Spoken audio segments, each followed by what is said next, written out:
coming to you live from the Comedy Mothership here in Austin, Texas. For a brand new episode of Kill Tony, get it for Tony Hinchcliffe!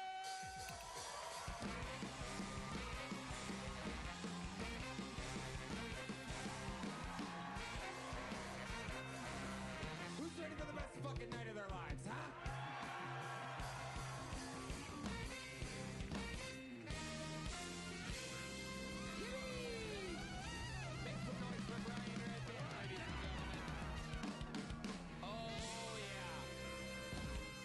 The best damn band in all the land. Make some noise for them, huh? Fernando Castillo, Raul Vallejo, Carlos Sosa, that's Tres Leches on the horns. You had Michael Gonzalez in the mix, that's Nachos Belgrande. Joining the band tonight, the banjo player from Mumford & Sons, an unbelievable artist, Winston Marshall, ladies and gentlemen. Huge part of the Kill Tony family. We know him, we love him, the homie. Big noise for Matt Muehling on the electric guitar, John Dees on the keys. And believe it or not, that man sitting right there, that's not Adam Ray. That's D Madness live in the flesh, everybody. The eyes and ears of the band. What an episode we have for you. This is indeed the #1 live podcast in the world, brought to you by Shopify, Talkspace, and ZipRecruiter. This is Kill Tony. And here is a little bit more from the amazing sponsors that make the whole thing possible. Hello there, everyone. This podcast is sponsored by Saley. Whether you're hitting the road for a comedy tour or just trying to escape the country for a vacation, getting off a long flight and realizing your phone doesn't have internet is an absolute nightmare. That's where Saley comes in. Red Band. Tony, I love Staley. Think of it as your new travel buddy. Most used guests in the show's history. One of them is first time brand spanking new on panel because I think he's one of the funniest people on earth coming up the ranks. Truly one of the top young rising comedians in the world. Your three guests tonight, ladies and gentlemen, I present to you Ari Shaffir, Louis J. Gomez, and Peyton Ruddy. Oh my God, it's Ari Shaffir. The real deal, Louis J. Gomez.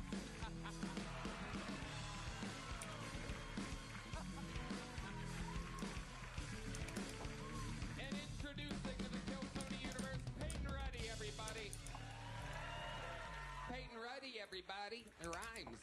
I legitimately did that hat back. It's all fun and games. I got that at Bodega. Don't give it back. What are you doing? Keep it. He's a legend. Oh, come on. Oh, my God. I understand you don't want to touch anything that has been on a Jew's head, but just throw it away. He needs that hat so he can get through the tunnel quicker. It's aerodynamic. It's got Ari sonar on it. Shaffir, ladies and gentlemen, is here. My big brother. Everyone's big brother in this.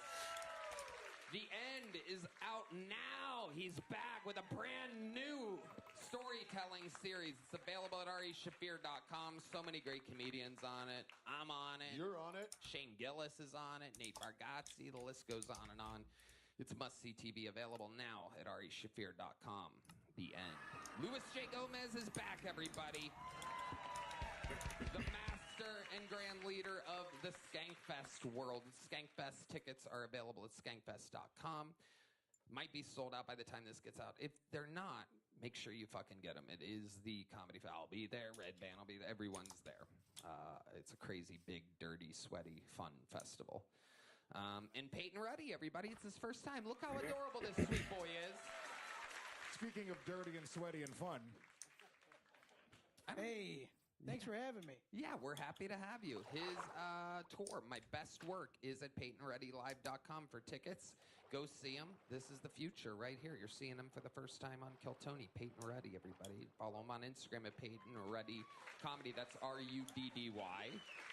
And we're going to have so much fun. One more time, this episode is brought to you by Shopify, Talkspace, and ZipRecruiter. You guys know how it works. Over 200 innocent souls. Some of them not innocent at all. Some of them guilty of many crimes. Signed up for tonight's show. Anything can happen. And It's funny to do a ZipRecruiter thing with a bunch of guys who haven't had jobs in years. It's true. We're going to find out all about it. They get 60 seconds uninterrupted. If I pull their name out of the bucket, you know their time is up and you hear the sound of a kitten. That means they have to wrap it up then, or else they bring out the angry West Hollywood bear. I'm going to let this guy that looks like if you put one of Donald Trump's sons in a microwave pull the first name. There you go, sir. There you go.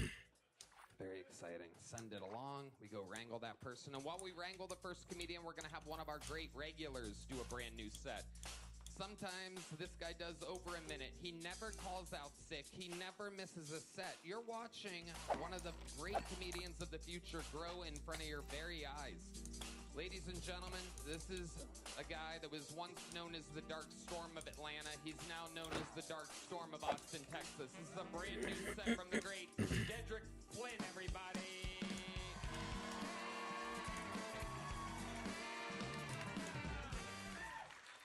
Guys, what happened to silly people? Like, everybody in this country just want to be upset or the saddest or the madness, and I just want to be silly. And uncross your arms, nigga, silly up. You see what I'm talking about? Why are you just, you ain't come here to have a good time. You laughing to YouTube. What happened to the silly laughs that we used to have goofy ass laughs at comedy? Niggas be y'all don't even do that no more. Do y'all remember silly Jews? Do y'all remember when Jews were the silliest people in America? Larry David and Seinfeld and Sarah Silverman's fine ass. Y'all remember that? Just fucking Ari went into the wilderness for a year because he couldn't be silly anymore. And we just need to just let that out. I don't know why. It's just because I just wanted to say that so I could do this silly joke real fast that I wrote down. Just to get y'all the mindset. Dating your ex is a lot like reheating French fries. All right, I'm gonna do the next one. So you here with the rocket ship effect? The rocket ship effect. You know what that is? That's when you see somebody you think's attractive and they walking towards you and you're like, oh, that's a 10, 9, 8, 7. All right, y'all, that's my time. I love y'all.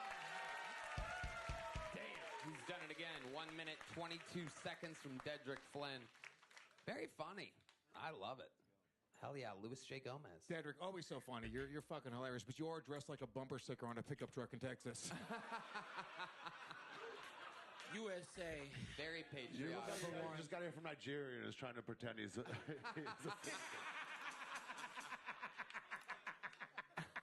I love the Yankees.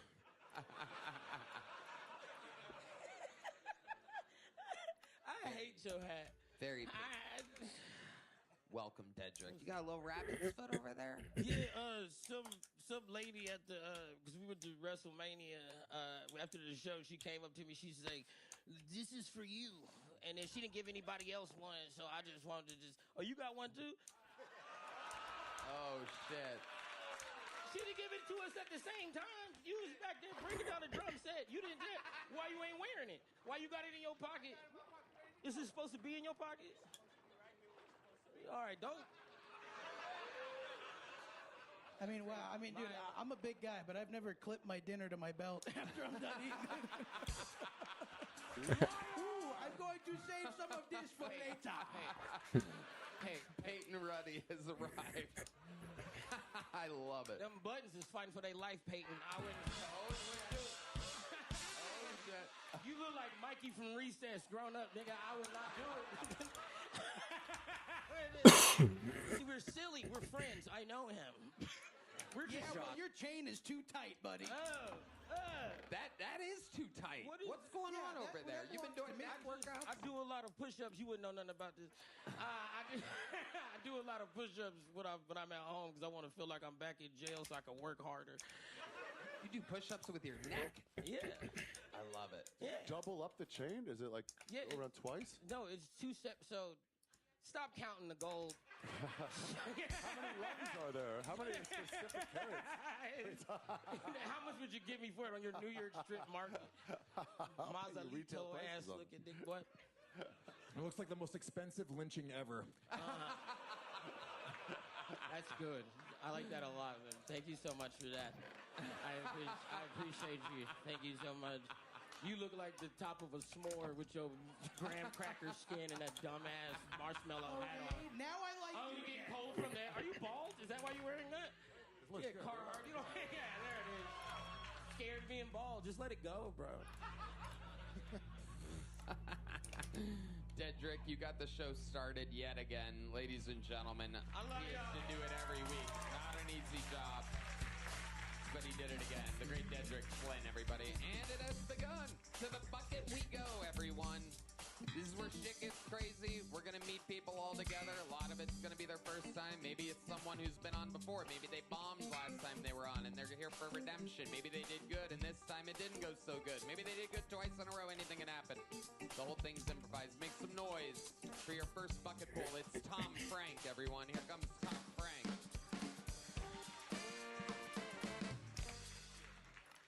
That's right, Tom Frank, no relation. But I'm going to try and lock in right now, like that great woman. My name is, I'm a gypsy. Yeah, that just means I have a hard time answering simple questions like, where are you from? What are you doing here? And have you seen my dog? Yeah. My family's from Czechoslovakia. Yeah. Back then, wasn't a good time to be Jewish, so it turns out gypsy is just a Jew that lost their documents. Still suck. But a lot of people like to remind me, hey, that's not a country. Like, thanks for reminding me I don't have a home, right? Yeah, and we should have been clever and named it something that would stick, like Israel. Then it would still be around and real today, right? But I'm a little suspicious, you know? I think, like, Greenland is an iceberg. Turkey, it's full of cats.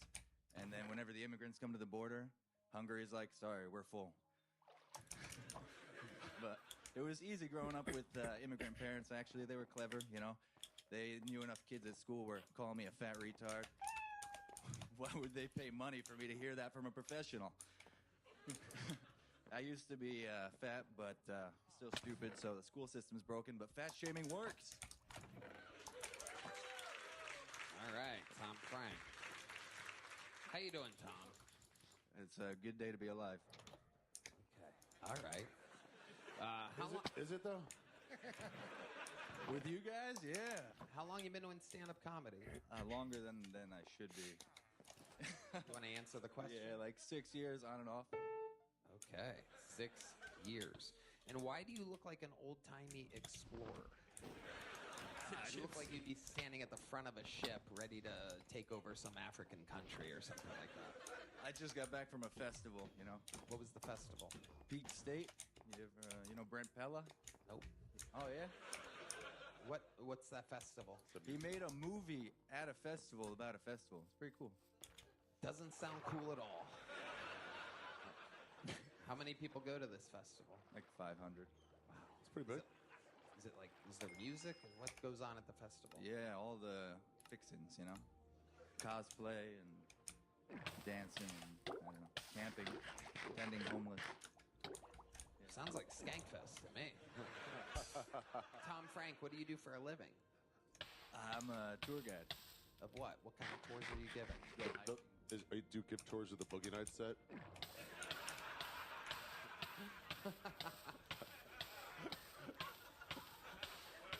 I go to the nature, yeah. Go hiking in the parks. You give tours to nature? Of course, yeah. You get paid to give tours to nature? Drive people around, walk them up and Where? down. Where exactly? National parks. It's a beautiful country. Peyton. Are you making all this up on the spot right now? What the fuck are you talking about right now? Yeah, you know I drive people around and... I told you I'm a gypsy, right? It's not so easy to answer. What does that mean to you exactly? Hey, you're on the road. We're all gypsies. Yeah, I guess so. Yeah. Exactly. All right. Tom, what's the most interesting thing about you? You're on a podcast right now. You're barely answering questions, honestly. Get to some meat and potatoes here. You got anything about you that you might find interesting? I speak a few languages. Like what? Czech, Slovakian. Or is that 2 languages? It counts, yeah. Why do you keep pronouncing it that way? Slovakia. Because we were the original slaves. No, the Akia part. Slovakia. Not the Slav Slovakia. part. Yeah, you know, classic white guy taking credit for slavery.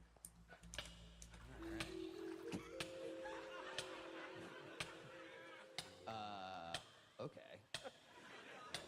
Tom, are you funnier in those languages?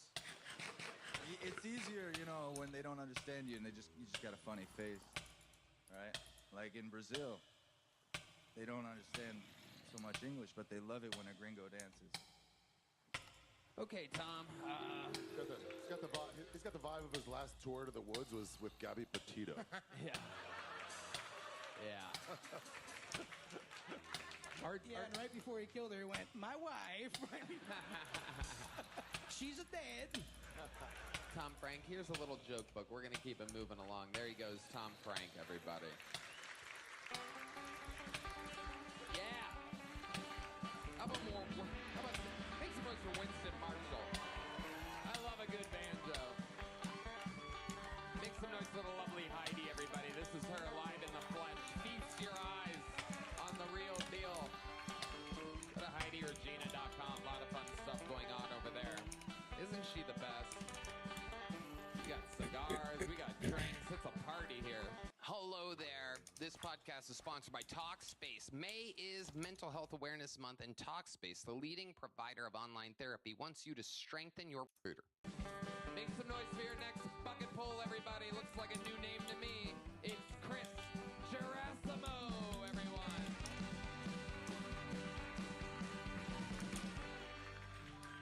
Thank you. You nailed my last name. Gerasimo. Sounds like I'm a dinosaur from Jurassic Park. Unfortunately, I have a neck long enough to also be a dinosaur from Jurassic Park.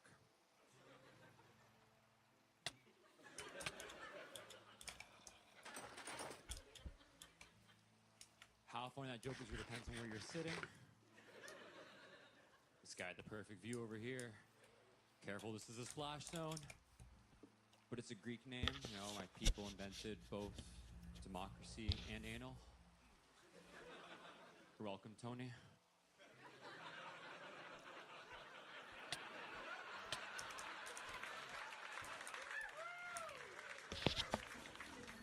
But it's a stereotype because in ancient Greece, the Spartans actually had gay sex to help the army's team chemistry.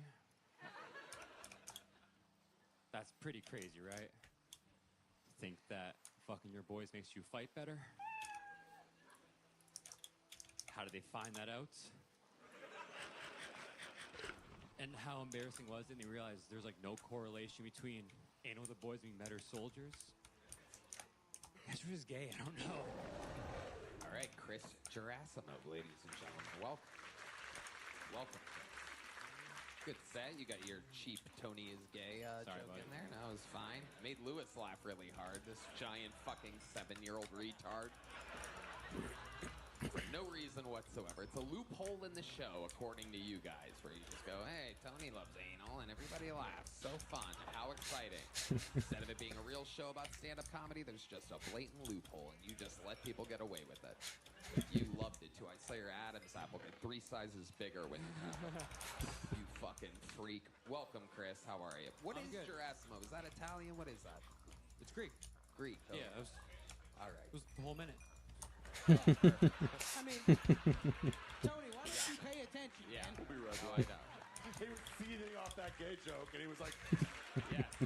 Furious. I couldn't hear anything before or after. Tony, your neck looks like you tried to make a meme of yourself in ChatGPT. He's Chris, by the way. I'm Tony. Oh, yep. That'll hold the joke back. Yeah, Chris, Sure. Chris, it looks like you're always gulping. Chris, how long you been on stand-up? 3 years now. Where at? I'm from Windsor, Canada, but I live in Toronto now. So Ooh, big upgrade there. How's Toronto treating you? it's fun. I got the Kill Tony boys. You got Jared and Kansai. Yeah. Yep. Those are your homies? You do shows with them a lot? Yeah. You get a lot of Kansai's ramen? Actually, my mom met Kansai because she stayed at my place, and he bowed, and my immigrant mom said, "Get up," and laughed at him. Thought that was pretty racist, but Yeah. Chris, what do you do for a living? I work for a nonprofit that does career days in high schools. So I travel around running career days. Most of the Kill Tony open micers work for a nonprofit. Yeah. Yeah, I get bullied by high schoolers all the time. It's great. What do they say about you? There was this Asian chick that was really mean to me one time. I just said hi to her, and she said, "You seem toxic as fuck." Wow. And I bet your ex was right about you. Damn. Yeah. Amazing. Fuck that girl. Okay, Chris. So 3 years in stand-up. You're in Toronto. How often do you get to make it to America? I used to live in Windsor, so I used to go over to like Detroit a lot, but not much anymore. You guys are far and you hate us. What? Chris, what do you do for fun when you're not doing stand-up comedy? What are some things that you do? You collect Pokemons or something? No. Okay. Good answer. I don't know. I guess I used to fight. I used to kickbox a little bit. Oh, wow. Yeah. Like professionally? No, I'm just Amy. Okay. What else? Just kickbox? Is that your thing?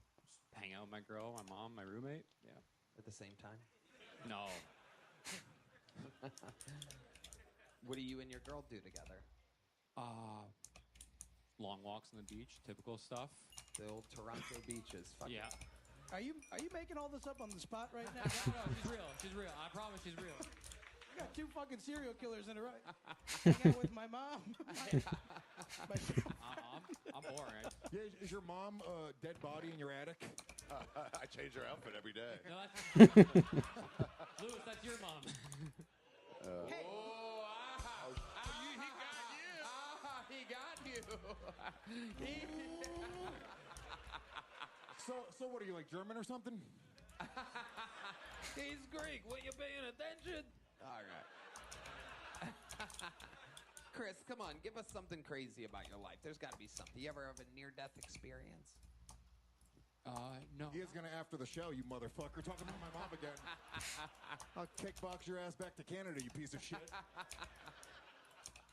Me, no. I've never almost died. You ever saved anyone's life? I almost saved someone's life. Tell us about that. They died? Yeah. What happened? Well, it's gonna get a little sad, but my dad died like 2 years ago, like in front of me. Wow. How did your dad die? He had a heart attack, and Wow. I hopped in, did CPR, and no mouth to mouth. Like, don't worry. Yeah. Yeah. He's not Tom Brady or anything, but Got it.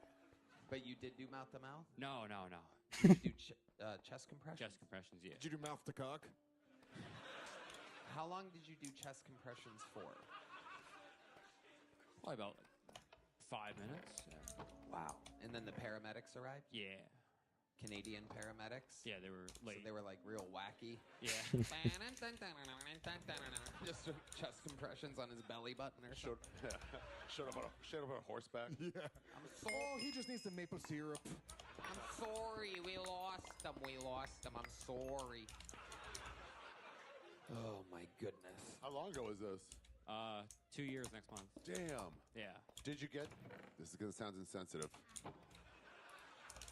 When you were doing the chest compression, was there a second where his eye just kind of just did that move thing where you thought you had saved him and then realized? No. No. That was it. Sorry, Ari. Do you have to wear 2 scarves? Good question. Great question. Do you have to wear 2 scarves on those cold Canadian days? I'm anti-scarf, anti-turtleneck. Those 2 products have discriminated against my neck size. Wow. Amazing.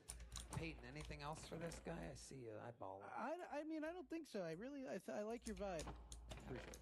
Yeah. I had nothing mean to say to you. Yeah, you have a good energy, Chris. You're a good guy. I'm sorry that I didn't hear you say that you're Greek. Here's a big joke book. We'll keep it moving along. There you go. Chris Gerasimo, everybody. Oh, this is an interesting name that got pulled out of the bucket.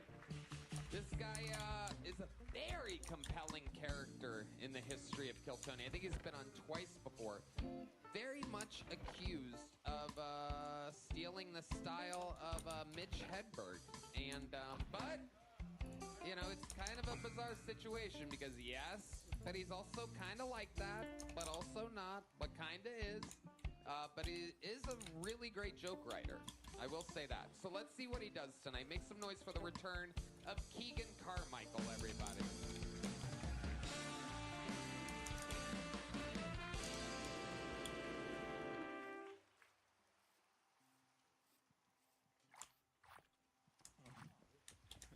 Hey, a guy stole my wallet. He's like, ha ha, I have your wallet.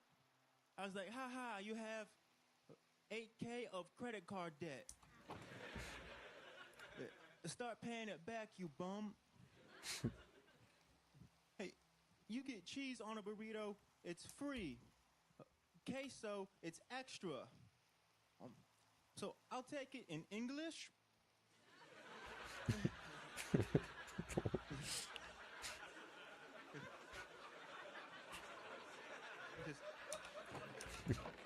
I can't afford a bilingual burrito. Just make it in a language that's cost effective.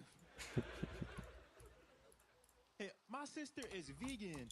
On Thanksgiving, she eats alone.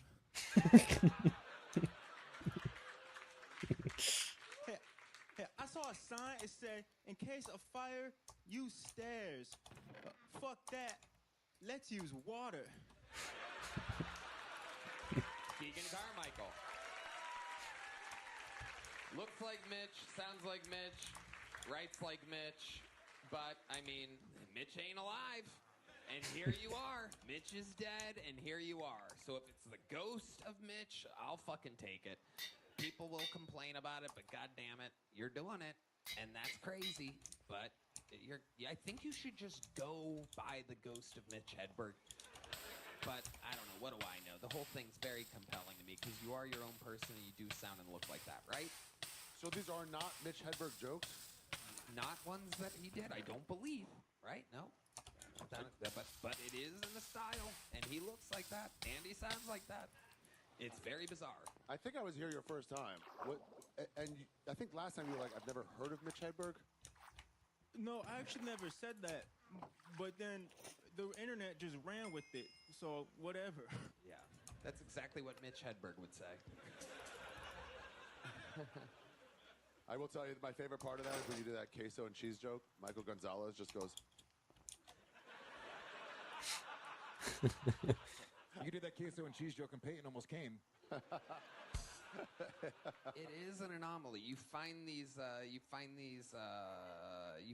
great premises. I mean, the credit card debt, whatever. That's but you're warming up there. You're just starting. But other than that, everything after that, very funny, very interesting angles and premises. You have a real knack for it. How much time, out of my own genuine curiosity, do you think you have of jokes like that all put together if you had to do the longest set possible? Oh, I've done an hour. Yeah. I have 1,500 jokes, but I had an epiphany 2 nights ago, so I gotta rewrite them all. Yeah. Take us through this epiphany. Take us through it step by step. What happened exactly? I was high. Yeah, we know that. There's no doubt about that. We knew that part, Keegan. Where were you? How does it happen? What did you think? What was the epiphany? Oh, I can't give that away. Come on. Yeah, you can. Come on. You're on the show. Come on. I watched South Park and Jordan Peele. Okay. Care to elaborate? Yeah. Can you give us some more? The ghost pivot. Okay. Can you keep going? Absolutely not. I have to gatekeep the ghost pivot. Okay, let's check in with Peyton Rowe. I'd like to return to this free queso idea you were talking about. How exactly does this work? You got to tell them, they ask you if you want queso, you just say, I don't need the translation. Yeah. I will try that. It is interesting, right? They have an oven, they have the stovetop thing, they have the cheese. The melted cheese is queso. Queso's extra cheese isn't. The cheese even melts if you put it in the thing. What do you think about that? But how much is it if I add fromage? A lot more. Keegan, I think you're very funny, dude. I know the Mitch Hedberg thing. I could tell it kind of bothers you that people compare you to Mitch Hedberg so much. So, yeah, I mean, I get it. So have you thought about maybe moving away from it and working on trying to differentiate yourself a little? Because I'm all bullshit aside, dude. Your set was fucking brilliant. Like, really, really, really smart jokes. I'm just trying to shit, shower, and shave, dude. Yeah. Somehow he missed all 3 today. I don't know.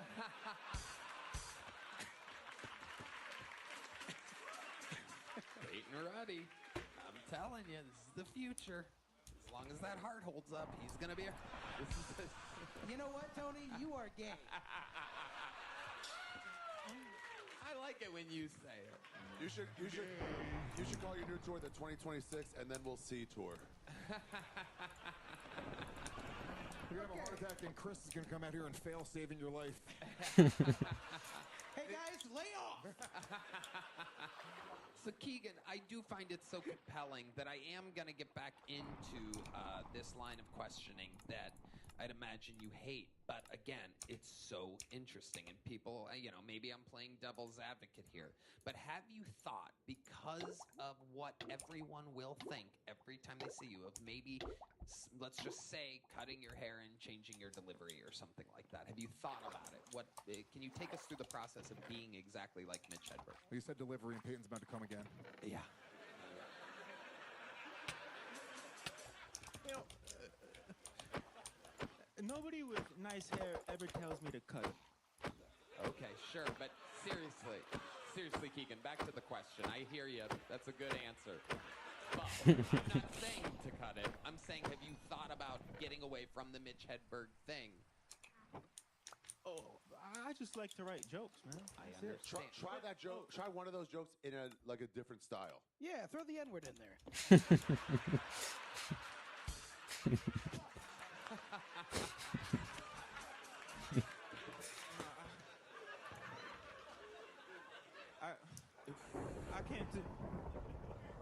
I can't do that translation. Tell me, he's a funny guy. And you're right, Tony. I've seen interviews with you where you don't act as Mitchy. You act kind of more normal. So it's kind of weird to me that you don't understand that it would be way better for your career if you do that. Why would I do something that makes people stop talking about me? Ooh, interesting. Wow. Okay. I like this. That's why I said throw the N-word in there. Yeah. I'm trying to help you. Well, Keegan, I gotta tell you, great jokes, man. You are your own kind of thing, even though you're exactly like something else, but you are your own thing. It is something else. There's just no way to describe it, and if I just hated on it all the time, that would just be annoying. It would be dismissive of the fact that you have great premises and great jokes and a whole thing going on for you, Keegan. You know what? I would like to have you on the Secret Show if you want. Look at that. What a turnaround. Things are looking up for Keegan Carmichael. You have a big joke book already? Yep, there you go. Thank you. There he goes, Keegan Carmichael. Dreams do come true. This podcast is sponsored by Superpower. You know, recently I left a doctor's appointment feeling like I got nothing useful. My doctor essentially just said, "You're fine," told me to drink more water. That's why I'm fascinated by what Superpowering returns and beyond. See less carts go abandoned and more sales go with Shopify and their Shop Pay button. Sign up for your $1 per month trial today at shopify.com/KillTony. Go to shopify.com/KillTony. That's shopify.com/KillTony. Shopify.com/KillTony. Shopify.com/Kill. Shopify.com/KillTony. That's right. Go to shopify.com/KillTony right now. All right, we're going to keep it moving along. We're having fun here tonight. You guys having fun? I'm having fun. Your next bucket pool goes by the name of Adam Malev, everyone. Adam Malev.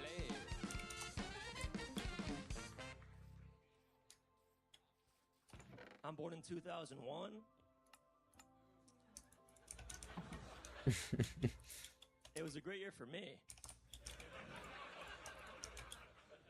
Not so great for Lower Manhattan. All right.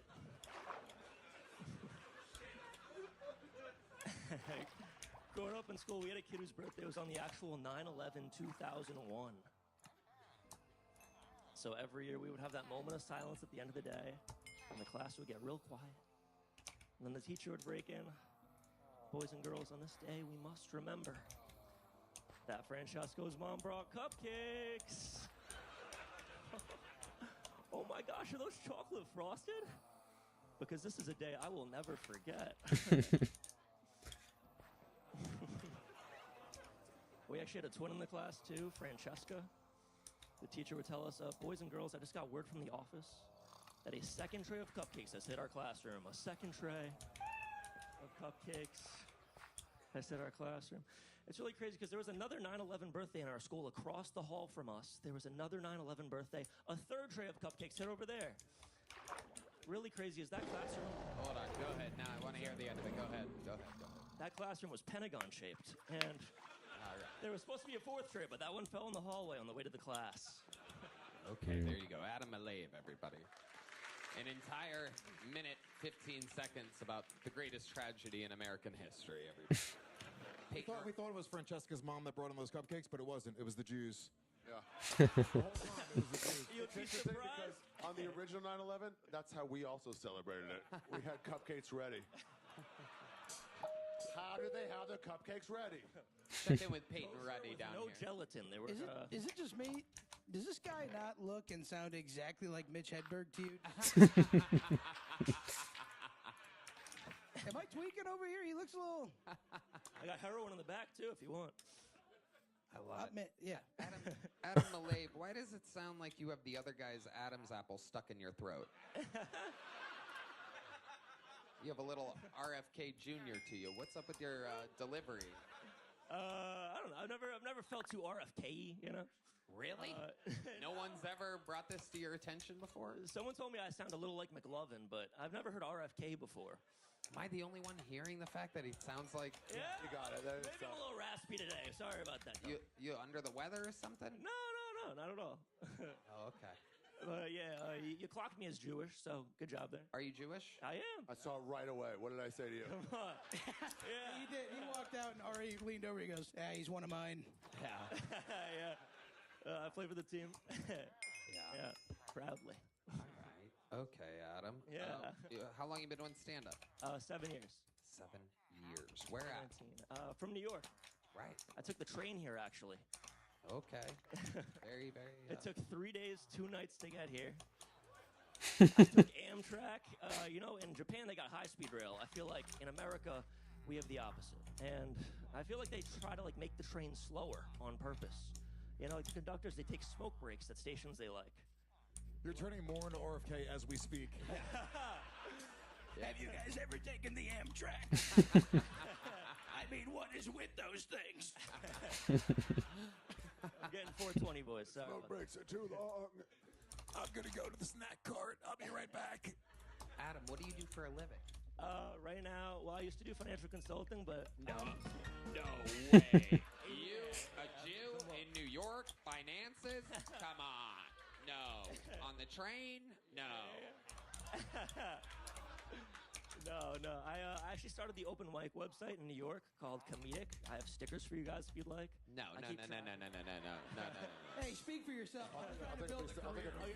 Oh, Ari's gonna resell the stickers. Free sticker. Ari's going to resell the stickers. Peyton thinks they're pop Hey, make me stickers. empty my pockets. I'll give you after. You fucking tease. I'm sorry. Wait, what do I got something on. Okay, relax. Oh, No wait, one, I no one got cares about your fucking gay stickers. Let's keep it on the. I got a kiwi. Wow. It just blows up.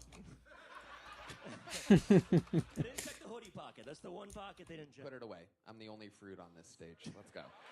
There you go. I can do it to myself. You guys eat it up. Fucking homos. All right.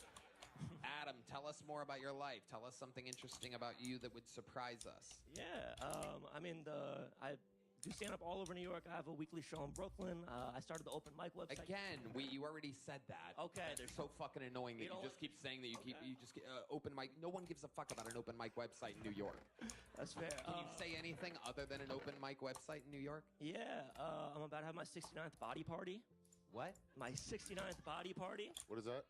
To celebrate my 69th body. Can you explain that more? Wait, you're telling me Can't believe I have you've to had say sex with 68 men. I don't believe it. No, other way. No, but yeah, 69th body party. I'm very excited. Going to be at the Brooklyn Art House May 23rd. You guys are all invited. Come by. Are you for real? Yeah. You're celebrating almost 70 people you've had sex with? Yeah, I'm at 70 now, but yeah. Okay. All right. And so 15 of them are going to show up, so it's going to be nice. Okay. Wow. So, Adam, tell us about that. What are your tricks to, how do you trick these women? I mean, I'm a very enthusiastic, positive person, and I listen sometimes. I swallowed a diamond ring earlier. You think you can get it out for me? Are you, I'm just looking at your eyes. Are you part Asian or part newt? No. Newt. Not at all. People say I look like a young Mark Zuckerberg or like a Gen Z Elon Musk. But then, yeah, other people think I just look like a bisexual Asian. So, I don't know if that's... I think you look like Mitch Hedberg. I think... You got the Berg part right, that's for sure. Yeah. Take that. Okay, Adam Malev from New York. Have you ever seen Adam before? You're a big New I've Yorker. never seen him, and I hope I never do again. It's the last time I will ever hear this name. No, you're funny, dude. I can tell you got chops. You're a funny dude. I really can't believe that 70 women have let you're only say 20 or women. 24 years old. 24, yeah. First of all, I wouldn't let you near my finances. Yeah. You're a child. Second of all, I can't believe that in just 24 years you've been able to bed 70 women. That's crazy. I have a question. I have a financial question. Yeah. How much does a 70 pack of GHB cost? It took a sec. I didn't realize what GHB was for a sec, but I don't know. It's what you put inside of the kiwi that you keep inside of your pocket. That would be cute. Adam. Can I trade you a kiwi for the joke book? No, I don't want your fucking kiwi. No? Here's the joke book, though. There you Take go. it. Woo! There he goes, Adam Malev, everyone. Thanks, dude. We're going to keep it moving here. Bye! There he goes, Adam Malev. There he goes. All right. Little fist bump from the fellow Jew. There it is. When they see each other out in the wild.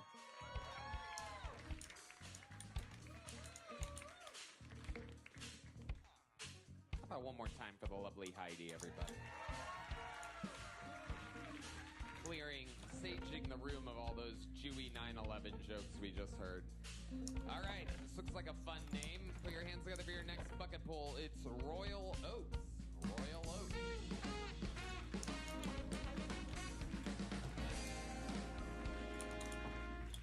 Yeah, I don't know if you can tell by looking at me and the cleavage that I'm showing right now, but it's a lot of muscle up under here, right? And you know, the first thing they say about people when they got muscles, right, is they're on steroids. And I don't have a problem with steroids because steroids is cool, right? I have a problem with what they say about people on steroids, right? Like this one chick tried to come at me and she was like, I know your dick is shriveled up to this small because of all the steroids you use. And I had to correct her, right? I was like, first of all, bitch, it's not your dick, they say. It's your balls, right? And I've never had sex with a woman when I've never had sex with a woman and she get on the phone with her homegirl the next day and she's like, ooh, hello? She's like, hello? She said, hey, bitch, what you doing? Nothing. What you doing? Nothing. Did you fuck Royal? She said, and did. She said, how was the dick? She said, the dick was good, bud. She said, but what, bitch?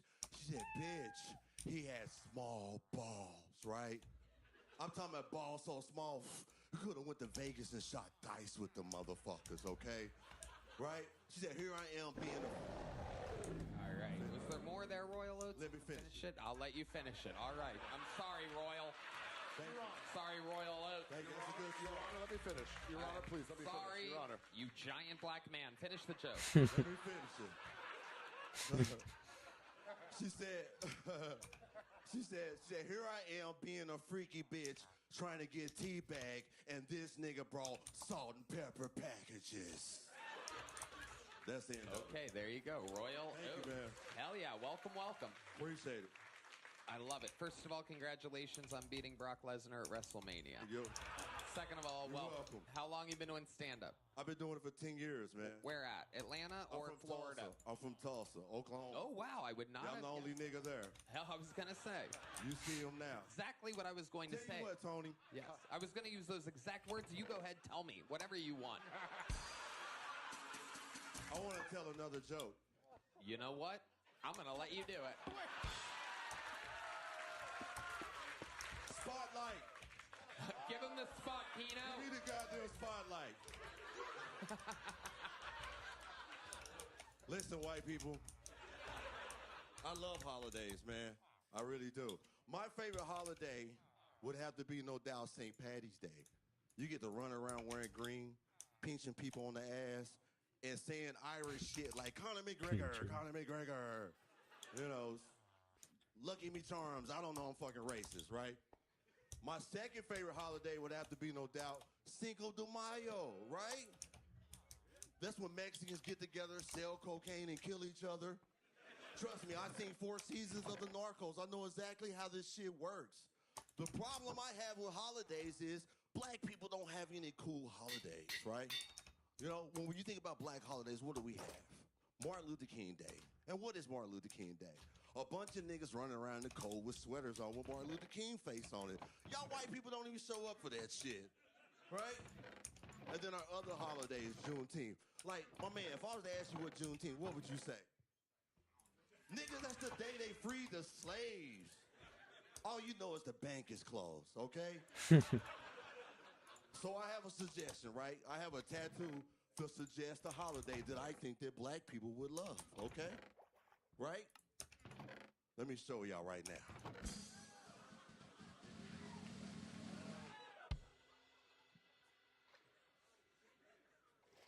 OJ Day, right?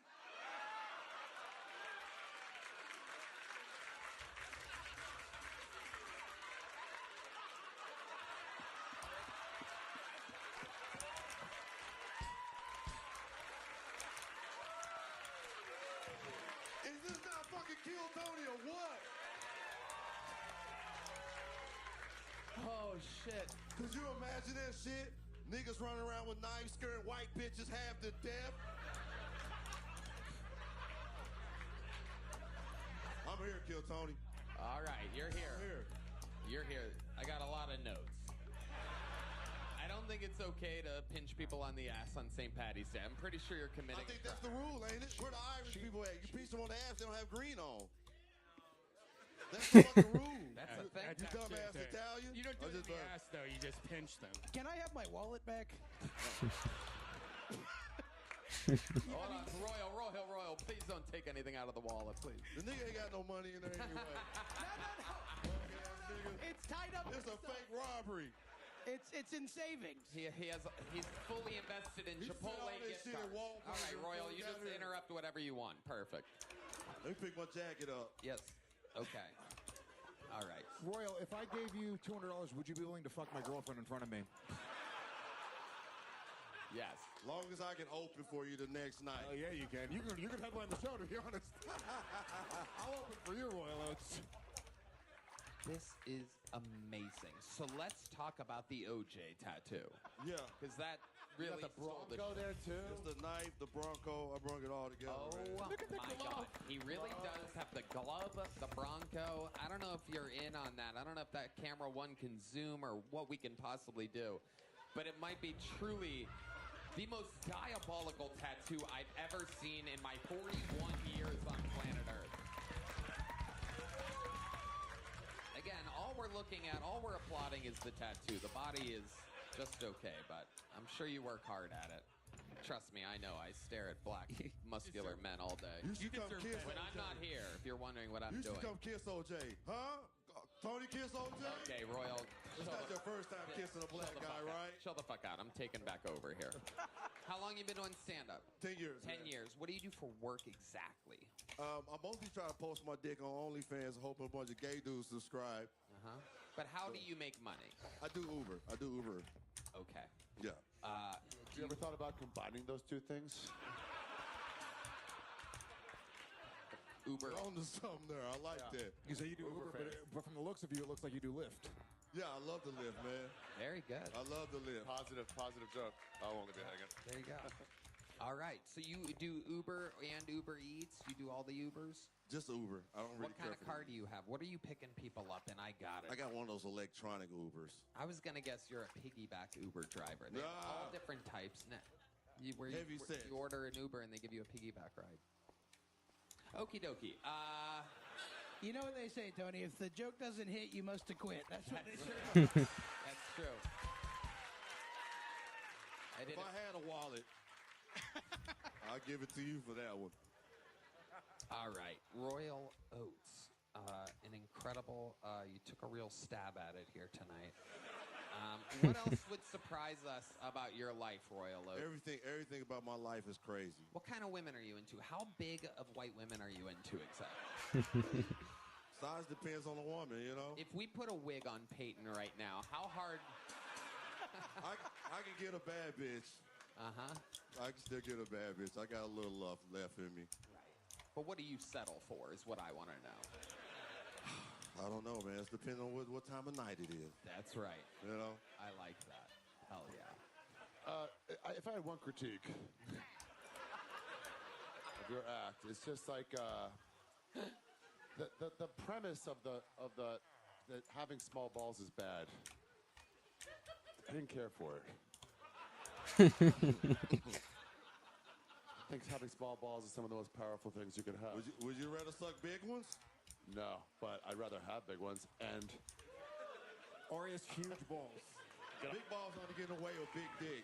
Crazy balls. It sounds like extra work for a woman. I can't believe I'm about to say this, but enough talk about balls and dick up here. How many times have you been pulled over in Tulsa, Oklahoma? Oh my God, 183 times. When they pull you over, do they go, I thought we got them all? Yeah, this tattoo. again. This It's you tattoo again. it's actually you handing the cops your license and Does it really happen a I'll lot? kick your ass for that. No. Does it really happen a lot? You get pulled over a lot in Tulsa? Not as much as I used to when I was younger. Right. Yeah. Have you been arrested before? Of course. Of course. For what?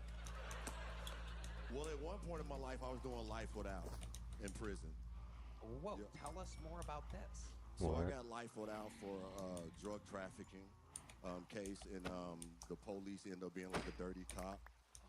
So the shit ended up going back to trial, and they ended up giving me a plea deal that I took, and I was able to get out of prison. Did you really commit the crime, or? Yeah, I was definitely selling.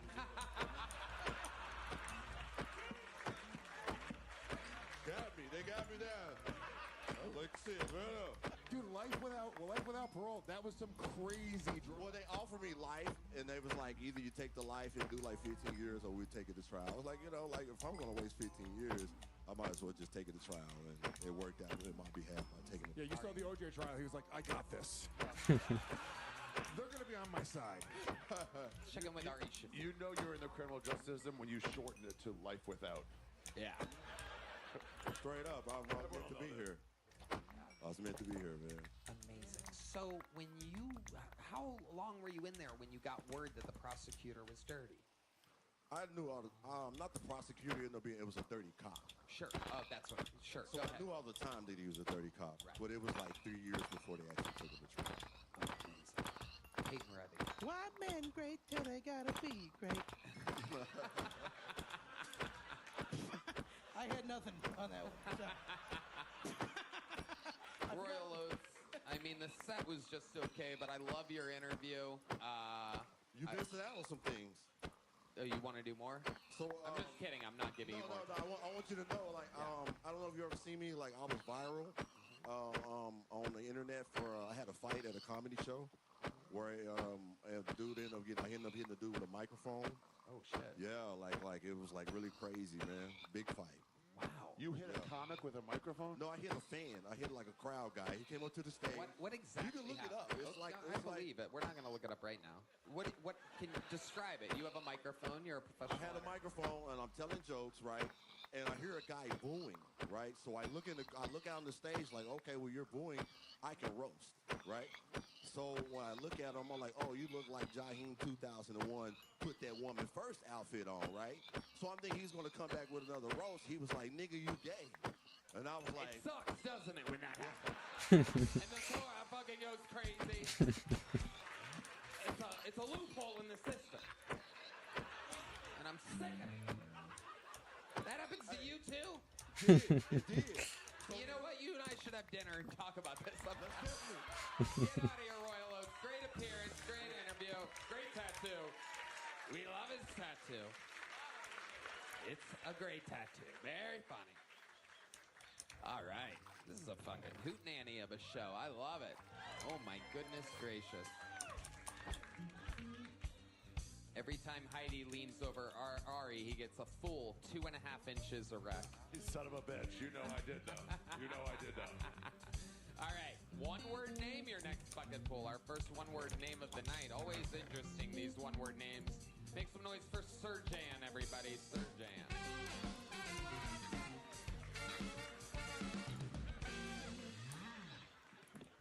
So my name is Serjan. I don't know if you guys can tell by looking at me, but my parents are brown immigrants. And my mom, she wanted me to be a doctor so bad, she named me surgeon. It's fucked up. I know, so much pressure. Imagine being named after a job. But my name's kind of cool. My siblings, they got it so much worse. My older brother, his name is Engineer. Yeah, and he grew up to be an engineer because he's a suck-up. But my little sister, she has the worst name. I feel so bad for her. They didn't really believe in her that much, so they named her Abortion. Just to get real for a second, I don't know if you guys are still doing your New Year's resolution, but as of today, I'm officially 4 months sober. Thank you. Thank you. It's been 4 months since I last said the N-word. Yeah, staying strong, staying strong. And for my last joke, I need you guys to play along with me. You know how this goes? Knock, knock. My cat. Leo. Oh, I was hoping I was at a minute, but I didn't get it. Wow. I sped through it. I sped through it. Oh. We were close, though. What's up, Leo? I mean, check in with Peyton Reddy. That's okay. I think that was a Mitch Hedberg joke anyway. I think you did. I think. My cat, Leo. He was the difference between like Royal Oates, who's like a real man, and how much he came through the microphone, and every other comic tonight is like, Yeah. It's been 4 months since you said the N-word, but be honest, when Royal Oates just walked off by you with his jacket completely unzipped, you definitely thought about it, am I right? After you walked away. Right, yeah, exactly. You don't want him reading your mind. Yeah. I'm staying sober, yeah. Sir John, how much time did you prepare your eyebrows for tonight? 25 years. Is that how old you are? Yes, sir. 25. How long have you been doing stand-up? 2.5 years. Where at? Dallas. That's where you live. That's where you were born and raised. I was born in Nepal, but I came to America when I was 6 years old. well, that set was Nepaling. Hell yeah. Damn. Sorry, I thought it was good. I thought Tony would like it. I'm sorry. I will say, dude, if that cat thing hit, it would have been a standing fucking ovation in here. That was the most brilliant moment in Kill Tony history, but it was 8 seconds of us staring at you. How were you planning on timing that? Guessing what 60 full seconds is while you're talking. That's a lunatic move. There's no way you get that. I've done it many times at comedy clubs in Dallas. There's 100 videos on my phone, exactly a minute. I thought. And they have a cat sound at this comedy club? I do it. You've practiced that 100 times? And after 96 times on your phone, you're like, I need more videos. I have 2 terabyte storage, so like I can just keep recording. But yeah. Oh, wow, bragger. I love how you were like, all right. I love how you're like, all right, how can I land this plane? A knock-knock joke. It's one of the most traditional forms of jokes, and I love jokes. And yeah, back in 1932, maybe. Are you explaining to us a knock-knock joke right now? Well, it's one of the oldest forms of jokes. Why did the chicken cross the road? To get the fuck away from your set. Okay. It crossed the road to get to his cat, Leo. My cat would eat up that chicken. Do you really have a cat named Leo? I do. So, Surgeon, what type of brown are you exactly? I'm from Nepal. So you are Nepalese? Nepalese, exactly. Both parents are? Both parents, yeah. What made them move to Dallas?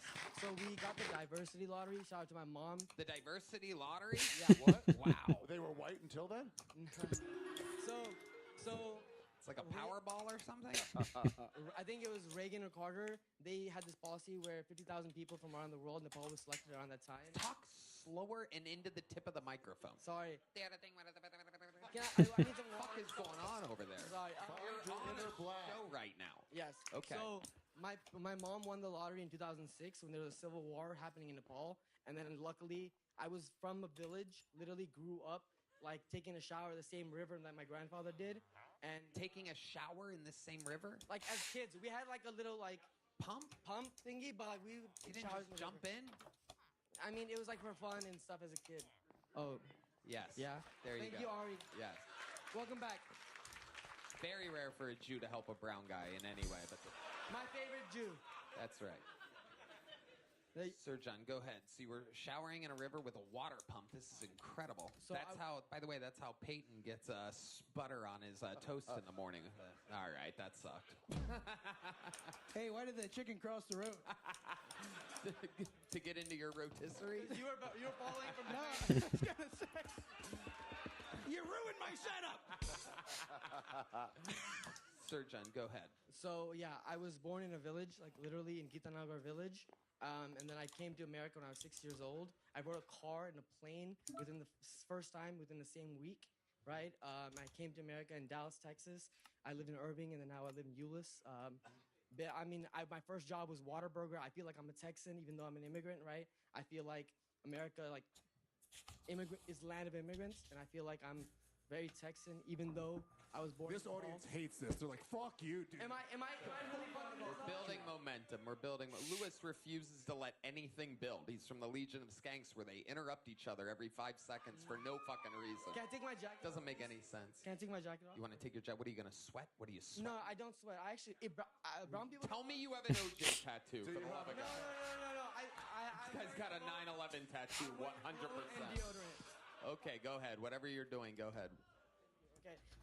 The arms are less hairy than anybody would have expected. My I have the hair on my chest. Oh, there it is. Yeah, Yeah. yeah. Jesus And fucking then Christ. Yeah. Wait, now that you got the jacket off, you're feeling yourself a bit. Do the knock knock joke again. Could I? You really want? Can I just come back out? We cut this. I'm just kidding. Texas best. Sir John. So you said your first job was at Whataburger. What exactly is your job now? I work as a solutions architect for an IT company, so I just help find customers find find solutions to technical problems. Yes. Ari Shafir. That's such a build up from Whataburger to that. I mean, I've This had, is what white people I've are had a scared lot of of. jobs. Like I always work. I grew up, wanting money, so I always worked, and I started my way up. And I mean, hopefully one day I can be a worker. I can work here. Where exactly? Like right, You right want here. to fix the neons or something? What are you pointing at? I can find a solution for that too if you need, but I want to be on this stage. I've never done comedy in front of this many people. It's amazing. Good for you, dude. Shout out to That's Austin. sick. On You're doing 420, yeah, and I came today. I signed up. This is my 15th time signing up. Yeah. I signed up once a month, every month last year, and I kind of like stopped coming this year. But it was 420 on a Monday. I was like, my driver license has a 420 on it. I gotta come. What has a 420 on it? My driver license has starts with 420 and ends with 69. So I think I'm born to be a comedian. I swear to God, I'll bring it out. I swear to all my Hindu gods, I'll bring it out. Yeah. I like your style, man. You're so genuine, and you're kind of like a sweet boy. It's incredible. I am. Right? It's like, I'm just happy to have the opportunity. I started at a Whataburger, worked my way up. I took a car and a train or whatever to get here. Yeah. He's kind of like you, Tony, if he's brown but had no confidence. Yeah. Amazing. Sir John, what's your love life like? I've been Do in your a relation- parents only allow you to date Nepalese girls? They did. Who have you been promised to? They thought they wanted that, and then I started dating this girl in high school. My girlfriend, high school sweetheart. We've been dating for 8 years. Wow. So we've been still together, and my parents love her more than me probably. It's a white girl? No, she's Indian. So like I just went south the border. I was like close enough. That's as close as it'll get. Yeah. Up in Dallas. Yeah, I mean the Nepali girls are probably all my cousins anyways. I was like, let me get a little bit less incest going, Yeah. Amazing. I want to know what that sex smells like. It smells great. Nepalese and Indian sex. Oh my God, I can't even imagine. If you want to join us, like, yeah. Now, what are your? Good job, Red Band. Very good. That was good. That is correct. What do your parents think about you doing stand-up comedy? They were iffy about it, and they were like, I mean, like, you have, like, good job. Why are you going out Wednesday at 10 p.m. to go to do an open mic? But, I mean, they support it. They think it's like they don't really understand what it is, and they don't understand, like, what I really want, like this dream that I have, but one day they'll understand, and I'll show them. But in the beginning, it was rough, and now you're... Even still today, my mom's like, why are you driving? I live in Dallas, so I drove here. So why are you driving in the rain? But, I mean, now she's going to see in 3 weeks, I'm going to be on Kill Tony. She's going to see you're so deep into it. So Deep is also the name of your brother. My brother's name is Nurjan. And he's what? actually, my brother's name is Nurjan. I'm surgeon. He's Lurjan, and you're surgeon? Nurjan. What is your mom, Dr. Seuss? He actually is a doctor. Yeah, it's one fish, two fish, brown fish, you know. I love fish. Yeah. Surgeon, keep doing the work, man. Work hard. Dallas has a lot of places you can get up. Go to all the clubs. Yeah. Keep working. Do it. I'll be Chase back. your dreams, I'll be buddy. back. Yep, there Thank you go. Austin. Happy 420. There you go. Have a great Surgeon. show. He's such a positive guy. Yeah, he really is. Good job, buddy. Especially for one of the brown people, you know what I mean? It's like the nicest terrorist we've ever had on the show. Speaking of immigrants that are living their dreams, this guy won a golden ticket a couple months ago. He is very funny, and we're going to see him right now. Ladies and gentlemen, this is the return, the third ever appearance, I do believe, of Orhun Tamor, everybody. Here he comes.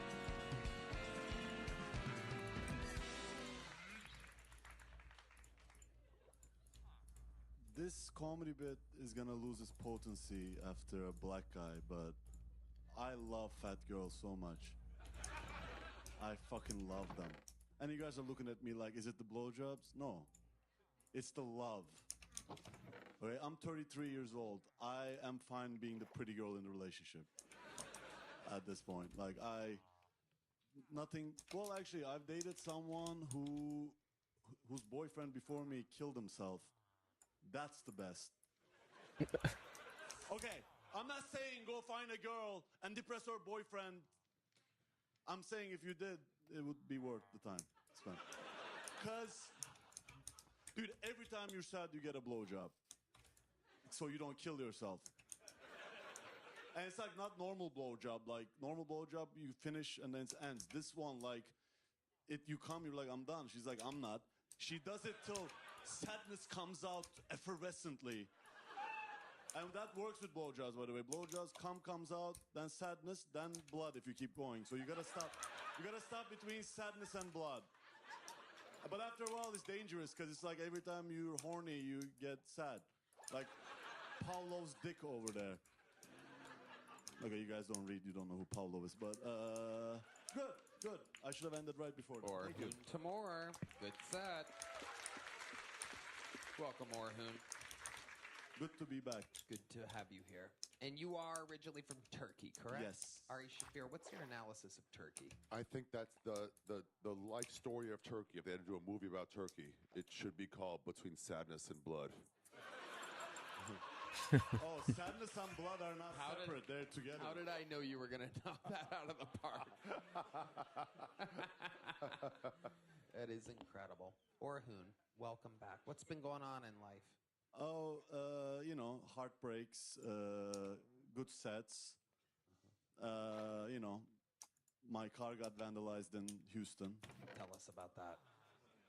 I rented a car and I got the cheapest insurance because I was trying to save $17.84. And somebody vandalized my car and I told Houston Comics, they were like, yeah, welcome to Houston, bitch. That does happen in Houston a lot. Did this man happen to have an O.J. Simpson tattoo on his stomach? I'm from Turkey, so O.J. Simpson is not evil there. When you tell a woman in Turkey, hey, O.J. Simpson, they said, yeah, well, why was she cheating?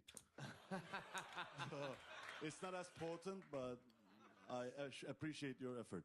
What type of vandalizing did they do to your car exactly? They, I think, took a big stick that with a pointy end to the hood, and and they scratched it, like they made it so, because I was gonna go to a Mexican guy to get it fixed, but it was un-Mexicanable, like it was too much. It's funny because in Los Angeles, and I know you won't do this, but in Los Angeles, if you've got a dent in your car, you go to an Armenian guy, and I know. Oh, I'll go to an that's not Armenian possible guy. for you guys.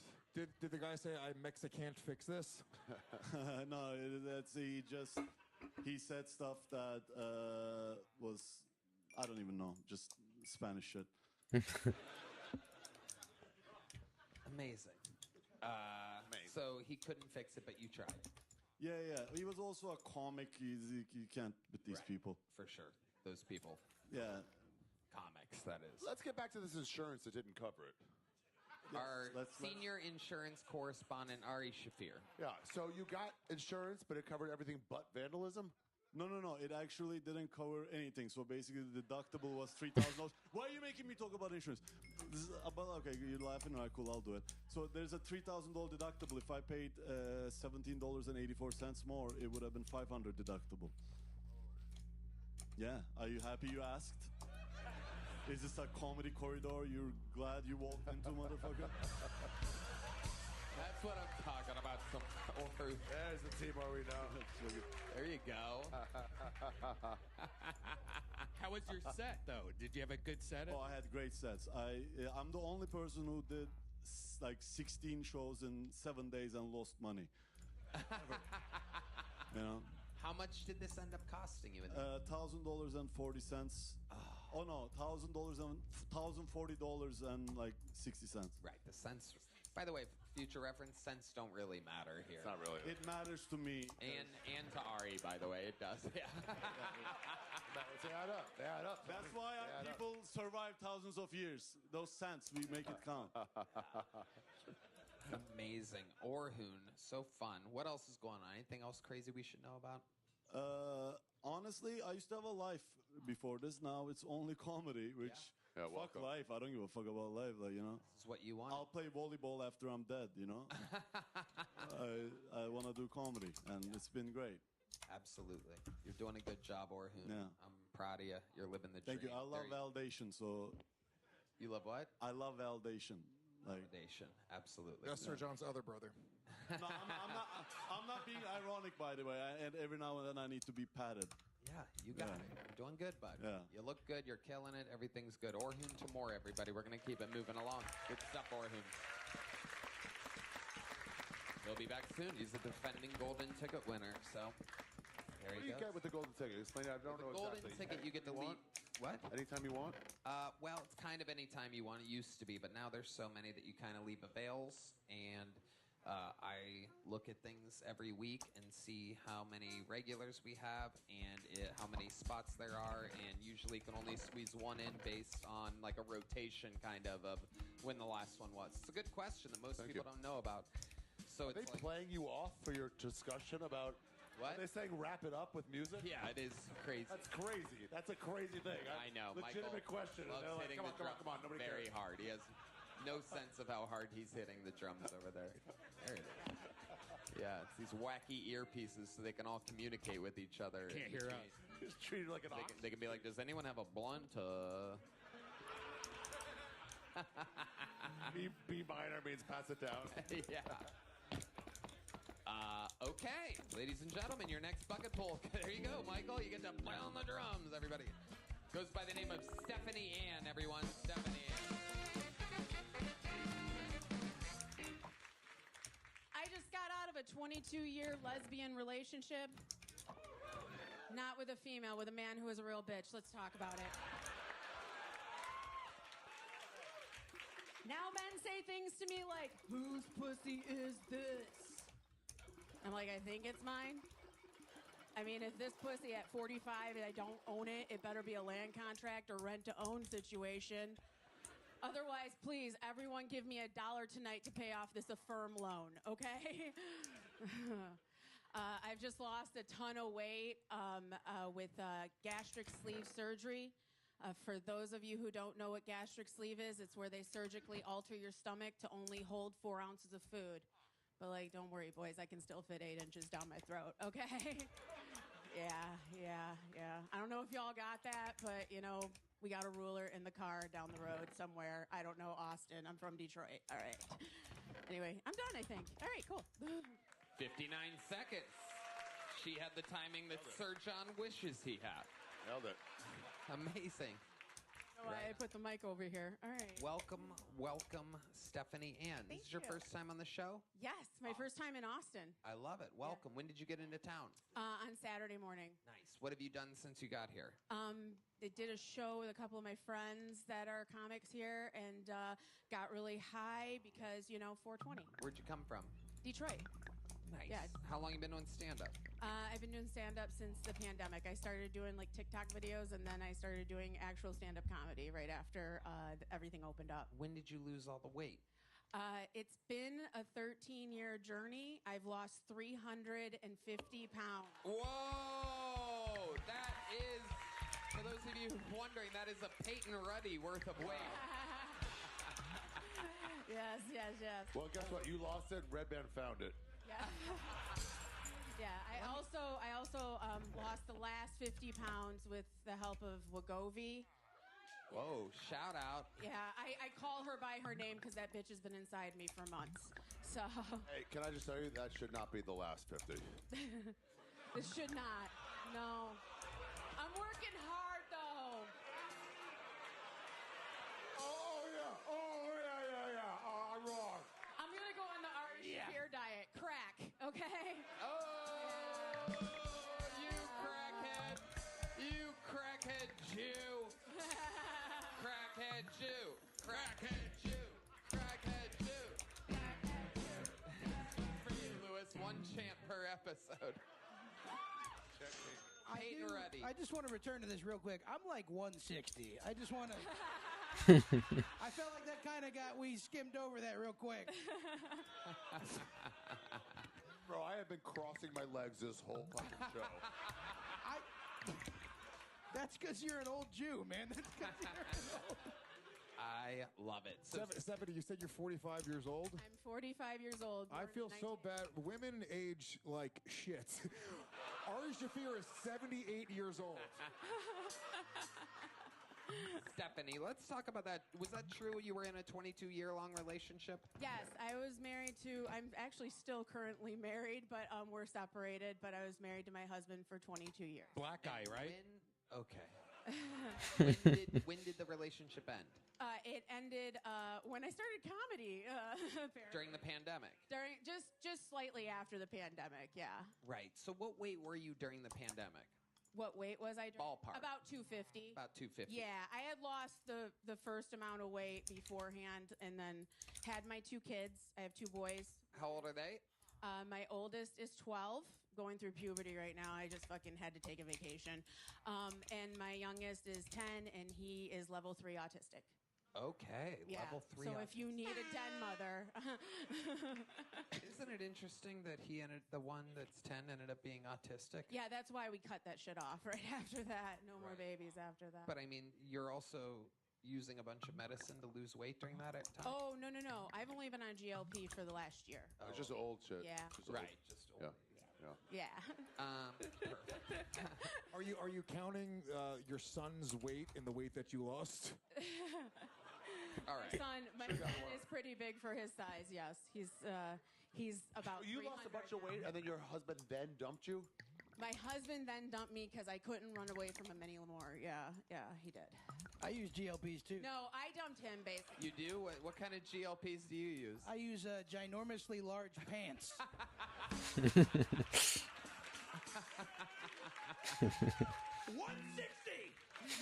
100. Amazing. So, Stephanie, tell us more about your life. I find you so intriguing.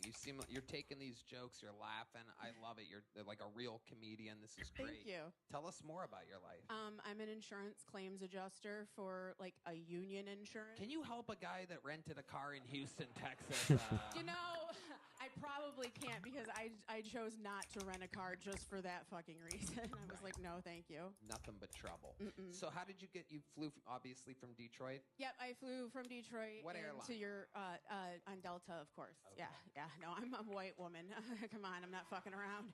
That makes sense. We had to actually fly Southwest this weekend to Las Vegas. It's the only airline that flies directly from Vegas to Austin and back. So Red Band and I, if you're wondering, even though I got choke slammed by The Undertaker last night, my back mostly hurts because of flying Southwest this weekend. So it's absolutely incredible.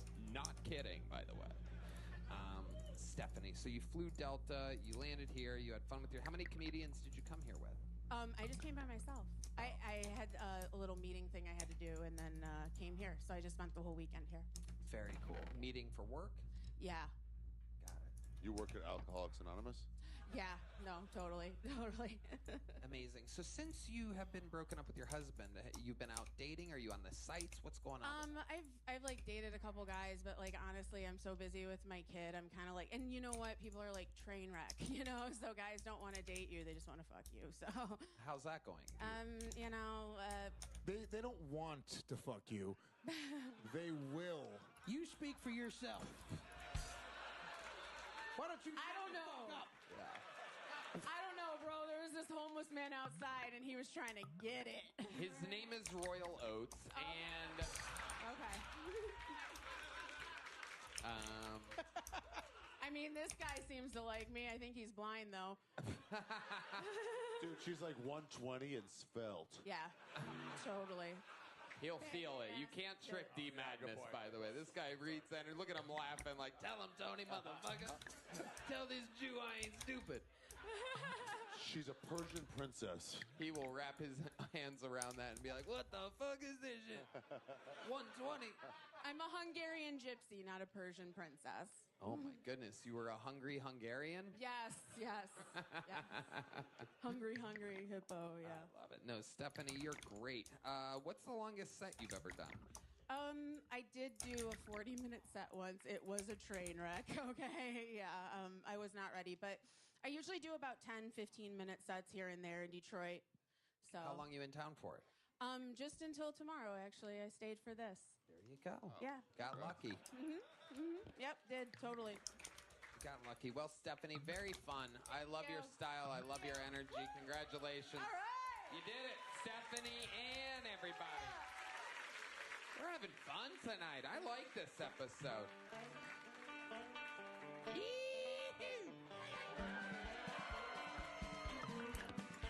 I love a banjo. Feel free to stay here in America with us, please. I noticed he didn't banjo when the black guy was up here. What's that? He didn't banjo when the black guy was up here. It's unbelievable. Our move, yeah. The banjo. How about another hand for Winston Marshall, everybody? Make sure you follow him on social media. Great musician. He's got great takes on the world and stuff, too. A lot of common sense for a musician. And for a person. But Can I say, especially for a I musician. don't know if I can break in it, but I saw him play with Big J. Ogerson at Bonnaroo, like, I don't know, 10 years ago, 12 years ago. You guys fucking destroyed. Yeah. We all went, we're like, I don't know, let's check it out. And then we were converted in 8 minutes. Yeah. Amazing. Make some noise for your next bucket poll, everybody. It's Adam Beck Areola.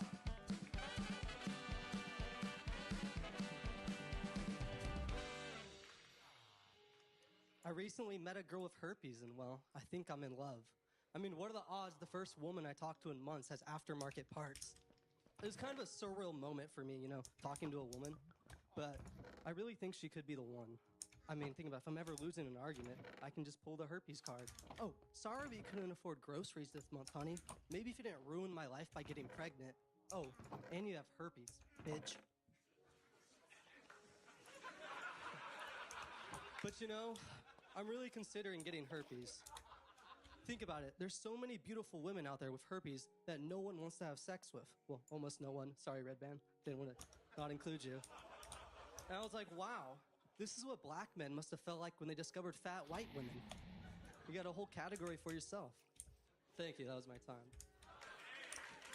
Wow. That was crazy. Grab that microphone. What the hell's going on? A lot of things, man. A lot of things. How you handling this herpes girlfriend? Not a girlfriend. You're struggling with it, huh? I got blocked, and so You got blocked? Yeah, I got blocked. What happened? How'd you get blocked? How was a chick with herpes like, fuck this idiot? I don't know, man. She started talking to another guy at the bar, and I was like, you know what? He can get it, not me. Yeah. And so I just passed it on. Well, that sounded bad. That sounded bad. I don't actually have herpes. It's just part of the joke. Whatever. Sure. I So, swear. Adam, how long you been doing stand-up? This is like my first real time. So yeah. What does that mean exactly to you? First real time. What does that mean? Well, I went to one open mic. Okay. Sorry. Now the apologize. question will be Cut it out. answered on the My bad. podcast. Yeah, my fault. Not question cool. was, I listen to your podcast, man. Not cool. dude, you rule. Okay. So I went to one open mic in Fort Worth, and it was like I could walk butt naked and no one would have seen me. You know, there's no one there. And then, so that was a few weeks ago. And I decided to come down to kill Tony because I had a Monday off of work. Peyton? Can I give you some pointers? Yes, sir. If you're trying to close strong, knock-knock jokes are... It's the best way you can end. Yeah. It's one of the most classic styles of comedy. So, Adam, here you are, struggling through a set on the biggest show in the industry.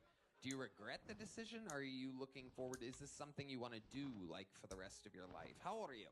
23. Okay, so now answer the question from before. No, I don't regret it at all, you know. I think failing will only make me better. There you go.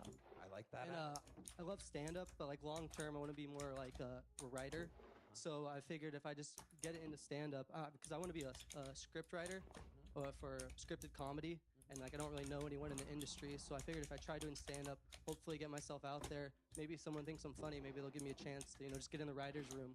Louis maybe just learn. J. Gomez. I feel like you're further away from that goal after this set. You set yourself back years just tonight. Yeah. Now the people that would have hired you are like, I will never work with that guy. Hell no. Buddy, I got to tell you, I personally know everyone in the industry. And I can put in a good word for you. Could you hook me up with somebody with herpes? I think you're very funny. Thank you. And for a first time, you were pretty confident, and you were killing it. And I like your honesty and vulnerability, talking about your game plan. Most comics come up here and they're like, I don't know, and you had all these things. So I admire. Completely agree with Peyton. For 23 years old, it's an amazing start. It is kind of always weird to start here, but you're 23 and have a lot of time ahead of you. This is a good time to start Ari Shafir. Was there any thought before you went on stage today of not wearing shorts on a 57-degree day? Well, I live in Fort Worth, and it was sunny there, and like I don't check the weather. I don't check the weather. I just walk out, and I'm like, if I made a bad decision, I'm like, fuck it, I just got to man up. Fuck yeah, dude. Yeah. How many comics are from Dallas today? Like Dallas-Fort Worth is like half the lineup tonight. Yeah. Sorry, what was that? Never mind. It wasn't about you. It was just an observation. It's funny. For really no reason. It's your first time doing stand-up, and your shirt says, "Not my first rodeo." Shout out Mike Stud. It indeed is your first rodeo. Yes, sir. Fake it till you make it. That's what that shirt says. Yes, sir. Adam, before I let you go, tell us one more crazy thing about your life. You have any special skills or talents other than, anything at all? Ooh. I mean, I could try to trauma dump, to get some envy, but I don't know. What? Do you have a crazy traumatic thing that happened to you? I mean, who doesn't? I mean, my mom recently got canceled. How did your mom get canceled? I don't know. It's kind of impressive to get that done in 2026. But go ahead. So it's kind of I'll make long story short. So my birthday was February 1st. My grandpa's is February 3rd. And I had like a tweaker uncle who wanted to plan a birthday for my grandpa. He's like 20 years sober, and the drugs still mess with him a little bit. So he's like, let's schedule a family gathering, get everyone together for my grandpa's birthday. I was like, you know what? My family's a little dysfunctional. I'll fade that and just stay here in Texas instead of going back home. Where's home? California. Okay, go ahead. And then, so my mom, the family's all there, and she's like, you know what? Screw this. I'll do what any normal person will do with a dysfunctional family. I'll go to the bar at 12 on a Saturday, get a midday fade in. And then, make the long story shorter. Yeah, sorry. Sorry. They'll tell stories like a woman. Dude, we need more detail. They planted these ICE protesters right outside the bar. Prostitutes have contracts? Red Band? I don't know. Do you have the answer? Let me tell you, I have a storytelling show myself, so let me tweak that for you a True, little it's bit. called The End, available at artistshafir.com. Tony Hinchcliffe is doing the final story ever done on my show. That's right. My mom was talking to these ICE protesters, and then What is happening? all the other stuff. Yeah. You talked about your relatives. They never came back in this. Yep. What, the bar? None of that matters. The fact that the birthday is February 1st, 3rd, none of it had anything What to was do with that? it. The Yep. first and third? I was like, okay, this is going to pay off. It is his first time. And it's good for him to learn. Misdirect Central. I like writing, so I just like oversharing, I guess. It was a tweaker uncle. It was a grandpa. It was a whole cast of characters that never reappeared in the story. Now, this takes place in a city I call... You know what that sounds like to me, though? a future TV writer. That's true. He's got characters. He's got an arc. He don't know where he's going with it yet. But at the end of that episode, we will find out why that chicken crossed the road. That is true. Here's a little something for you to start writing, and there's a medium joke book for Adam Ariola, ladies and gentlemen. Keeping it moving. Here we go. There he goes. Put me in a show, for real. Put me in a show. I need it. Your next bucket pool. Ooh, it's a show with. Oh, that's Keegan. This is Keenan. Make some noise for Keenan Womack, everybody.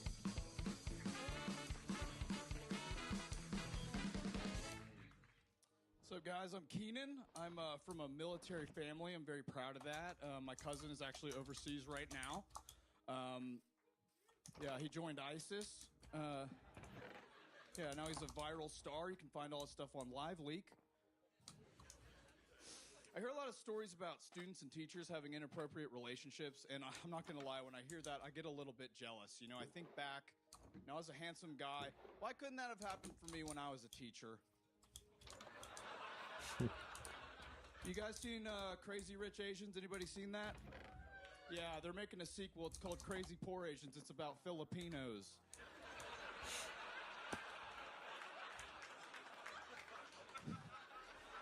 They're also making a movie about Hunter Biden. It's called White Lines Matter. Yeah. That's all I got. There you go. Keenan Womack.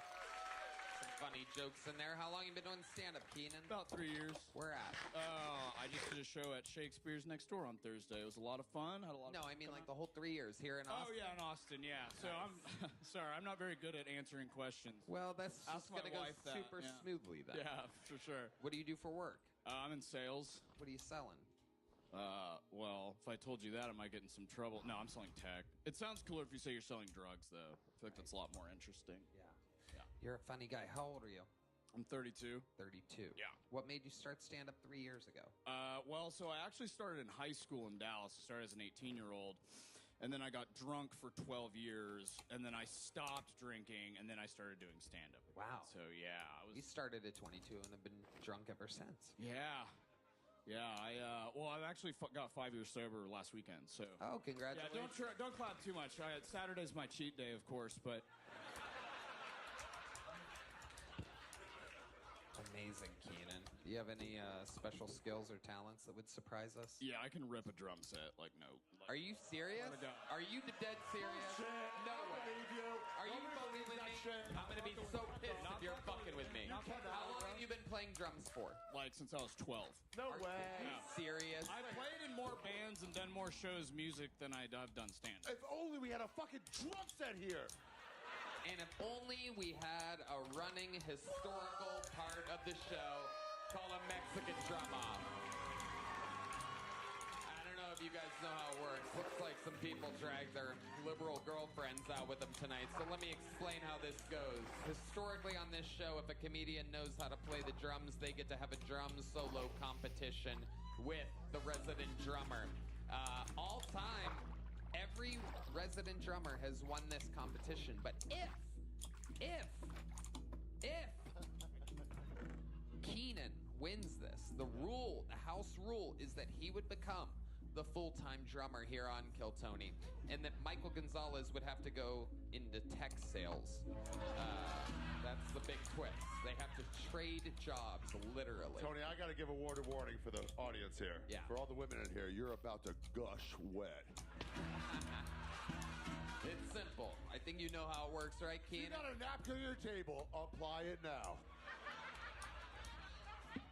And if you get too wet, remember, just look back at Ari Shafir and suck it back in.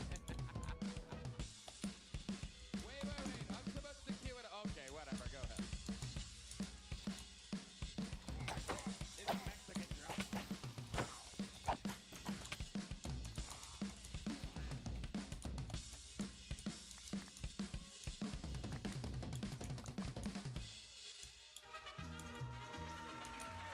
All right. Pretty good. Unimpressed. Yeah, I would have gone a little crazier playing since 12. I would have really built it up a little bit, told a story there. I was just kind of. Hold on, City. this blonde bimbo really wants to say something. Let's hear from this. Let's hear from Hulk Hogan's ex-wife for a second. What? What are you saying?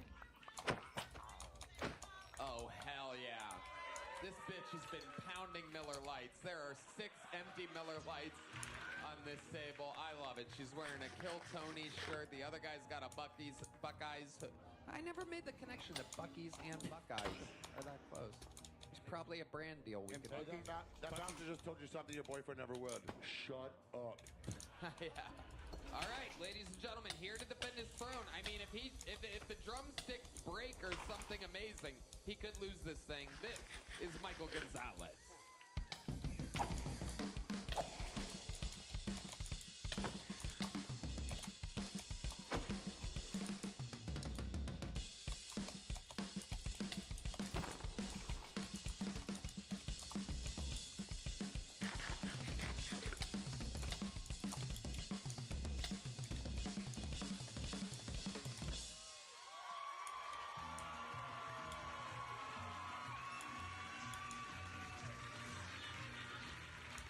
Man, that was a close one.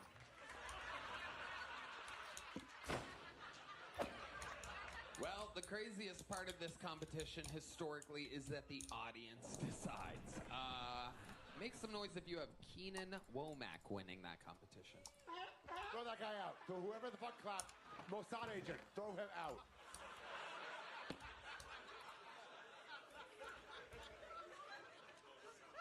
And how many of you have Michael Gonzalez winning?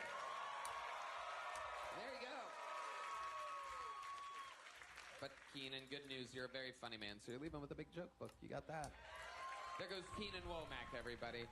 Funny man. All right, we're keeping it moving along here. We're gonna go a little long tonight. Is that all right with you guys? All right. Your next bucket bowl, very interesting name. This should be interesting. They're definitely covering up their real identity, so we'll see what happens here. Make some noise for PHX98, everybody. Here we go.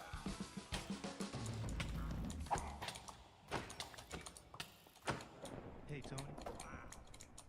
I heard you were gay, Tony. No GTA, Tony. I'm like, no way. Tony? Anyways, Tony, you fuck with raves, Tony? Nah, for real, you fuck with raves, Tony? Shit, Tony. I think you my twin, Tony. You looking kinda thin, Tony. Shit. Bring that shit in, Tony? Damn, Tony. I've been hitting squats 50 times every time I wake up, working on my ass, Tony. So let me ask, Tony. You fuck with raves, Tony?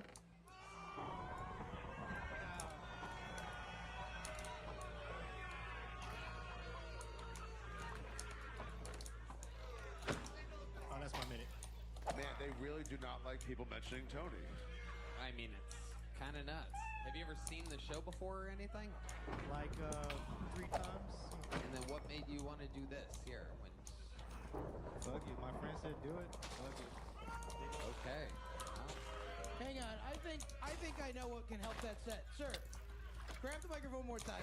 Exact same thing, okay?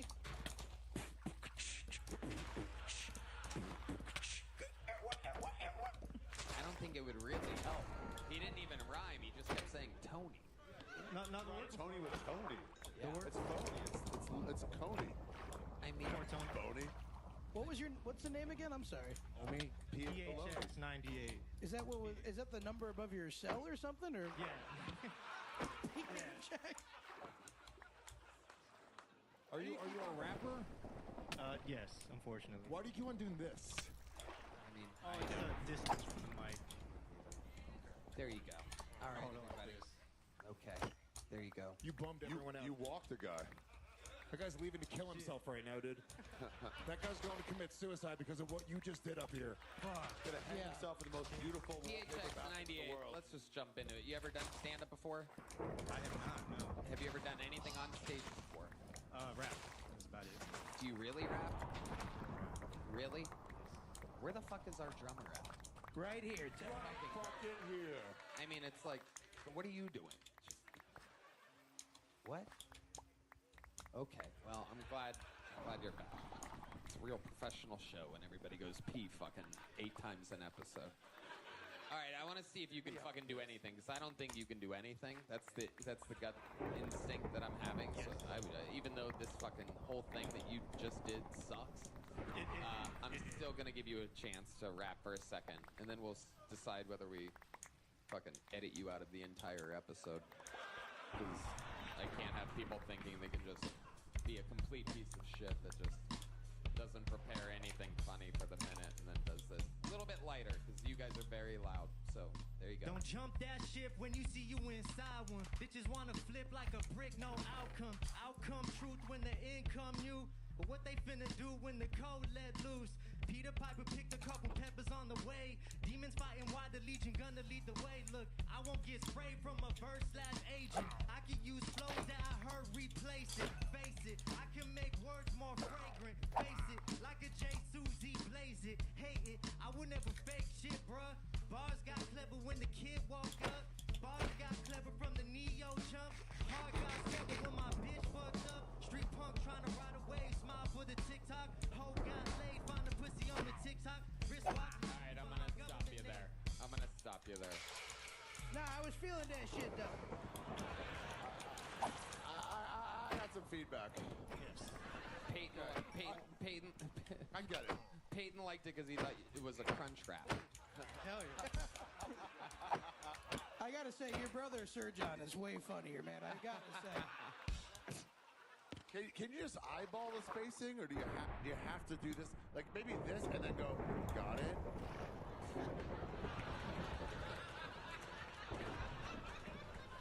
Imagine if you did that, you'd have to use your whole arm. Yeah, that's about right. That's about right. Yeah. PHX 98. Wait, there you what go. The fuck? Fuck you, man. Put the mic in the mic stand, PHX 98. Yes. There you go. There he goes. PHX 98. There you go. Thank you. You're welcome. Tony, you made him leave like someone who got fired at a high-level business. Yeah. That was so cool. We're like, I'll put that mic in the mic stand. Oh, can I talk to you over here for a second? That was so. You just offset any problem there. That's a criminal that you're like, won't be today. Yeah, that was nuts. You really said, go ahead and clock out for me if you could. People watching it at home, please don't sign up for this show without preparing a minute. It's like a psychotic thing to do. And I don't respond to you during your 1 minute long set. So if you're asking me questions like, do you like raves? I will not answer. And the entire panel has been instructed to not respond or interrupt the minute either. So you can't really play off them. You have to really try on this show. Just for a minute. He tried with that handshake, but he left it way over there. He was like, yo, what's up? No? Okay. All right. Anyway, Tony, I've been having a good time, Tony. This has been a fun show. We're having a good time. Tony. I think We have another bucket pull, ladies and gentlemen. Make some noise for... we know this young lady. Comedy store door girl, very funny person. Make some noise for Miranda Meadows, everybody. Miranda Meadows.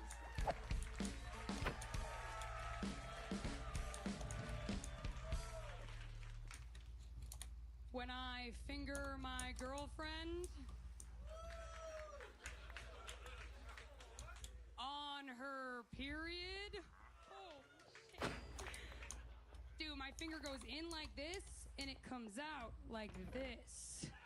And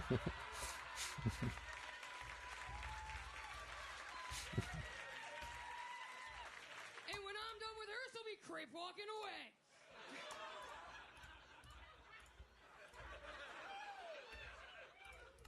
When I was a kid, I used to have nightmares and I'd pee the bed. And recently, I found out I'm a squirter. So I think back to those times I had nightmares and I'd pee the bed and I realized, oh, I was just sleeping next to my uncle. The uncle that molested me taught me a lot. He taught me how to roll my R's so that when I got older, I could say rape.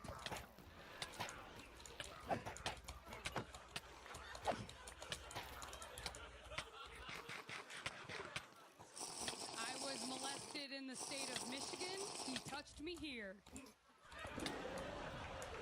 I've been Miranda Meadows. We know Miranda. It's like a distant little sister to us over there at the Comedy Store, holding it down. Great energies always there and on stage. Louis J. Gomez. Yeah, Miranda, you remind me of my niece, which is kind of ironic. Wait. I would much rather you have molested me than my ugly-ass uncle. Miranda, remind us all, how long you been doing stand-up again? On the 25th, it'll be 8 years. 8? Yeah. Hell yeah. Always fun. The true... You still working the door at the store? Yep. Nice. You ever wear that red vest I left you? Yeah, yes, when it's cold. I wish I brought it here. I packed horribly for this trip. It happens. This weather here is very wonky. Somehow it was 100 degrees in January and cold and rainy right now. Very bizarre. For those of you that care about the weather here in Texas. Boy, is it hot out here. Ari certainly cares about the weather. He controls it. So. Yeah, fuck you, Ari! You fuck... Why would you do this to us, Ari? Said it was too hot.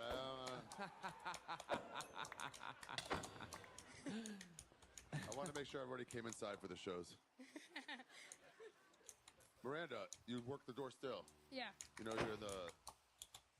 I guess me, you, Tony, we've all done the same job. Oh, that's cool. Are there any, I'm the only one that can find the clit out of all of us, but... Whoa! Dare you. Right there. Right there between the balls and the penis. We know where it is. That's the part they really like. Miranda, what else is going on in life? You know, big ballin', scissoring it up, fucking bitches, getting money. How long you had this girlfriend for? 2.5 years. 2.5 years. Yeah. Now, normally, lesbian relationships don't last that long. I know. What is your trick to keeping everything steady? Happy. You've been with her 2.5 years, so I'm Yeah. guessing you've lived together for 3 years. No, she doesn't want to live with me yet. Why do you think that is? Probably because I'm too good at the bedroom. I don't know. Or because you dress like a conductor. Yeah. Fucking train. I'm dressed like the best pussy eater in Auschwitz, goddammit. Now, they weren't eating much over there, I'll tell you that. Exactly what I need, but... Just like that, you clearly don't eat pussy. You also chew. Live long day. Hell yeah. Do you really scissor? Is that a real thing? I find it to be so strange. One of the fucking funniest things in all of any sex. It might be funnier than anything gay dudes do. But I mean, like, bouncing your pussies off of each other. It's really fucking hard. Honestly, at the end of it, my knee just ends up there. And it's really hard. It doesn't feel good. And when it does, it's 2 seconds and it's over. Real ballpark of how many, is there like a ballpark of how many times a year, if you had to guess, that you guys bounce your pussies off of each other? I have to know, 'cause it's just hilarious. Honestly, not this year. Right. We haven't this year. Yeah. Last year, a few times. Business was booming last year. Business was Year for booming. scissor. What's your normal? 69 in? I mean, we call it 45 and a half, but it's just sucking each other's tits. Girls can't really 69, can they? It's a little bit. Yeah, it's a neck crank. Right. Seems like it's possible almost. It seems like one would be kind of, you would have to like loop your arms back, and one would be like kind of up in the air. Put your legs down on the back of her head. Yeah, it's almost like a Scott's. It's like the Steiner recliner from Scott Steiner, the brother of Rick Steiner, the father of Brock Breaker. Either of you have like extended labias, you could stretch it out. Oh, good question. Rick, Brian, that's a good that question. is over the line. That's a good question. Classified information. That is a crazy question to ask, and it's disrespectful to women on the show. Do any of you have extended labia? I mean, it's probably easier 69ing as a 2 men. You probably know a lot about this, Tony. Absolutely. No, it's true. It's very true. 69ing with 2 men works depending on the height of the other man. Okay. How many? If you had to guess how many toys you have between the two of you, I always find that intriguing about true You lesbians as well, because it takes so many things to replace one penis. I'm interested to hear how many toys. Yeah, you want to take a guess? I'm gonna guess 14. Oh. I'm going to guess one train set.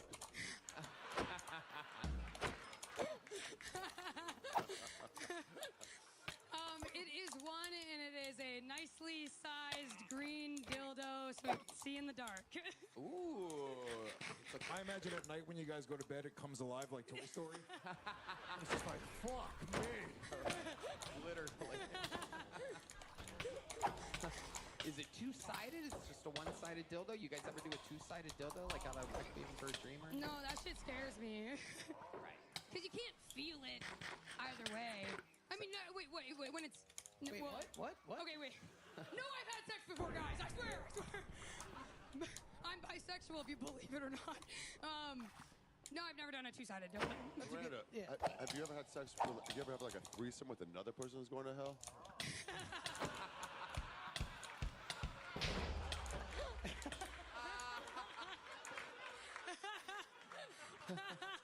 Because if not, Ari's happy to join you and your girlfriend. I've heard about sex, but can you teach? I have seen Ari's dick before while he's on stage, and I will say it's perfect size. Yeah. It's also green, like your favorite dildo.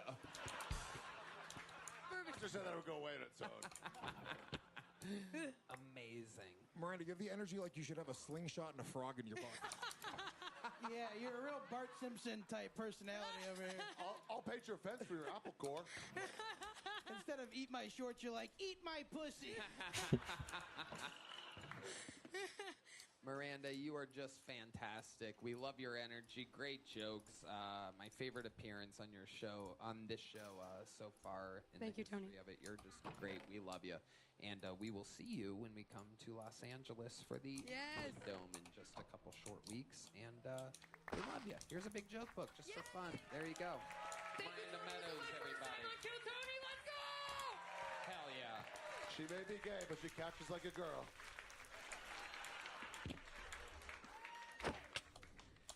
You know what? I'm gonna bring somebody out who specializes in eating pussy, believe it or not, because he can do it. Wow. They're both standing up. Ladies and gentlemen, just here to say hello, an old friend of the show, former panelist who's just swinging by in town. Make some fucking noise for one of your favorite stars from the hit movie Jackass. And the new Jackass is coming out June 26th. Jackass, the best and last. Ladies and gentlemen, just to say hello, make some fucking noise for Wee Man, everybody.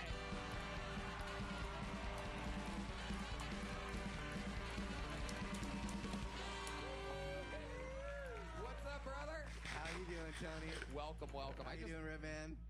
Wee Man, this is not Preston Lacey. This is Preston Lacey and I's child. Oh my God! It's that last chick's double-sided dildo. Am I huge? Yeah, but I'm not green. No.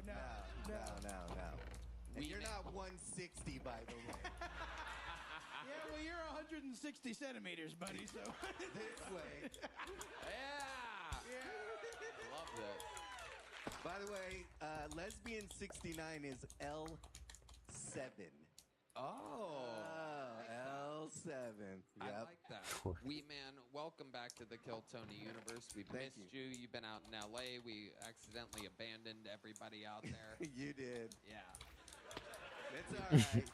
You abandoned your favorite neighbor, too, and he's sad. Absolutely, yeah. The great Rick Kosick, one of the more famous cameraman for all the Jackass movies, and I were extremely close, next-door neighbors for a long time. We had a very home improvement-like relationship where his head would come up to my fence, and I would be out there, obviously, chain smoking and writing and whatnot. And we would talk every day. We'd go to the farmer's market, we all would, get some Philly cheesesteaks. Tony, you're not gay at all. Gay? No, I said you're not. If you saw Rick Kosick, you would know it was not a sexual relationship. Come on. Oh, yeah, I would totally fuck Rick. Absolutely. I've seen that guy barf on film more than anyone in the world. It's hilarious. And we love Rick. We're all very good friends with him. Wee Man, this movie's coming out June 26th. I've heard so many great things about it. We all know that I am a massive fan. I've always said there's only two funny things left in this world, and that is Jackass and South Park. We are so excited. So excited to see it. How do you feel about what you guys got on film? It's actually really, really good. This time we went right away in the beginning. We went and shot for 5 days. That's it. We got 40 minutes. That's over half the movie in 5 days. Usually we take like 6 months and we take breaks. And Knox is like, well, now that we're working at this speed, who knows what's next? Yeah. Yeah. No, it's gonna be a fucking good one. And we went viral on Friday because we blew up the back of Simi Valley, and there was like a family park, and everybody's like, "Oh shit, there was 2 explosions, and okay, we're gonna hear helicopters soon." And all of a sudden, it was nothing because we had all the cops and fire department. They all knew we were gonna blow shit up. So Jackass started the fire in Los Angeles, and they were like, "Hey, this is Jackass, and we're destroying Pasadena." Fucking amazing. Wee Man, what else is going on in life? Anything else crazy we should know about? Nothing crazy. I just got an old Canon Elan film camera, and I started taking shots, and I have a photo show coming up. I love it. Nothing better than low-angle photos. Oh, yeah. Double chin. Double chin on everybody. Upskirt pictures. That's a GoPro. He's like, and this one is a shot of ankles, and this one is a shot of ankles as well. Who got the most PTSD this year? What's up? Who got the most PTSD this year? Dave England. He shoved his finger into Zach's ass, and he tore his middle finger. He tore the tendon right here. In a butt? What? In a butt? In. Straight in, tore his tendon, and he had to go, and he didn't realize it at first. We did this whole crazy bit, and then he went, he goes, dude, I can't move my finger, guys. So he goes to the doctors, and we're like, yes. And we're like, did you tell him what happened? He goes, yeah. I told him and the assistant, I shoved my finger up the dude's ass and broke it. And my first thought was, the doctor's wife that night was like, so, honey, how was work? Oh, wait till you hear this one. I am hard as a rock right now. You know that dude is like, he's now going around Hollywood going, I literally have the tightest ass in LA. Where can people see that photo show that you're doing? It's at a small little venue called House of Danger in Costa Mesa, May 2nd. Nice. It's going to be fun. Awesome. Drinks and burgers and low-angle photos. We love you, Wee Man. Jackass, the best and last, it's called. Comes out June 26th. You guys know what to do. Go have fun, smoke some pot, and go watch a fucking funny-ass, undeniable movie. A lot of our friends and former guests of the show, of course, are part of the cast. Basically, everybody, I think everybody's been on it except for Knoxville, who was almost on it, but lost him. We had some crazy stuff going on that day. Had a little gig in Madison Square Garden the night before. A little something happened. We don't worry about that, though. It's all behind us. Okay. I mean, guys, what a fucking episode we've had. And there's only one way to end an episode like this. And believe it or not, it's probably not how you think. William Montgomery's going through it. Ari Maddie's doing extra sold-out shows. And Timmy No Breaks is recovering from a big fall at WrestleMania, which is available now, obviously, on Netflix. Kill Tony Mania went live. Yeah, go watch it.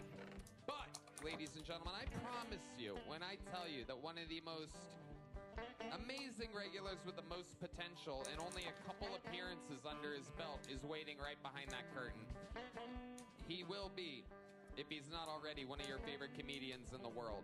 Make some noise for the future, everybody. This is a new set from Pat O'Neill, everybody.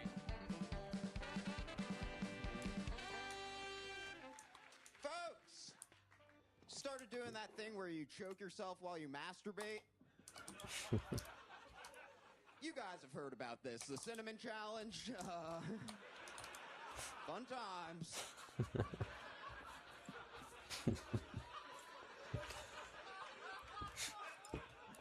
Last time I did that, I was watching some midget porn. At least I hope.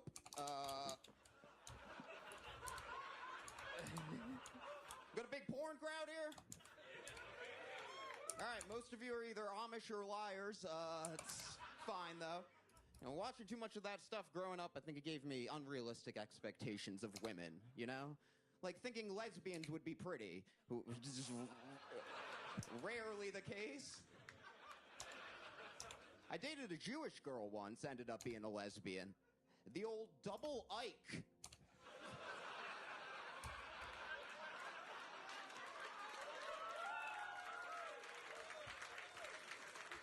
Part of the LGBT Jew. You know, the ancient Jews, as legend has it, they saw Jesus Christ at the Last Supper picking up the tab for 12 other dudes, and were like, he must be God. We have to kill him. Okay, thank you. Unbelievable. I mean, he does this.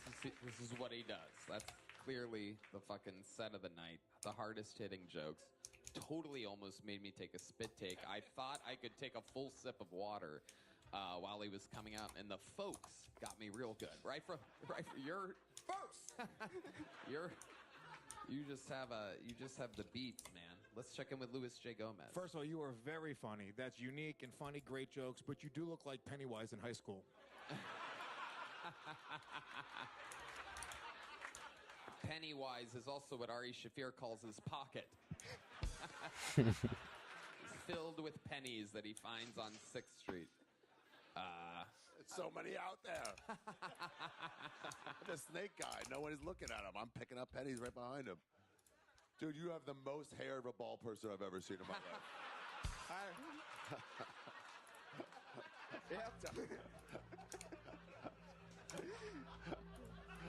You have a Black Widow's peak. All right, let's have the third person tell me how ugly I am. Peyton? It's not about how ugly they are. I'm just surprised how funny you are when you spend most of your time trying to reanimate dead flesh at your house. You're like fucking Dr. Frankenstein, dude. Your bedroom's just full of like bubbling tubes and shit. Yeah, I kill ladies. Yeah, I'm calling you a psychopath. Yeah. You get it? O'Neill, you are so fucking funny. Rules. Thank you, Tony. Crazy question. But what's your writing process? Is it daytime, nighttime, at a desk? Does it come to you and you write it on your phone? Is it in the shower? Is it driving? Yeah, just like all day. Yeah. Shower and driving. Will you just lay down in an open grave and wait till it comes to you? I feel like he writes all of his jokes by clipping out letters from magazines and newspapers.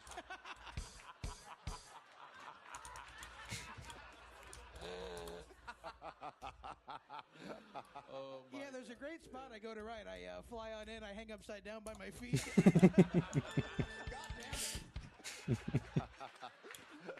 Pat O'Neill, I cannot stress enough how funny I think you are and how excited I am for you to be a full-time regular on the show. You did it again, buddy. You're amazing. Don't change a fucking thing.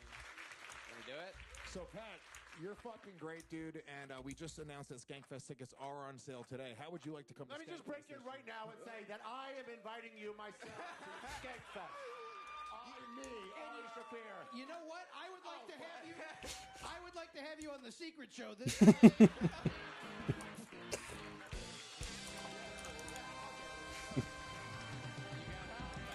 All expense paid trip. There's a suite that fucking some named Dave Smith's not using. You can have that. No, I want you at Skankfest. And also, to be honest with you, dude, Peyton, are you coming to Skankfest this year? I was planning. Peyton, let me be the first one. I am inviting you to Skankfest. You're now a proud member of Skankfest. You're there. I was gonna. I didn't get in last year, and then this year. Yeah, can you believe it? No, I'm going to be in D.C. at the time. So. You're going to be in D.C.? Yeah. And you're doing shows? Yes. Cancel the fucking weekend. Come party at Skankfest. What are you doing, dude? All right. Just ask him for a week later. It's still early enough. D.C., it's a shithole. You can at least call Okay. All right. All right, Peyton Ruddy's I going to will be be at there. Skankfest, That's and Pat O'Neill's going to be at Skankfest, and the rest of us are going to be at Skankfest, believe it or not, everybody. How about one more time for the great Pat O'Neill, everybody? Your soon-to-be favorite comic, if he's not already. Make some noise for the great Louis J. Gomez, everybody. Skankfest.com for the final tickets to Skankfest. There's not going to be a Kill Tony, just to make it clear. However, we're all doing stand-up and everybody shows, story wars, all the fun stuff. Well, it's a 10th anniversary. You never know what could happen, Tony. Well, I do know what can happen. What and did, it's what not did happening. happen on the last time you did Kill Tony on Skankfest? What did happen? Yeah. You took a shit on the stage. Fuck. And anything could and will happen at Skankfest Kill Tony. Anything can happen. I'd like to guarantee right now Kill Tony will happen at Skankfest. It's definitely not. Do not. You heard it here first.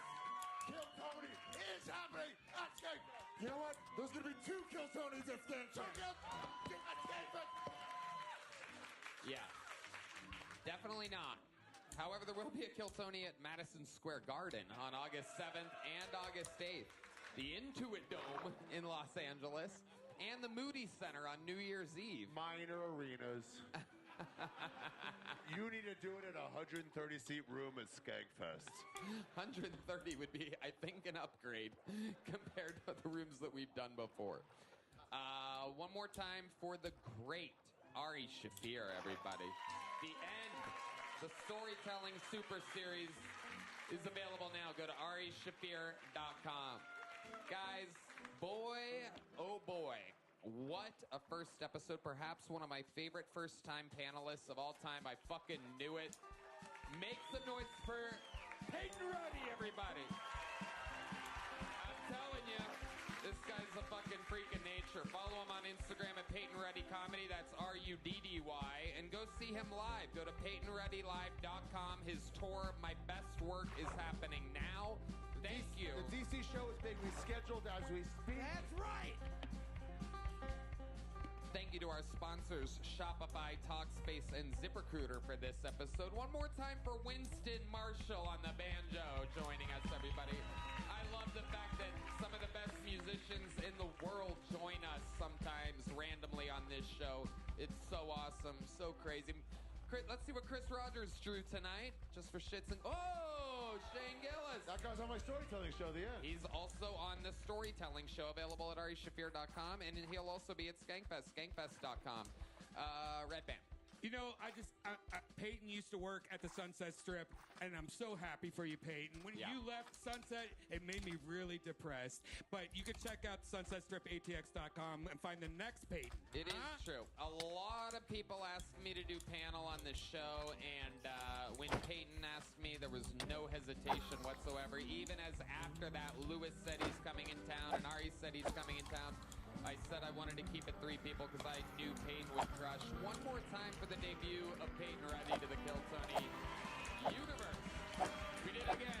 Go watch Kill Tony Mania on Netflix and come see us live in New York, LA, everywhere. And life goes on. Good night, everybody. Thank you.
I want to let you know that I'll be doing a boss on his Mr. Fahim.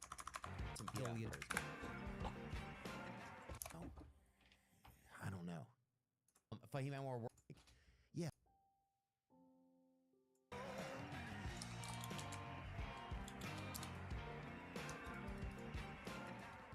I'm saying over there doesn't even happen. Somebody just said there were some fires going on. Are there? Remember when everyone had that Fire app for like 3 weeks? Oh, and then we dude, yeah. deleted it. Yeah, it did. Right? Like we were all about that Fire app, but like I deleted it. Yeah. Or are you still trying to find out like what fires are going on in Oregon or something? Oh, bro, when people had that app, bring up that app. What was that? Was it called Fire? I mean that's. I think it was called Something's Burning. Wasn't it just an advertisement for Bert Kreischer's podcasts? It was cross pollination. What was that app? Watch Duty. That was the app, bro.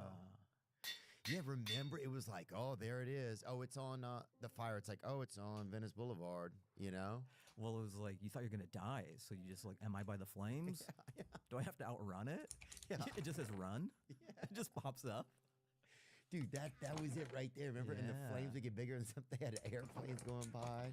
And every now and then they would have this like a burning emoji would just run across the screen. They would have an icon of a guy setting fires. You're like, somebody take care of him. Why is he... Cops get on it. Yeah, dude, that app was crazy. And it was like, oh, leave your popcorn kernels out on your veranda. It's going to be a hot one? Yeah. Veranda. They're like, oh, it's going to be, yeah, definitely. It's a great day to get some popcorn going. Yeah, they were probably, I mean, it was bittersweet. Like, the developers were probably stoked. Yeah. That, you know, everyone's downloading the app. But it's a shame that, like, this has to happen for the downloads to go through the roof. Maybe they're starting it.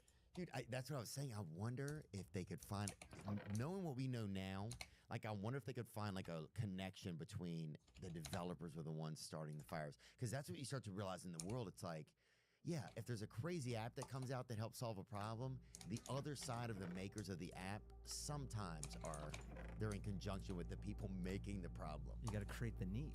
Yeah. You got to create the need, dude. Fahim Anwar, good to see you, dude. Thanks for having me, man. Oh, man. Same. Thank you. This is great. Yeah, it's been awesome, man. Thanks for your patience too. Of course.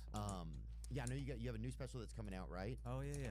Yeah, and what's the name of it? It's called I'm blanking on it. Shit, I'll help here, and this will help the name of it. Hold on, I should know what it's called. Intrusive Thoughts.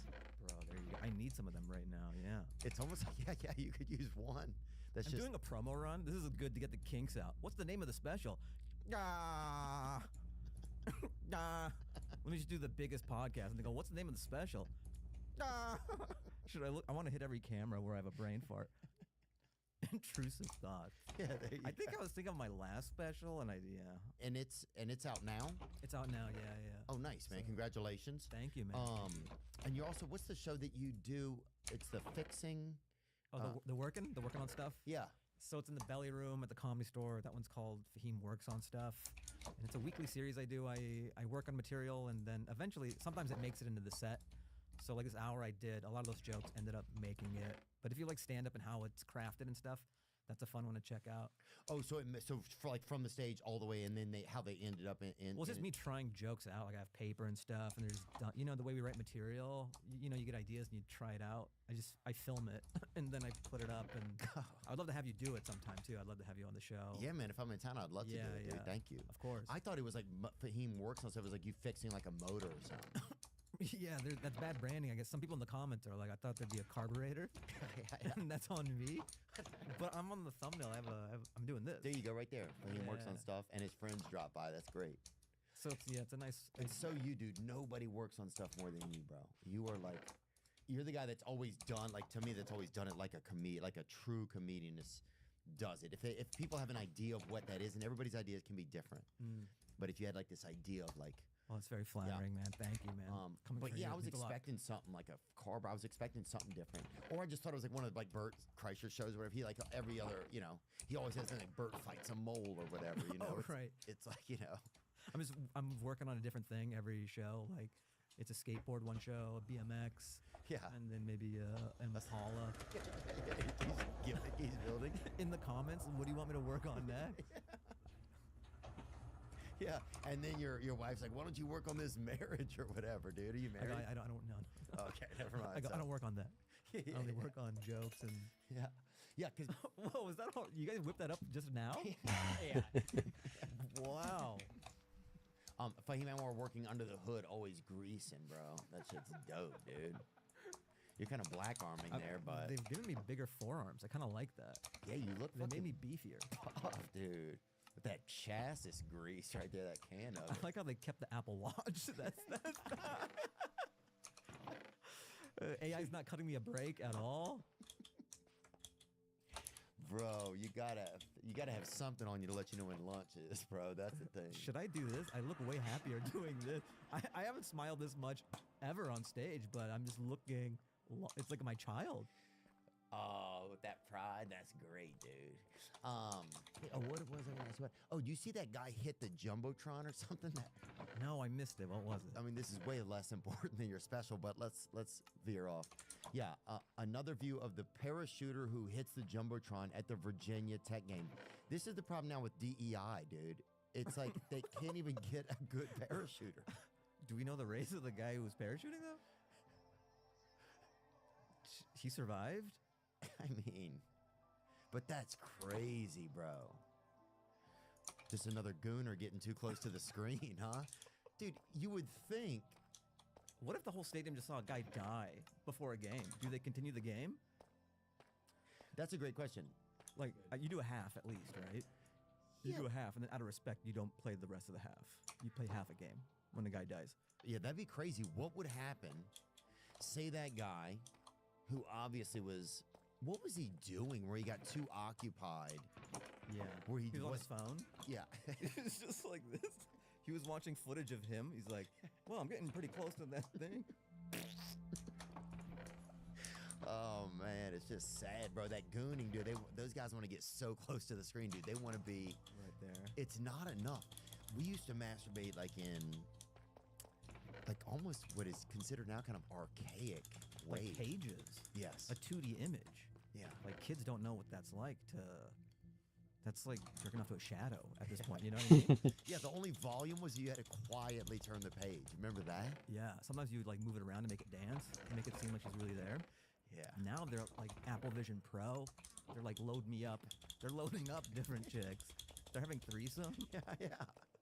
Oh, they're having eightsomes. They're having freaking. They're like they have one where an octopus will jerk you off, and if you guess the arm he's gonna do it with, like you win more coins or whatever. I'm like, what is it? That'd be cool if there was an orgy with like everyone's wearing an Apple Vision Pro, but it's just like 12 people naked in a room. Like y'all could be fucking each other. Like, yeah, the environment's better in this one. We're on the pyramids. Yeah. Yeah, dude. What are you talking about? We're on the Mayflower. Why would I fuck in my living room like some senior citizen when I could fuck on the Challenger, but you only have 40 seconds to fuck? The Challenger? Yeah. So it's like sort of like a bust contest. You have to do it under the clock or you blow up. Bro, you have to bust before you bust. Yeah. That's the name of the game. Just they go, you died without busting. I go, what game is this? Oh, damn. Dude, it's definitely getting... They go, it's free, but then you have to pay for the tokens. That's where they get you. Yes. The game's free. The game is free, but yeah, you get different coins too. I know there's like there's that one, I know, virtual reality sex thing where they're having sex on like famous like sad times that happen. I think there's one they're doing now. Palantir's doing one where you can just do it right in the Gaza rubble. They're offering that. That's a new service. Yeah. They're pivoting. Yeah. It's sort of like Allbirds, the shoe company, went AI. And everyone's like, okay. Yeah. That's like Crocs getting into like biotech. You know? And that's just allowed? Dude, that's so funny, bro. Imagine Palantir actually, they would come out with something like that, dude. That soulless group. Yeah, but that's where it's going to get to. It's like, oh, well, oh, sorry, I would love to work out today, but I'm banging a couple chicks on the Trail of Tears later this afternoon. Like, I'm meeting up with a couple of friends. We're meeting up in an opioid crisis basement from like 2022. Yeah. You know, it's just gonna get weirder and weirder. Why does it have to be like busting to sad stuff? It's just it's a funny. Those are the only levels. It can't be a meadow. It has to be like the worst. What do you mean, like a meadow, like a meadow from like the hills, like The Sound of Music or Sound something? of Music, yeah. Yeah, that'd be nice. Ooh, that'd be beautiful, like in Stockholm. Sure. Is that what it was? Bring up a Stockholm meadow, please. What is it like there? Oh, that's nice. Oh God, look at that. That's like a XP screensaver right there. And where? Yeah, that is. Remember that when the nicest thing in your house was your screensaver? Oh yeah. But you looked out of your real windows and it was just like a bunch of it was like two black dudes fighting like a crow in Baltimore or whatever. What if that was the screensaver they sent to the hood? Like you couldn't even have the rolling. It had to be like what's outside your window. Yeah. So it couldn't even be that. It was just like dilapidated cars. What is that place? Oh, go back to the previous one, Nick. Whatever you clicked on, right here. Green Meadow at Ironson. Johagen. But yeah, dude, you're right. I'm thinking of like negative things. But it is funny. I do like that constraint that it's a pretty awesome video game, but it has to be in terrible places. Yeah. That's just the deal. Yeah. Maybe the patch will let you do nice places, but until then, we're beta testing the terrible places. Right. In the beginning, it's like a virtual reality sex thing. Yeah.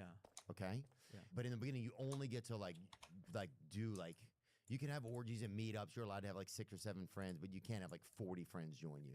Right? Yeah, then you have to pay. That's like a paid tier. Yes. And you get like, you unlock better places to be able to kind of basically jerk off in, hypothetically, that you would never be able to go to because. What do you think the ultimate unlock is? Ooh. Well, what are some second tiers even? If you don't mind. You unlock movie theater, let's say, if you want to do a throwback, you know? Yeah, movie theater, maybe, like a porn theater back in the day. Yeah, Jets game or whatever. Sure. Do you think there's a guy? I mean, that's terrible, right? But kudos to the guy who can do that. Oh. Who can bang it out to a Jets game, you know? Yeah. Like football's going on, there's peanuts and popcorn, and he can still... like if there was a talent scout for adult films, it'd be like, that guy, he's going to do it on cue. Yeah. We're looking at him for the second round. Yeah, we're drafting that guy. Most people can't with like a few people watching. This guy does like a whole stadium. Yeah, that's scary, dude. Imagine, I would have dreams where I'd imagine like it was like a big thing and you had to jerk off a mountain or whatever, or like a village couldn't eat or whatever, and everybody's there cheering and shit. That's a lot of pressure. Yeah. And then it's like 8 more weeks of winter for your stomachs, bro. Y'all ain't eating shit, dude, because y'all made me too nervous up here. You blame it on them? Yeah, we have to. They're cheering. Don't cheer. It's like golf. Yeah. I need silence. I can't do this with you yapping in my... Have to start over. I had it and then I lost it. Yeah, that's it. Can you get in the other room? Oh, but yeah, that's just sad. Some guy jumps out of... I guess he jumped out of a rocket or something. I mean, what was he even doing? Yeah. And then, what would some of the highest tiers be like? Okay, and you can't really tell your parents unless they're like also unless they play the game, then they already know, right? Yeah. Then they see you, like You hope because your gamer tag is on there. Yes. And your dad sees that, and you go, "You play too?" Yeah. And that's sad, dude. Yeah. And when the power goes out of your place and both you and your dad, you just hear each other like, "Dang, God," because both y'all just got shut down and you're freaking from the Goonosphere or whatever. What did bring up? I want to learn more about gooning. Do you know a lot about it? I don't know. These young kids, you know, they have all these terms, and then I learned about it way too late. So gooning, is that just like pining? Is that the new version of pining? I'm not good. I think it's just like you're into something. Let's bring it up here on Perplexity. They help us. I feel like this is overkill for AI. This is like shooting a fly with a cannon. AI, what is gooning? You have like Tony Stark shit just to explain. AI, what's 2 + 2? Perplexity is a sponsor. We're gonna pull up 2 + 2. Perplexity, what color is the sky? My Perplexity must think I am the fucking dumbest guy in the world, dude. We ask the most basic shit because we don't know it. This is the most Theo thing, though, ever. This is like quintessential Theo. Like, pull up AI, pull up gooning. Just the most robust infrastructure for the silliest thing. We built all of this just to look that up. Dude, they need to do a remake of Goonies, but it's gooning. Bro, you sold it in the room. Yeah. You sold it on name alone. Bro, you telling me, and they all have to get to one magic spot, and they all jerk off in like a cup from like a senior citizen from like 2,000 years ago. I just picture you in a suit at Paramount pitching this. Like, you're saying all the same things, and you pitch it in a suit. What does it say? Quick definition, modern sexual meaning. In current internet slang, gooning is a form of marathon masturbation and porn consumption where someone stays aroused for a long time. So it's basically like trying to keep the party going. And also I think it's trying to keep your wiener up. So it's there's like a level of like, you know, at the like at the fish thing when they try to get the dolphin like stay on its tail for a little while. So gooning is the human equivalent of a dolphin staying on the water. Yeah, You have to make that sound when you're gooning. Mine sounds like a fucking broke down gay dude. Hold on. It's pretty good. Yours is like half human, half dolphin, like the blade. Yeah. Mine sounds like an Asian car that won't start, dude. Just So that's gooning, pretty much, huh? let's get a little more. Sorry, Is it like edging? Wasn't that a thing before? Well, someone stays aroused for a long time, often hours, edging themselves into a trance-like, zoned-out state, rather than just quickly getting off. That's crazy, bro. So I didn't know that. I thought it was just. I knew that it was somebody like that was really locked in on seeing their penis and wanting to come, or just being involved with pornographia, or porno or whatever. I knew it was a lot of that, but I didn't know that this exists. Well, just the levels they're going to for it. Solo means non-partnered, porn-driven, often multiple tabs, niche content, things on loop. What are you fucking doing? Are you like Reggie Watts or whatever? Like, you have a loop machine? You're just playing this. You're like a DJ. What if this is the birth of hip hop? It's a new genre of porn, where like people would just play the whole thing, but I started chopping it up, and now people come to my porn DJ sets all the time. Like, oh yeah, oh yeah. Everyone's, yeah, the Coachella main stage, and the beat dropped, dude, and just fucking like fakes like. Dude, that's when the fog comes, like, or the foam, like in Ibiza. Oh, that's gooning, man. Dang, it's long before it had anything to do with porn. Goon meant things like fool, thug, or a henchman. The history roughly looks like older English roots goni, gone. Do you think old-fashioned goons are upset that it's like their word has been taken away? They go, "No, I don't do that. I'm a goon. Yeah, I'm a muscle. I'm a goon for the mob. I'm not these Gen Z. Gen Z fuckers are. I'm an OG goon. I'm a real goon, brother. I'm a real goon. Yeah, I'm not just jerking off or whatever somewhere. But it's just sad that like this is kind of like our military now. It's like there's enough of them doing it now where it's like they have like meetups and they have like they have almost like those dance-a-thons or whatever where it's like it's like what is it, Fonzie, like a sock hop or something? Yeah, it's like we're raising money for testicular cancer or whatever, and how many kids are in the like what's it called if people goon together? There's got to be something. That actually sounds like good for the community. Well, quit gooning by yourself. Goon together. Yeah. At the Goon Off. Yeah. Down at the local gymnasium. Winner of the Goon Off gets a Hyundai Elantra. When people say goon together, it's typically referred to as a group gooning or participating in a goon session, communal gooning, often organized via online communities like Discord, Reddit, and adult platforms. Wow. Huh. Oh, group sessions. Okay. I think this is a younger person's thing too, like a teenage or adult. I mean, like or college age. I don't think I would have the time to devote to that. Yeah, it seems like a lot of time. I wonder if we're just out of touch. Like, do you think parents are like, I don't understand your goonies. Like, you don't get me, Dad. Yeah. Me and my friends are doing it. Maybe we're just too old. Richard, he's in there gooning right now. He's in there gooning. It's like that weed commercial. Like, where did you learn to goon? I learned it from you. Watching you. Yeah. Oh, that shit hit me, dude. I didn't even have a kid. I was a kid. I was a kid, and I just felt all the pain of it. Like, God. Oh, man.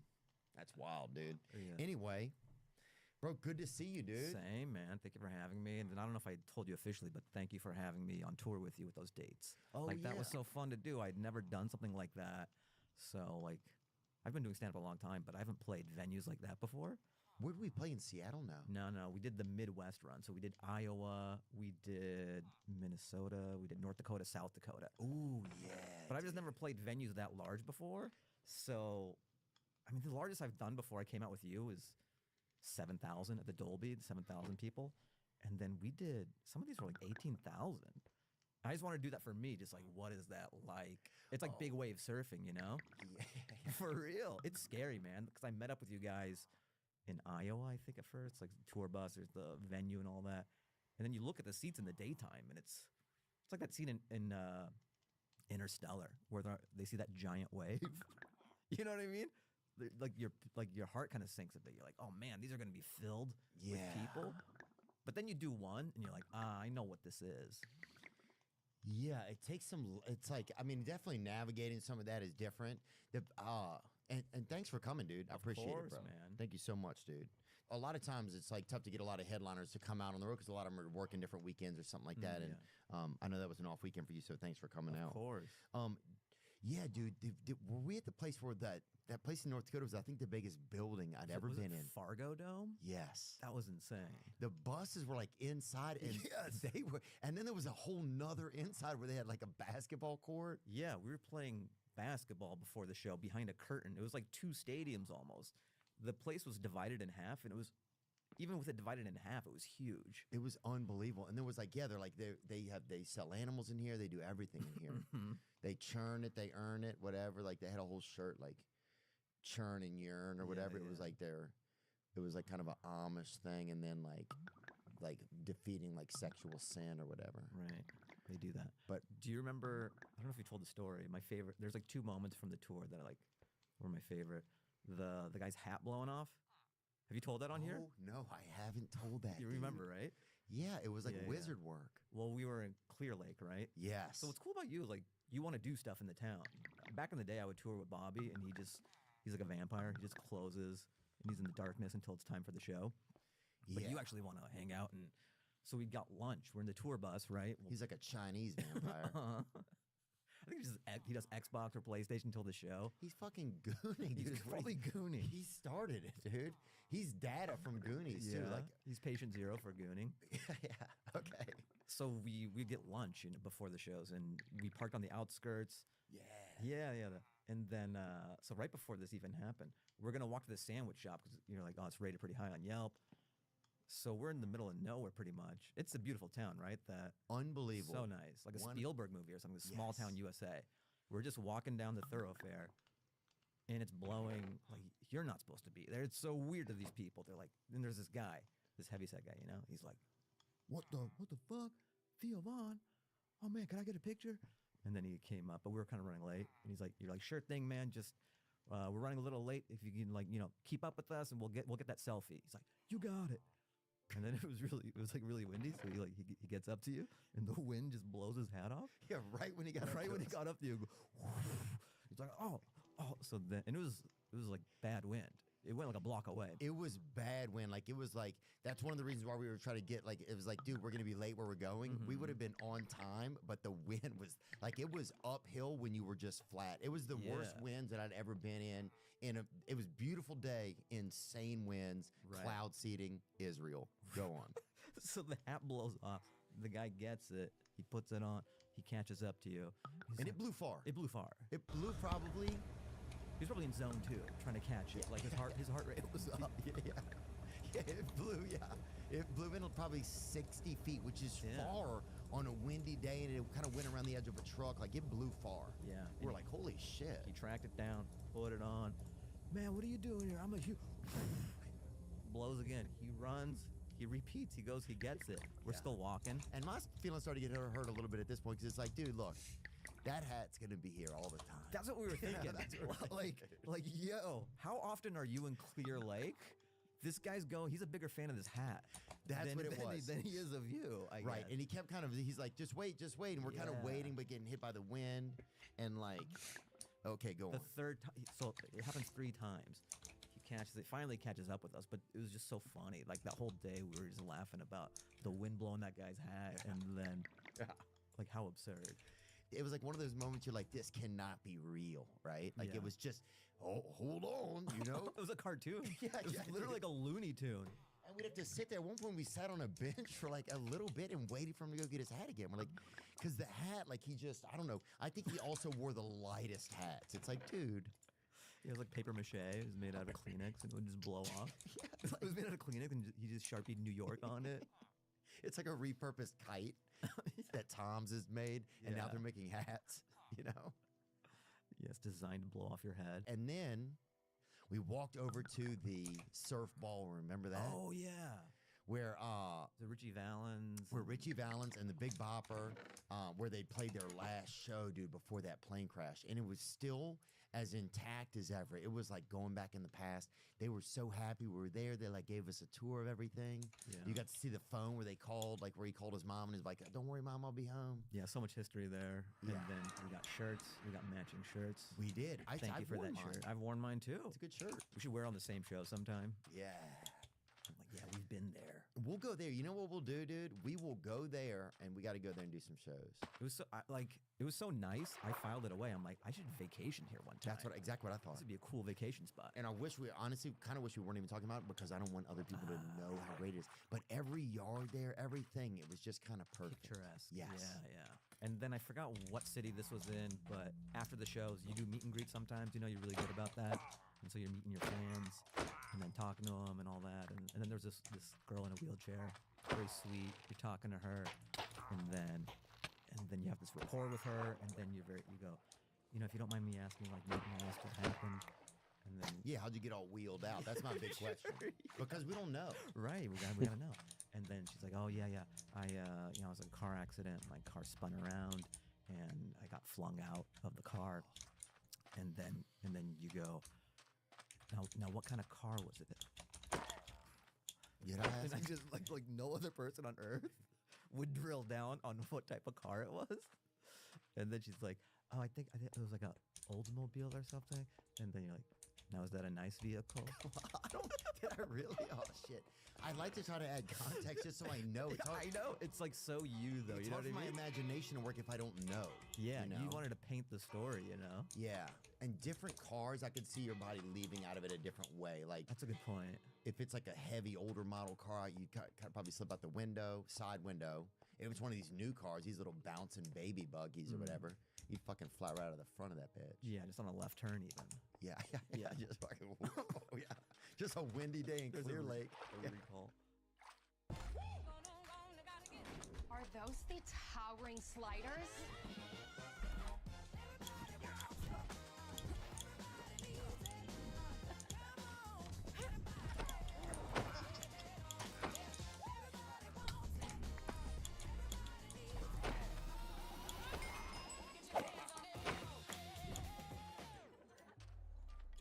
Again? Be right back.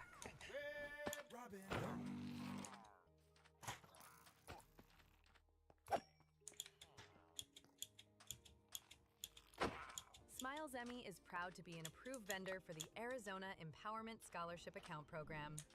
ESA gives Arizona families the freedom to use state funds for educational tools that fit their child's needs, including Smiles Emmy. Smiles Emmy is a learning tablet built by education experts. It offers structured lessons in math, reading, and writing, designed to help children learn independently at home. I love learning, and I want my kids to love learning. On a scale from 1 to 10. Are you aware that one man, every hour, every day, is diagnosed with testicular cancer? Yep, that's it. In fact, it's the most common form of cancer among men ages 15 to 35. April is National Testicular Cancer Awareness Month. So check your twins. Twin. Manscaped is partnered with the Testicular Cancer Society, and they're donating 50 racks to help save lives and promote routine self-checks. They also just dropped a special edition bundle that helps support an amazing cause. The TCS Ball Hero Bundle includes the Lawnmower 5.0 Ultra TCS Special Edition. I heard it's good in the quarter mile. Get your bundle while supplies last, and let's help raise awareness for testicular cancer together. Get out of my nuts, Satan! Get 15% off your entire order with promo code Theo at manscaped.com. Visit manscaped.com/TCS to learn more about how to check yourself. Check yourself, get your hands on your nuts, and figure it out. Or to make a donation at TCS Society today to save lives and balls, and prayers with anybody that's dealing with cancer. Our warmest thoughts and wishes are always with you in your battle. I need to tell you that if your business communications are basically a burner phone and a prayer, you know, I'm talking about missed calls, texts that nobody answered, customers following up for the third and fourth time. Well, then obviously things are a mess. And at some point you hit that wall and you're like, all right, I'm done with this. Let's fucking Quo. Today's episode is brought to you by Quo, Q-U-O, the business communication system built so you never miss a call. Let's fucking Quo. Your entire team can handle calls and texts from one shared number, so no more missed messages or dropped conversations or somebody's handing it off to this person and they're not receiving it. You know what I'm talking about. Everyone sees the full thread, replies are faster, and customers actually feel taken care of. Money is on the line. Always say hello with Quo. Try Quo for free. Plus, get 20% off your first 6 months when you go to QUO.com/Theo. That's QUO.com/Theo. Let's log in Quo. Bro, that sandwich shop we went to, That was good. great too. Yeah. One thing I noticed too about touring with you, because I mean we've been friends. And I see you at the clubs all the time, but then hanging out with you outside of the clubs is a different thing because everyone is kind of famous at the club because those are comedy nerds and everyone knows someone. Yeah. But then you're like famous, and I just hadn't experienced that firsthand because I would see you at the store or I see you at the improv, you know. So it would happen everywhere, like that sandwich shop, and then I remember DQ especially. We're at the Dairy Queen place. I wanted to get like a Blizzard. Oh yeah. And then you're like, I'll come. If We you saw want- Mount Rushmore or whatever. Oh yeah, we went to freaking Mount Rushmore. It's tinier than you think it'd be. We did like a whole family worth of vacationing in 1 week. Like, we were basically in an RV. It's like we were doing a family vacation and happened to do these shows. Dude, But you guys went in a helicopter, didn't you? I didn't because I'm afraid of that. Oh yeah. You didn't. I didn't because I didn't pay. I got a deal out of those people, so I was like, they're definitely. But Bizzle went, Lee went. I'm trying to think who else. Yeah, Lee Kimbrell and. Yeah, there we are, dude. I mean, it was cool. It was definitely cool and impressive, but I thought it would be bigger. There's a lot of there's like, you park, you walk up. They do a good job of making it so you can't see it till you get there. Yeah. There is kind of the big reveal. They have all the flags along the side of different countries, which I don't even know why they have that. And then the craziest part about Mount Rushmore is there's another side to it where they're making the face of a Native American, right? Oh, that's right. I think originally it was public, and then it got kind of privatized. And there was a man who was trying to do it with his sons. Just with the hammer by himself. And an X-Acto knife. And a Sonic hair. It's out there. Sonic. Do you think that's how they sold it to them? Like, all right, we're gonna do the president, and then we'll get to the we ran out of dynamite. They just bait and switched them. You're like, you mean the stuff you used to blow up all of our villages and lives in history? You didn't have just a little left over? We blew it all, ironically, yeah. Dude, this is so great. While they're checking it out, thank you guys for checking. It's fun to see this pitch. I just sometimes you just forget. You just go through so many places sometimes, and it's almost like it bums you out in a way because I think it bums anybody out when you're traveling or anything you're doing. It's like you can only hold on to it so much, right? And then life gets going, and life's so busy now for everybody. The way we interact and the way there's like always entertainment, always something to keep us like. There's always like a seal with a ball on its nose, hypothetically, you know. Yeah. And we forget sometimes, just like the moments that we've had. I'm trying to be better about taking pictures. We have a phone in our pocket all times, and I forget to. I'll be at the store. There'll be some great moments, or I'll be on tour with you, and I got to capture these moments, or you kind of forget about them. It's nice to go through your phone, go through your Instagram, and be like, oh, that was a fun time. Oh yeah, going through is the best. Yeah, I think this is it, right? Yeah, the Crazy Horse Memorial is a mountain monument under construction on privately held land in the Black Hills in Custer County, South Dakota. So that's a different mountain or whatever, right? It's not on the same. It's right there. Henry Standing Bear, a Lakota chief and well-known statesman and elder in the Native American community, recruited and commissioned Polish-American sculptor Korczak Ziolkowski to build the Crazy Horse Memorial. In 1939, November 7th, Henry Standing Bear wrote to the Polish-American sculptor who worked on Mount Rushmore under Gutzon Borglum. He informed the sculptor, my fellow chiefs and I would like the white man to know that the red man has great heroes too. Wow. So that's putting like that tweet out there. That's like tweeting back then. Sending a letter, just talking shit, just being the Draymond Green of like the Lakota Nation. In June 3rd, 1948, Ziolkowski detonated the first blast on the mountain, and the memorial was dedicated to the Native American people. Work continued slowly over the next few decades since Ziolkowski refused to accept government grants. So he probably didn't want to accept them, I'm assuming, because it was like, this is the government trying to put money into pay, like just to make it look a little bit better for what they did. Instead, as he stated on a 1961 guest appearance on a TV show, To tell the truth, he raised money for the project by charging 75 cents admission to the monument work area.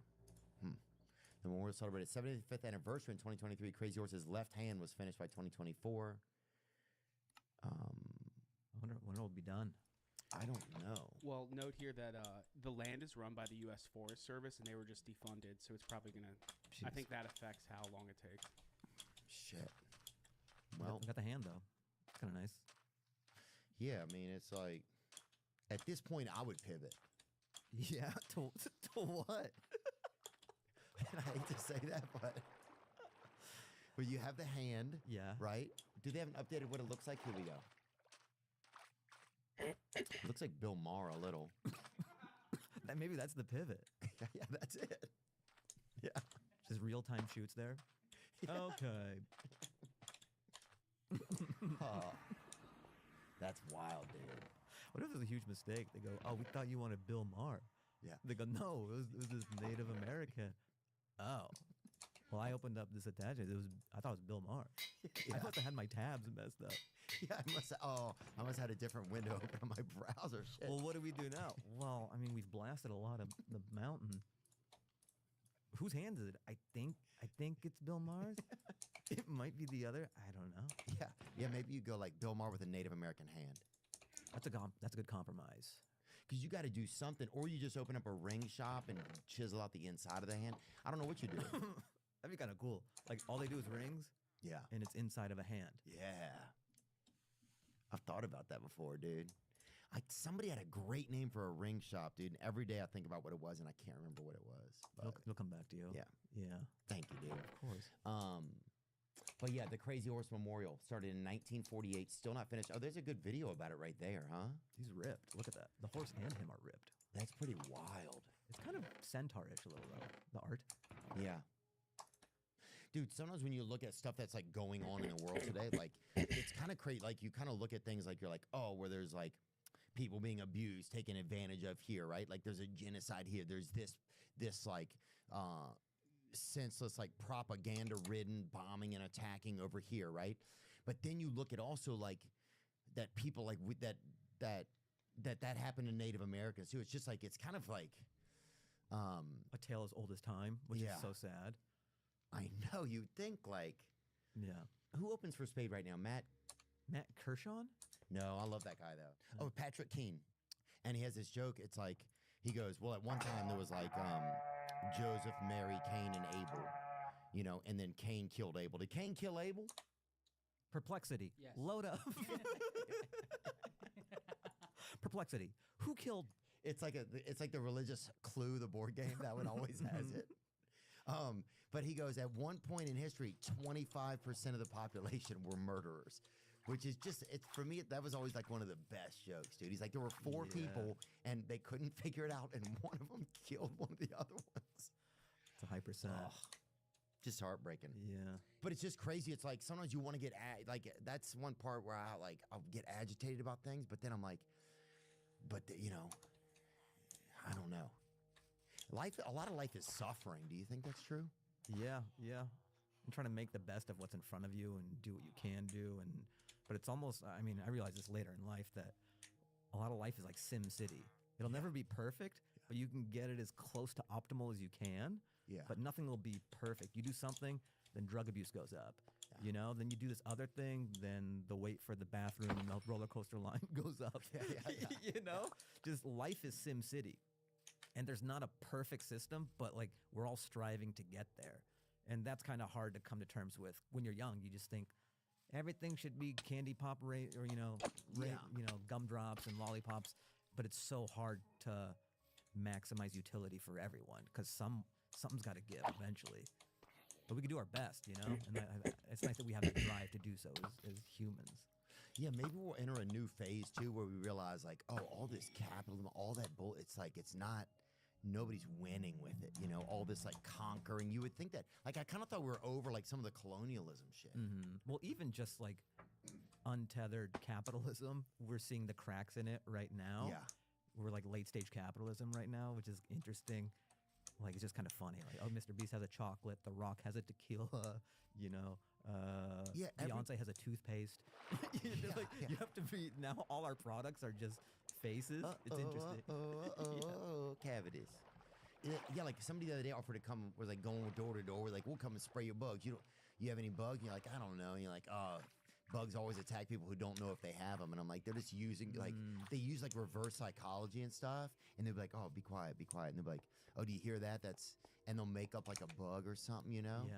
Like that's like a faggot wasp or whatever, you know, or some bug. It's like, and I'll bleep that out, sorry. But yeah, you're like, that's like a, you know, they make something up like, oh, that's a fucking wasp from Tijuana or something, you know? Like, are those worse than regular wasps? Yeah. Yes. Yeah, they are. They're south of the border. They're smarter. Yeah. They're spicier. Oh, yeah. They're lost from home. They're angry. Yeah. You're like, if they made it all the way up here, they're angry. Yeah. They want to go. They're lost. And the guy's like, we have to come and just spray tequila in your yard. And you're like, what? It's got to be top shelf. They know. They know the difference. Yeah. Oh, they know if they're getting debunked. But yeah, there's just like, anyway. So that, and then that dude had merch. He's like, "Do you want to get some of my merch?" And I'm like, "Merch? The Exterminator had merch?" Yeah, I'm like, "Whoa!" And that's when I was like, "Oh my god, we've hit this crazy place where it's like, you know, you could have like somebody's bleeding to death, an EMT shows up, and neither one of them will help, and the EMT won't help until you buy his merch. Like or as he's setting up doing CPR, he sets up a little merch thing by it. Right. Or like a wristband like Coachella. Like, what tier coverage do you want? Yeah. All right. Then the paddles are in this tent. Yeah. Like, how do you want to? Yeah. Do you want the full paddles? You just want to breathe in and you just want the hand. You want the hopeful hands. Right. They call them? Breathe is extra. Yeah. We don't. You know. Do you want one paddle or two? We can give you like half a zap. Yeah. But if you want the full zap, that'll cost you. And what's the voltage? It's a tiered program. Yeah, this is tiered, man. We'll give you a trials app. That's for, just a taste. Yeah, just give your heart a taste. Yeah. Like, ooh, it liked that. I would upgrade. Seems like your heart wants that. Hey, the heart wants what the heart wants, you know? And that's what his merch said on it. I'm like, that's crazy. It's just like, man, it's just gotten to be a crazy world, dude. Dude, you're so funny, man. You're one of the funniest guys that's ever existed, dude. I mean, I don't know about that, but you're the guy that everybody goes to see. That's kind of weird. I wonder if does that feel like pressure? Because that's a real thing. People will be like, I mean, maybe at the comedy store or whatever. I'm kind of like, still, people be like, oh, Fahim's on, right? Yeah. And you'll go watch because the rest of us are kind of like slithering, hopeful, fucking like humor grifters, I think. No. But you always bring something new to the table every time. I guess I like new bits. Maybe that's a detriment. I remember when I was a young comic, I loved new material more than crushing. So there were certain shows where maybe I should have been trying to impress agents or managers or execs, but I had a new joke that I wanted. I'm always itching to like throw out a new idea. And when you're young, you don't really know how to navigate that as well. So but I've just always been wired that way. I just love new material. So it's kind of nice that now it's caught up with me and it's an asset now where I know how to write a little faster. But yeah, I've just always been that way. I just like new ideas. Do you think like a lot of your ideas, because I'll say something to you like, man, I'm not feeling well. And you're like, dude, what if you make it sound like, what if you work? Like I have some superpower? Like I go in some fugue state when you mention something and I go, and the papers start turning. What if? I'm perplexity. I should mention the guys. I've been perplexity the whole time, dude. You're like, yeah, I'm not feeling well. Like, dude, what if you weren't feeling well, but like, there was like a bunch of bad guys chasing you, but you have to not feel well and still get away from them. You know, that's kind of a horrible example. I think. No, but you capture the energy, and I guess I'm kind of reserved generally if I don't know you, but like when something tickles me, or I feel like I have a good idea, or like we have a rapport, I've known you forever, and we're just having fun.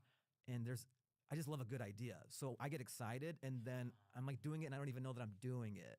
You know what I mean? Like, that's what it seems like. It seems like this thing, it's almost like when you pour a beer and it's somebody like pours it too fast and it's just going to come out of the glass no matter what, right?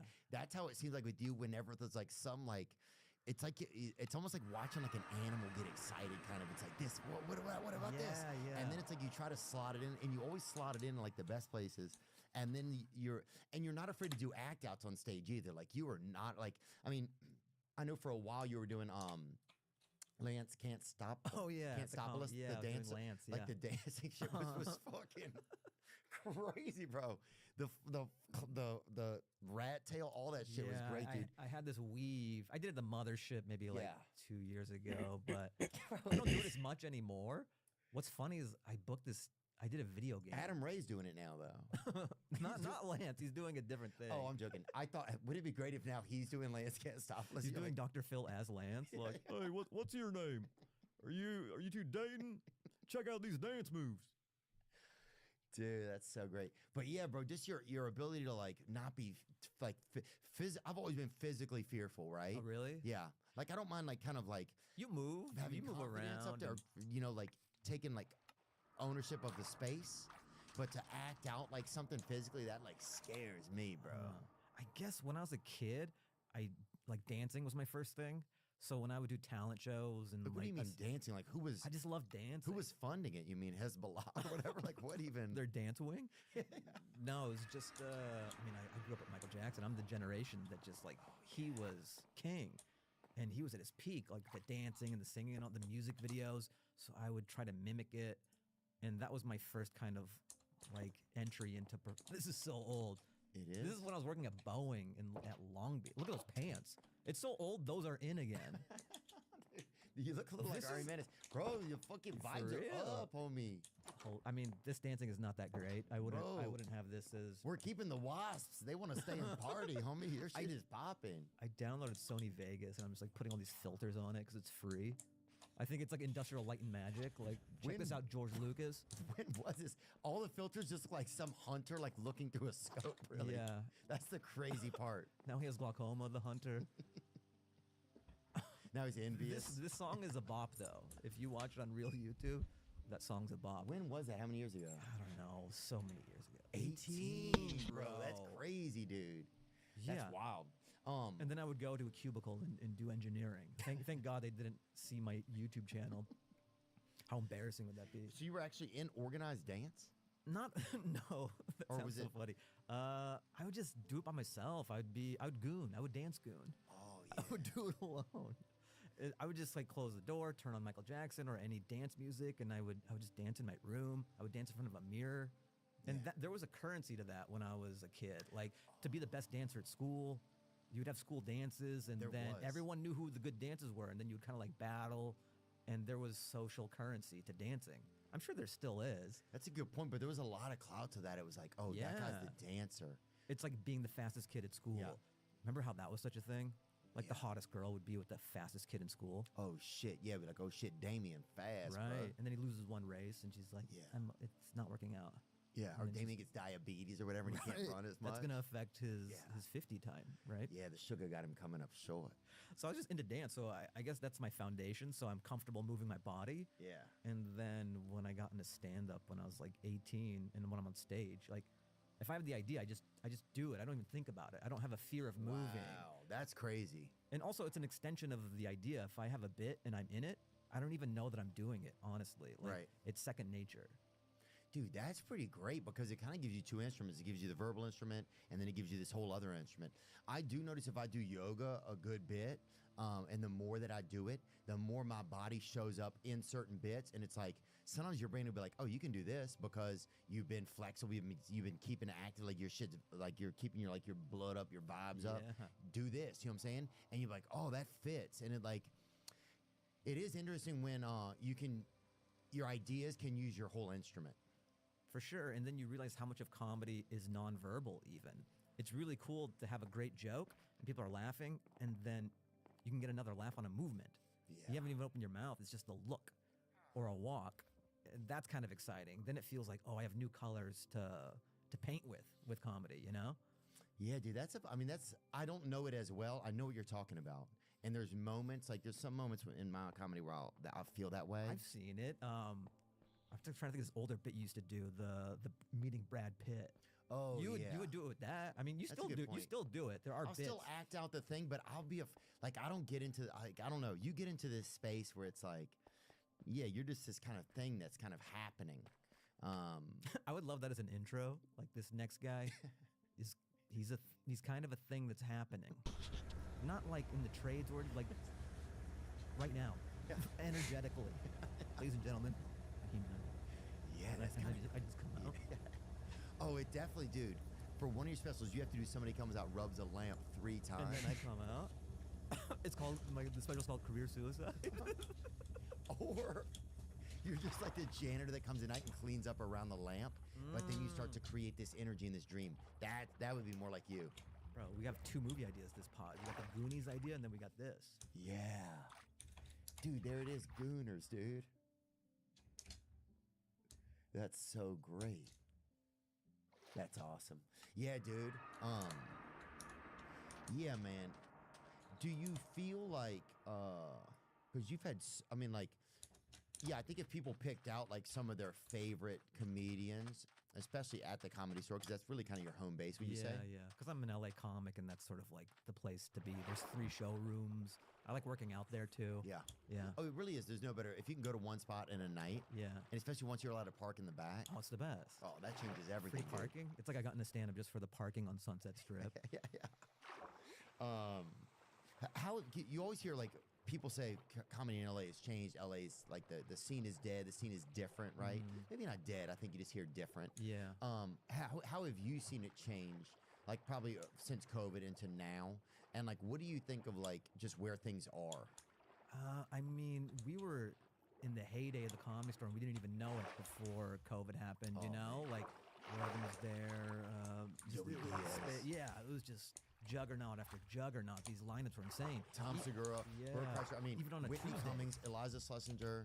I mean, and that was just like kind of people that were just there. You, and then you'd have But I was Smith. I was like middle of the pack. Like these guys are fucking titans. I was just it was kind of cool just to share that space. I'm still an unknown, but comedically and artistically, it's cool to be in the mix. Like Louis drops in or Burr, and then I go up after him. Yeah. Oh, that's the thrill of the store.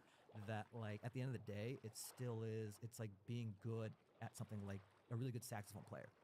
It's like jazz. You'll see somebody who's just like huge, and then you get to take the stage, and you're there for a reason, and you have to like survive. You have to Right. learn how to survive when you're younger, but then you get to hold your own, and that's cool because like audience members get to be hip to you. They're like, I came for Burr, but then I discovered these other comics. That guy. And that happens now at the store too. There's like young guys who are super funny. Yeah. And then they come because like they come to see you, and then they get to see everybody else on the lineup. So we were in the heyday back then. COVID happened. People go to Austin. Some people go to New York. Some people just go to Vegas or Nashville even, you know. So it's not as big as it used to be. It's pared down a bit, but it's still an amazing club, and the shows are still really good. Sure. It's just that was insanity, and we didn't even know it at the time. Right, we didn't know it. Do you think what things do you feel like? Because you always hear like people denouncing it, kind of. Not denouncing. That's not the term, but you hear like it's over. LA's over. Right. Is that okay to say that we hear that? We do hear okay. it. But what do you? But it's also every time something's over, whatever that is, there's always something new that's starting to. So Yeah. like, what do you see that's like kind of the new things? Because I'm sure for like a lot of guys that couldn't get stage time. Yeah. Like it was probably a hectic time for them, guys and girls that couldn't get stage time. Like fuck, you know, it's like, yeah, you have all these guys who are able to sell tickets and they get all the like the top 8 spots or whatever, and it's I'm sure that was kind of like a clog in the system. Yeah, I don't know if that's or the not right a clog, term. but I think there's a life cycle for everything. It's nature. Right, that's what I mean. These guys, I even saw it with you and some of like my other peers, like we're kind of middling comics or whatever, and then you see everybody get really big, and then they're on the road, and that's awesome because they're getting popular, they're making money on the road, they're becoming more famous, and then that just naturally clears up stage time for this top tier at the Comedy Store. Because like you're on the road, so, like so and so's on the road, like Segura, whatever. So now these guys get to get those reps in, and Yeah. then they get really good, and then they blast off. So there's this natural order of things. So when everybody went to Austin and all that, it just kind of cleared space for the next tier, and now they're getting really good and stuff, and then hopefully they will flourish. Yeah, I'm Yeah. sure. Yeah, it's just like, yeah, I think there's always something new that's starting. So I guess, yeah, that's what I was kind of wondering since because I moved away. I was wondering, like, yeah, what kind of, like, do you feel like there's like a new thing that's happened there over the past few years? Just new shots for like younger guys, and also LA will always be LA. New York will always be New York. So it'll ebb and flow from like how popping it is, but like, you know, Dua Lipa's in the crowd. Right. Or you know, Sabrina Carpenter's in the, you know, like these things happen. It's still LA. Yeah. Same thing with New York. So you like can't take that away from it. And yeah, everything's cyclical. But then also the recent development, I think, is just as cool as that is, digital is the most important place to be. Before you had to be in New York and LA. Now you just got to be on phones. So it's kind of cool how it's democratized comedy. Now you can be a funny kid in Clear Lake, Iowa, or anywhere, and just talking to camera, and you have just as much of a shot as like me at the Comedy Store or some other person at the mothership. Or so it's really even the playing field, which is kind of cool. The most important place is digital. But if you're talking about just stand up the craft, I think LA, New York, Austin are still great. Yeah. Shop the new arrivals by Ashley Lux, where practical prices meet premium style, like plush boucle upholstery, warm French oak, and high-quality leather, made for the spaces you live in most. Shop Ashley Lux in-store and online.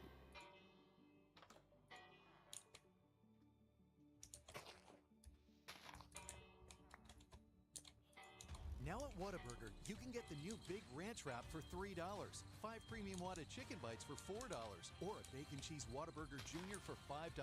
Add fries and a drink for a little more. Now that's a Whata deal at Whataburger. Download the app.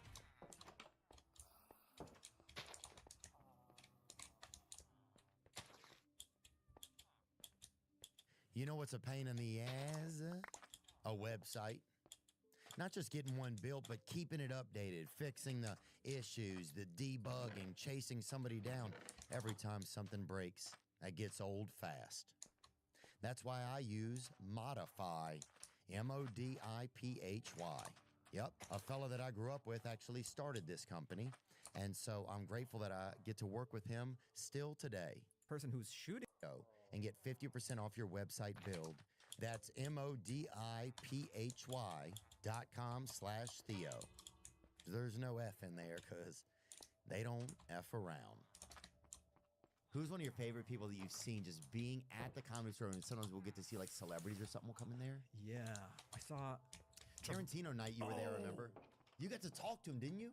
He's in. I shot that special hat trick at the Comedy Store, and then the person who's shooting me had the cameras rolling, so I have it on film, me and Tarantino talking. And then I was going to clear it with him, but I don't want him to say no, so I'll just put it out there. What if he was saying bad stuff like, I'm eating babies, right? I'm eating the life force. No, I'm just gonna keep rolling. No, just super nice, super complimentary. It might have been the night you were there, too. I think I was there. I tried to go up, and I kept getting pushed to a different room. So I think you brought me up in the OR, and I had a good set. And it was just so surreal. Tarantino comes out, and he's like, I want to talk to the cool guy. And he points to me. What? And then we're just talking, and all these other comedians come, and he's holding court. He's talking about Pam Grier and Jackie Brown, because he's just a fan. He's a fan of comedy. He's a fan of cinema. He just has this childlike exuberance to him. Yeah. So we were just talking, and he's in the thing, and we ended up keeping it in. But it was so surreal. That was probably one of the bigger ones. Tarantino. Yeah, I just remember even the wake of that night. He's here. Oh, when Jim Carrey was there, that was a crazy night. Was that when they were trying to cast for I'm Dying Up Here? Yes. And that's how Santino got cast?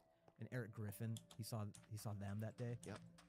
It's kind of crazy. Somebody could just see you, and then something like that happens, and they end up on There you go, dude. Yeah.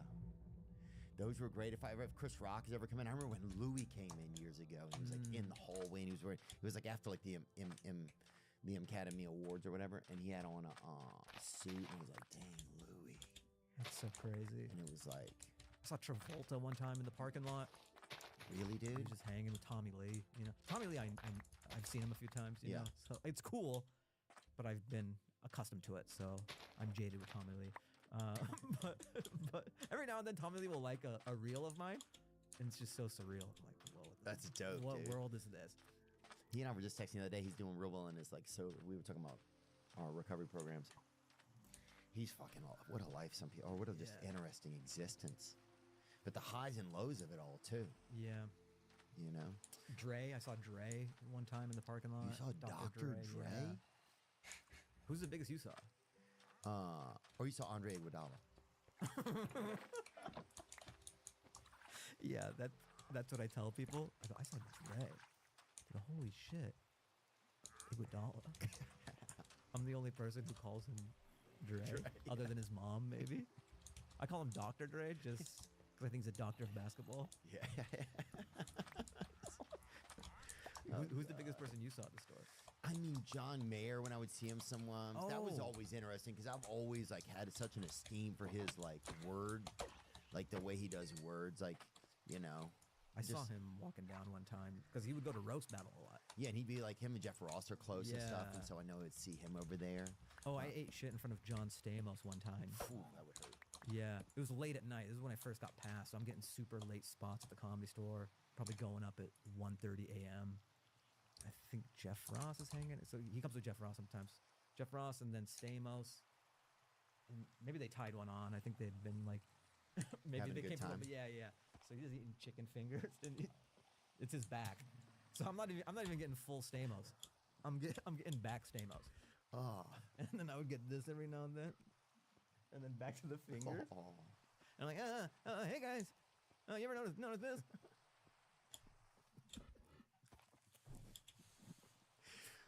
Bro, that's crazy.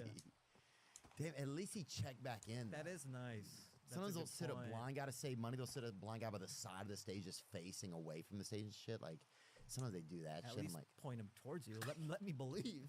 yeah, dude. Let me believe he's checking me out. Fuck, he's just sitting over here like a broken compass over here, dude. I'm trying to think of who else that I saw there. Oh, dude, I remember they said the guy. Remember that show, Family Matters? Yeah. Remember the cop? Oh, Winslow. Yeah. Carl Winslow. Carl Winslow. That's not his real name, right? That's his character name. Carl Winslow. They said that his grandson, like his Reginald Bell Johnson, they said his grandson was in the audience one time, and people were like losing their shit. I'm like, and I was so nervous. I had like To me, not. that's so funny. Bro, You I had getting not been on nervous over the Family Matters cop being in the crowd. His grandson. Oh, his grandson though. And so, but it was like the first time I was in LA. Dude, fucking RVJ's grandson is in the crowd. And at first I was like, who the? I couldn't figure out RVJ. You know, I thought it was just somebody who was dumb who was trying to talk about a politician or whatever. And then they're like, no, Reginald Bell Johnson, dude, the cop from Family Matters, his grandson is here. And I was like, fuck. I'm gonna fucking. And I remember pacing backstage, being so just like I just couldn't handle that. There was like somebody who like knew somebody from TV that was in the fucking crowd, and I fucking bombed. You blew it. You go, oh no. Oh, I bombed, dude. My favorite moment that ever happened, though, one of anyway. Spade telling me that he thought something was really funny one time was awesome. But one time Damon Wayans was there. Oh wow. And Senior. Yeah. From In Living Color, and I grew up listening Same to here, him. Like, man. just like he has this one, like, it's a laugh sound that he makes. It's like only he makes it. And it's not even a laugh. It's just like a, something like that, dude. It sounds like a fucking, a bird that's like semi-interested, right? Like a beautiful bird that's semi-interested.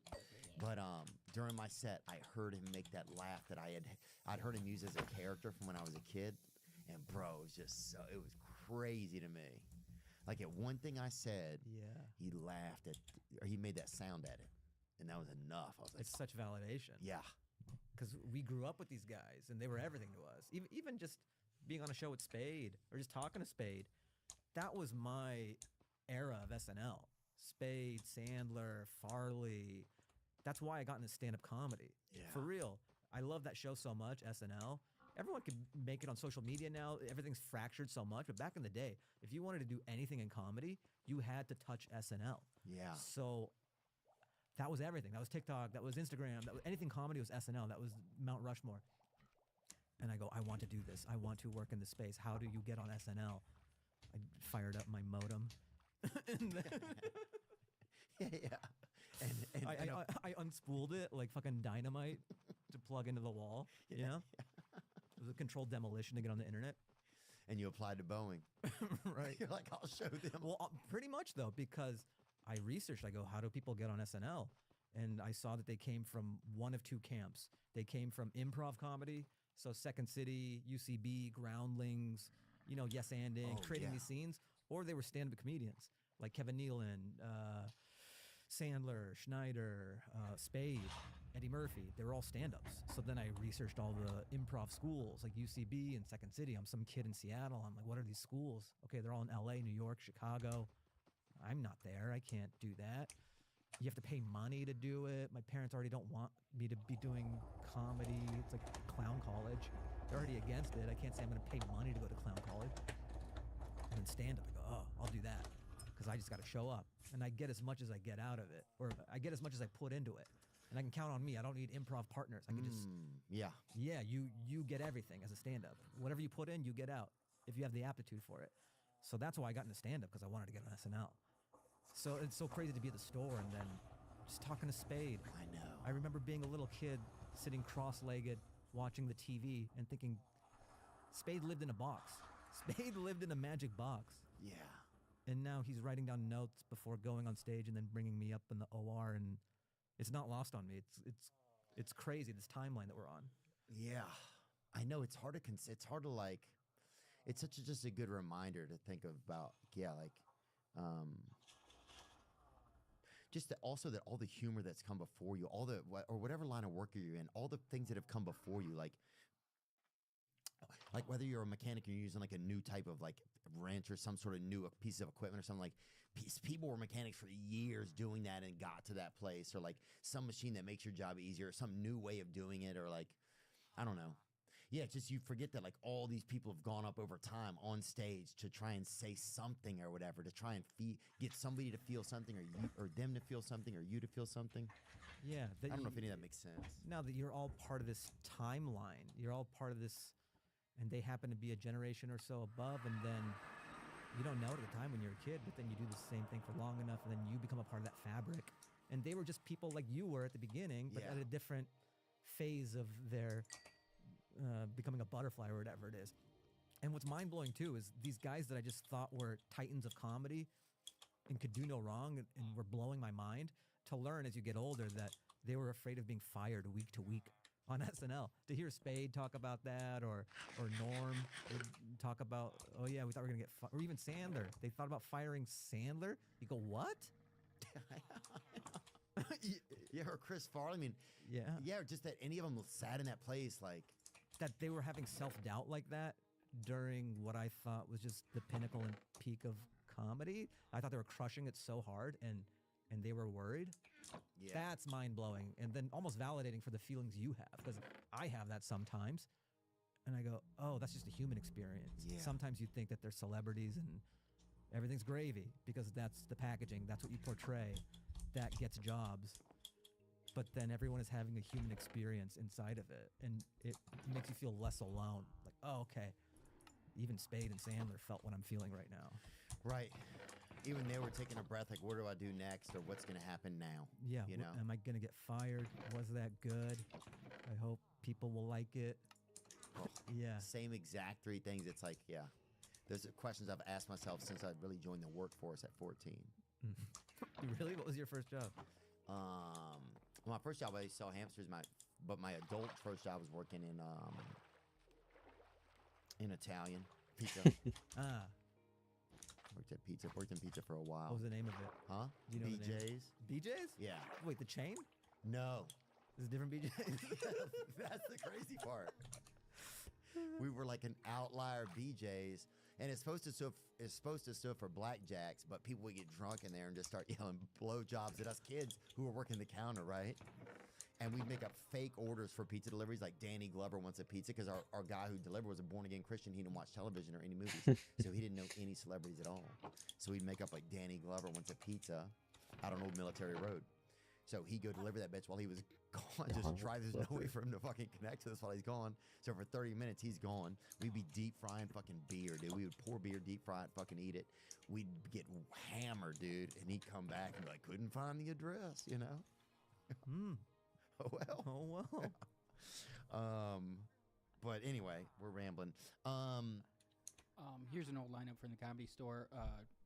Oh, yeah. Here's just a great lineup right here. Thank you. There's Fang Chow, Adam Ray, Argus Hamilton, Owen Smith, Jeff Ross, who is... Well, should we be giving... Maybe we should black that out, because it's a super famous person who doesn't use their real name. So let's maybe black that out when we air it. And if you black it out, and if you do black it out and want to put a name over it, you could put Ali Wong.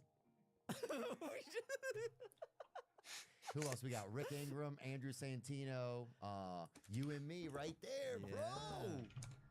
Dude, is there anything like kind of scary or funny or like just all of it? Whenever like you get to bring you like when your set's over, it's kind of like a relief moment, and then you get to bring somebody else up. It's like getting out of the pool and drying off and knowing you peed in it. You know? That's a skill you have to learn because not a lot of places do tag team like this. So when you get past there, you have to get used to it because most shows have an MC and you do your time and the MC comes up and then brings up the next person. This is all you go up, bring somebody else up. They bring the next person up. So you have to get in that mode of like, my set's over. Now I've got to turn into host mode. It's like Agent Smith. Like, all right, this next guy, you do your last joke and you go, how's everybody doing? Fantastic. The show keeps getting better. And you don't know how to do that when you're young. Yeah. But then you've been there so long now. You finish your set. You're like, all right, this next guy is hilarious. You're going to love him, Fahim Anwar. And then it's just very cool to go up after each other. Yeah. Yeah, dude. It is magic. And just to get to be in a place where you see other people and stuff like that, you know, where you see a lot of people and see what's going on. Yeah. It was like a place to be, too, at night. It was like, okay, I don't need to be at a nightclub. I never knew any of the nightclubs that were popping or any of that stuff. Yeah. Because I just didn't know. It was like, now that's where I'll be. You know what's so weird? I know, like, the nightclub scene, I never went, and it's weird because I dance, so people think, like, you must go to nightclubs all the time. Like, I don't. It's so weird being good at dancing and then hating going to a nightclub. I have a private relationship with dance. I want to dance in my room. I don't want to go to some, like, laser place. Yeah. And like, dance. That's not fun for me. Yeah. I like dancing by myself. Yeah, while some trans mailman's over there trying to fucking drop something in your drink, you know? He's like, oh, I got an overnight for you. You know? Yeah, I mean, that looks like fun, but I don't want to do that. Yeah. Good for John Hamm. But that's not really my speed. Dude. So I don't forget, how great was it, though? Michael Jackson, bro. Growing up during the Michael Jackson area. Yeah. See you meet me on a Billie Jean. It took me a while to realize what song you were singing. I'm like, this is a Theo remix. Me too, because I don't remember. I remember like a little bit of all of them, though. It's like,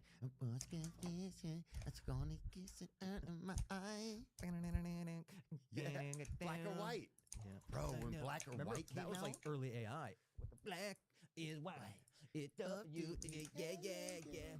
Bro, that shit was so good, dude. Remember those videos coming out too? Oh. It would be like a movie coming out, the world premiere of Black or White, sitting down in front of the TV. Wasn't Macaulay Culkin? He like got it going. Like, yeah. Yeah, bro. Black or white. When did it premiere? Let's look at it. Michael Jackson biopic. Michael. First reactions. That's coming out on April 22nd. Yeah, that just came out. Oh, it just came out. Did we do better than it at the movie theater this week? It wasn't for this week. It says Bus Boys crushes I've got that Michael. thing memorized though. Respect. We did best for Dude, I highest saw. independent. Congrats, man! I saw You the think it's weekend. weird to put that out there to people, or is that kind of What? like put out like this is how much we did for the week or whatever?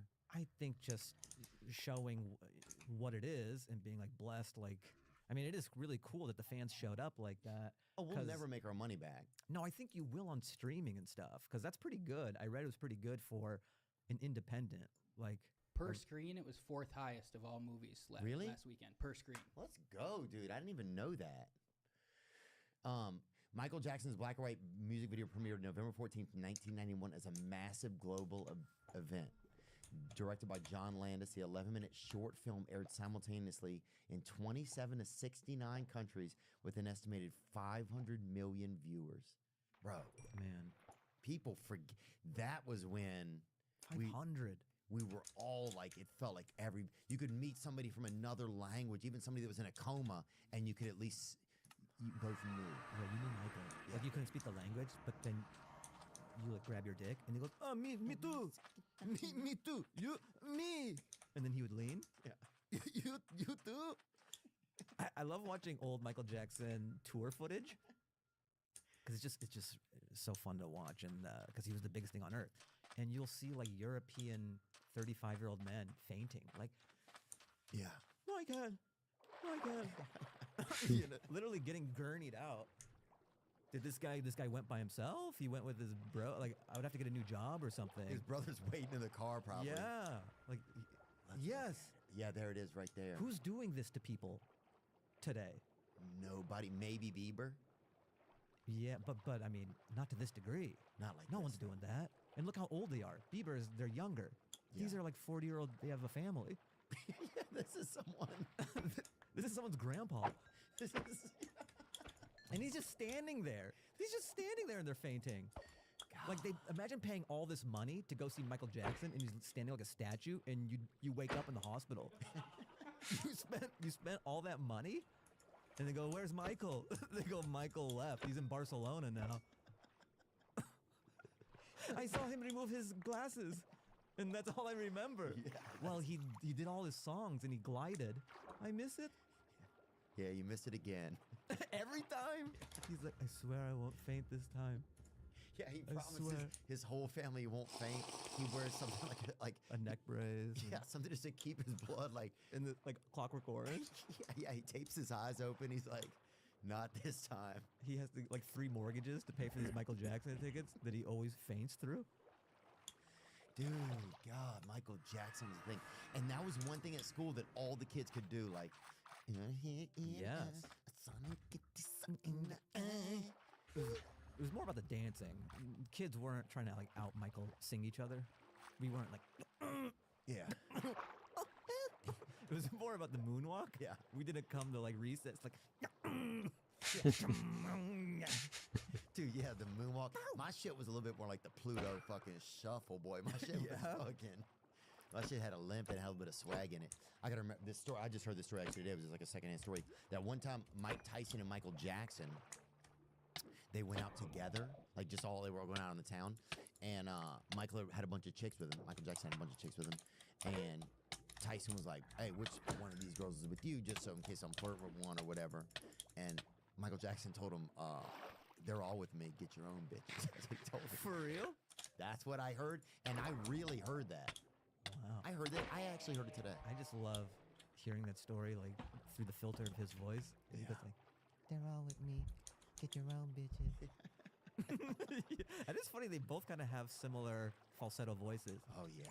"Hey Michael, how many of these can I don't want to step on any toes." "They're all my bitches." "Get your own, Iron Mike." "That's uncalled for, Mike. That's uncalled for, Mike." "Whatever, Mike." This is the battle of falsetto mics. Bro, you didn't even have to have any friends, I bet, when you were a kid, dude. You're just fucking doing your own thing. Well, if I get the idea, but I mean, I don't eat breakfast, and I'm just like talking to myself in the, like, this is fun, because we're just like riffing and shit. But I'm not eating Cheerios. And I'm like, what if instead of Cheerios, I'm eating? Do you notice? So your imagination must be pretty active. You probably have an active imagination. I think that's a safe thing to say. Do you notice there's things that kind of dim it, kind of, or do you notice? Have you ever noticed certain times or in your life, or like kind of periods like you've gone through, or even like things you've like, or activities, something you've engaged in over time? Where you're like, that I noticed that takes away, like it kind of dims like my brain's ability, or medication even. I'm just asking, just curious, because we never think about like what we do and how it affects our imagination. Yeah. I mean, I'm very personality and energy based. Like if I feel comfortable and safe, I can have fun and these ideas will come to me and I feel comfortable sharing them. But if I don't know someone as well, I just find it's happened enough times where I'm like kind of reserved and I go in and I'm not so forthcoming with ideas or whatever. I'm just kind of like in myself. So I have to have, because I think at the end of the day I am an introvert, even though I do stand up. So it's kind of weird if you're at a party and they're like, you're a stand up? And I'm not really talking or anything. Yeah. But in my mind, I'm like, I don't know you. You know? It's just, maybe some people have a stereotype of what a stand-up comedian is, where they're at a party and they're like, "How much does a polar bear weigh? Enough to break the ice. I'm behemoth. I do. Oh, got your nose." You know? I just kind of lay in the cut because I don't know anybody. Yeah.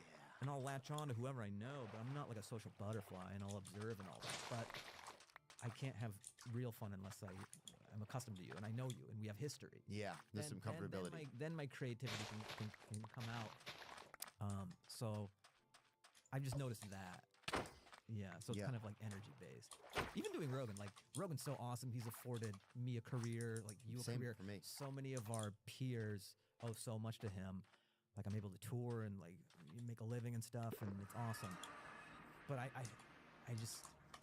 don't know him as well as I know you, and that show is so big and stuff, and I feel like I can't be as me as I can with you. You know what I mean? Because he's also an elder.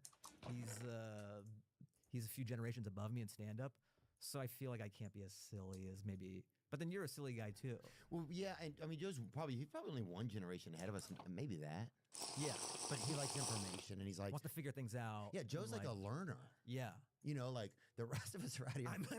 The rest of us are most of the time out here kind of gooning around. What and about just South American wasps? Yeah. What's your take on that? But Joe's like he's genuinely like a curious dude. Like he's like Yeah. super curious, and he really is. And this guy, he remembers everything. That's got to be almost. I wonder if that's almost hectic sometimes.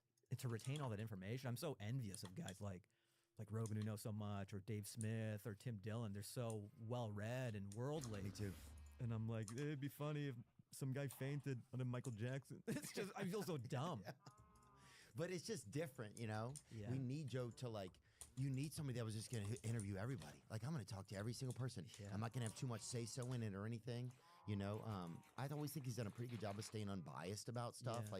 And then sometimes he steps in when he feels he tries to like we all do, say, this is really how I feel about something. I was on a show a couple weeks ago and people were giving him a hard time online about him, not being supportive, about antidepressants or something. And people take a clip and make it like a big deal, but I didn't feel that way at all, in our conversation, you know? Yeah. So sometimes it's so weird, the things that people clip. I think it's so big and it's so singular that people What like would a adding their camel spin to whatever Yeah. it is. You can take any clip and add text to it, and then you're funneling people's viewpoint into that. So much of what we do is just the clipped version of it. Yeah, that's a good people point. have so much agendas. I think that's what's great about the show is that it breathes for 3 hours and it have all these different people, and then people kind of decide for themselves. But the whole clipping on X is kind of, that's like a game genie is cheating. Yeah, it feels a little cheating sometimes. Yeah, but people were like, yeah, he's not supportive and stuff, and I've never felt anything. In fact, as I've gotten to know him better over the years, which is he's such a busy dude, I think. Imagine, I look at my phone, it's like my mom's texting me, you know, she's also send me some emojis that aren't always most positive, and some of them I think means things that she doesn't even know they mean.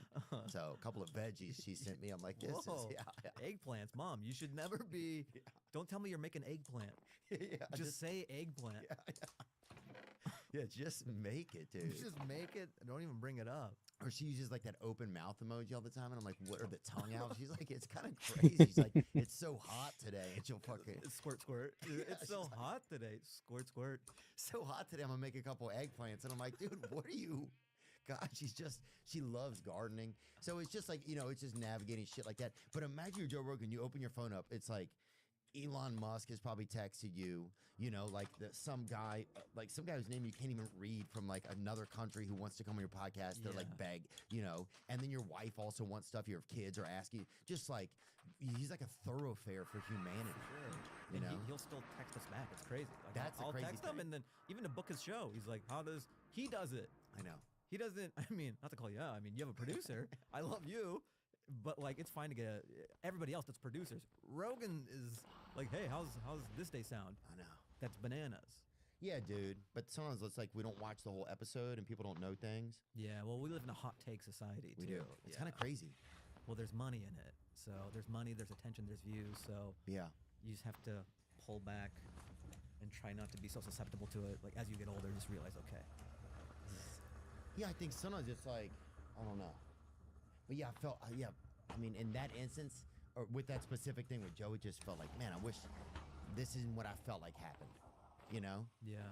And yeah, and he's been super supportive. He always kind of checks in over the years. He's gotten a little bit more. We'll check in or invite me out to dinner with his wife and his kids. Little things like that. yeah. It's where I know it's hard. It's probably hard for him to even be around a lot of people a lot because it's just a lot of energy you give out. I remember we went to dinner in Austin one time. It was him, Tony, Lex Friedman. I'm trying to think who else. Who else? It was bizarre. We were like, what is this like, you know?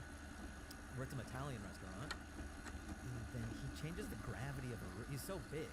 You forget it. Again, it's one of those things of I see him at the Comedy Store all the time, and I just see him as a comedian. I know him as that. But then you enter the real world, and you kind of see how everyone else reacts to the same person. Yeah. So we're just eating dinner, and then this pasta will hit the table every now and then. And then we look up, and there's a 45-year-old woman just throwing pasta to get his attention. She's like, hi. And he's like, yeah? yeah, I just want to say hello. And he's like, why don't you come downstairs and say hi like a normal person? I'm like, oh, okay. I didn't want to bother you. He was like throwing pasta. This is way worse than just. I don't know what was going through this lady's head, but she was just throwing pasta on the table. That's the whole Italian time. emails, brother. That's all.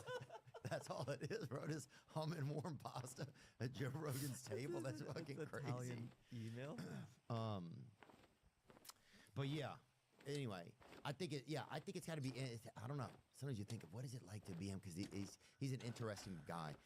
There's a question I want to ask you. Can I like do to that? Yeah, sure. So, okay, we were doing one of the shows, and then I don't know if you even heard it. You're on stage, and then some random person was like, "Talk about road rules." Oh yeah. And to me, it's just so absurd because you've done so much past beyond that. Yeah. You're kind of like does anybody even remember that? How do you take it? That part of your life, and then what was that kind of fame? Because that was MTV was huge. That's sort of Yeah. like what TikTok is now, or being a streamer. That's like a good point. I never thought about it in correlation like that's what TikTok is now. yeah, think about any young person who's famous.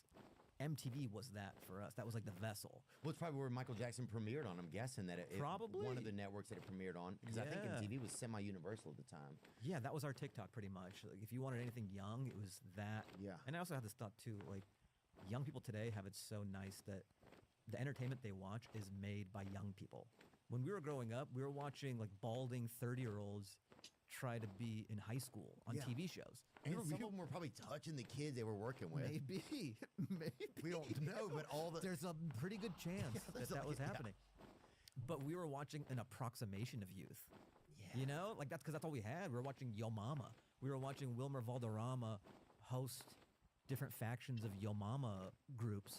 Yeah, now if you're 10, you can find a 10-year-old. Like, or now if you're 20, you can find like Somebody you who speaks to you. can, right. That's a good point. I never thought Right? about that exactly. Because even like I'm trying to think, like yeah, MTV. It was like older people. It was people who were watching though were 12 or 13. It slanted younger, but you had to watch. Like these are the youngest people I see on TV, but they happen to be 20 or 25. Like 90210. How old were they during shooting that? They were probably 26-ish, I would bet. Maybe. Like one of them was full on like balding. Yeah, that's a good point. And he was in high school. I'm like, this isn't the teacher. They gave a teacher a backpack. Bro, remember that? Yeah, those were the shows we would sit and watch us. Oh, dude, 90210 was like, it was the show for my family. And then I'll get back and answer your question too, because I don't want you to think I was trying not to answer it.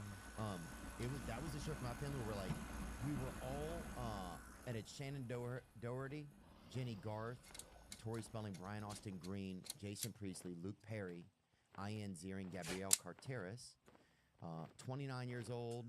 Yeah, I mean, some of them are young. Yeah, some of them make sense, but some of them are stretched. And this is when it started. Right. But dude, yeah, that show was the show where like probably I'd watch with 3 of my siblings, and we were all like 2 years apart. So we all had like different like. One of us was watching it. It was like cool about school. One because it was cool. It was at a high school, and one of us was watching because like, we hadn't gotten to hear about things that like older kids do or anything like that. And then one of us was just watching to see like if there was any leg shown or anything like that, or a little bit of sexy time or something, But yeah, dude, that was a fucking juggernaut. How many people watch that show? I wonder. So many, I'm sure. It was unbelievable. Luke Perry passed away a few years ago, didn't he? Yeah. And Shannon Doherty. Oh. Yeah, that show was wild, dude. Yeah, for the road rule stuff, the crazy thing for me was sometimes I can't even remember it. It's that long ago. It's that long ago, I think, and I think I've just had like, we get busier, and like with comedy, you're doing a lot of stuff. Like you're performing in a lot of like, you get up almost every night, and so I think that starts to take, that starts to take over a lot of space.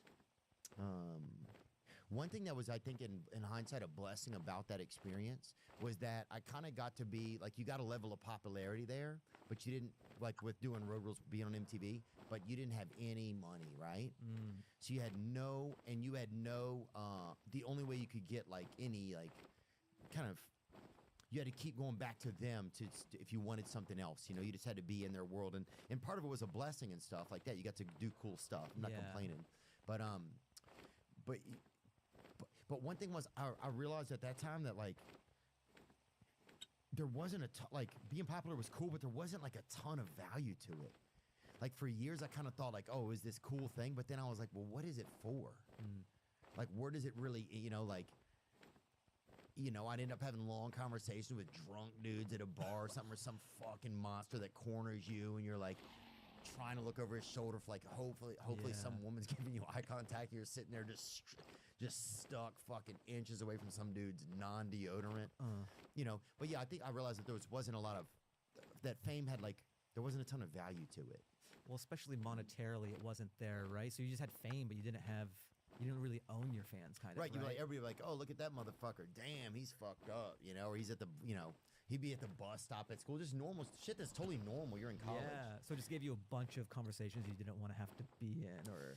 Yeah, well, maybe look at the values of popularity.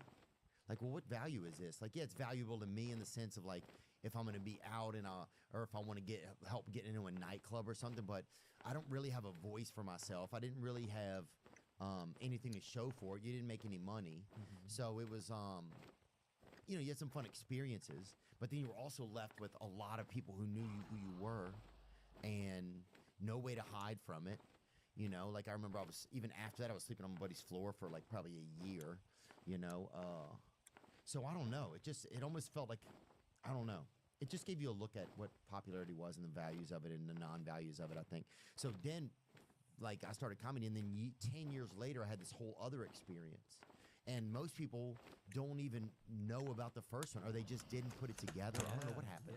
Because I so rarely hear about it. Such a deep cut. Yes, sometimes I wish I I think I was just at a young place. Like, I was just at a place where you're just energetic and frenetic and shit. You're just trying to get laid and trying to just jerk yourself off or whatever and lie to people, say you got laid or something. Well, I guess now people, because you were glomming onto this other thing that was kind of bigger than the pieces who are part of that show. So it almost feels like you're renting that fame, or you're just a part of the assembly line. Yeah, I felt like I didn't have any. It didn't represent me. Like none of and it felt like I didn't. They can edit things the way they want, which are fine, but it's not my. I don't get to be. I don't get to be the be all end all of me, right? Yeah. Like I don't get to say exactly how this is for me. Right. But I don't know. It was cool that I got this. One thing I think I'm almost kind of grateful to God about it is that I got this like trial run at what it was like to have some popularity. And so then whenever it happened again, I think I've been able to navigate it differently for myself. Yeah.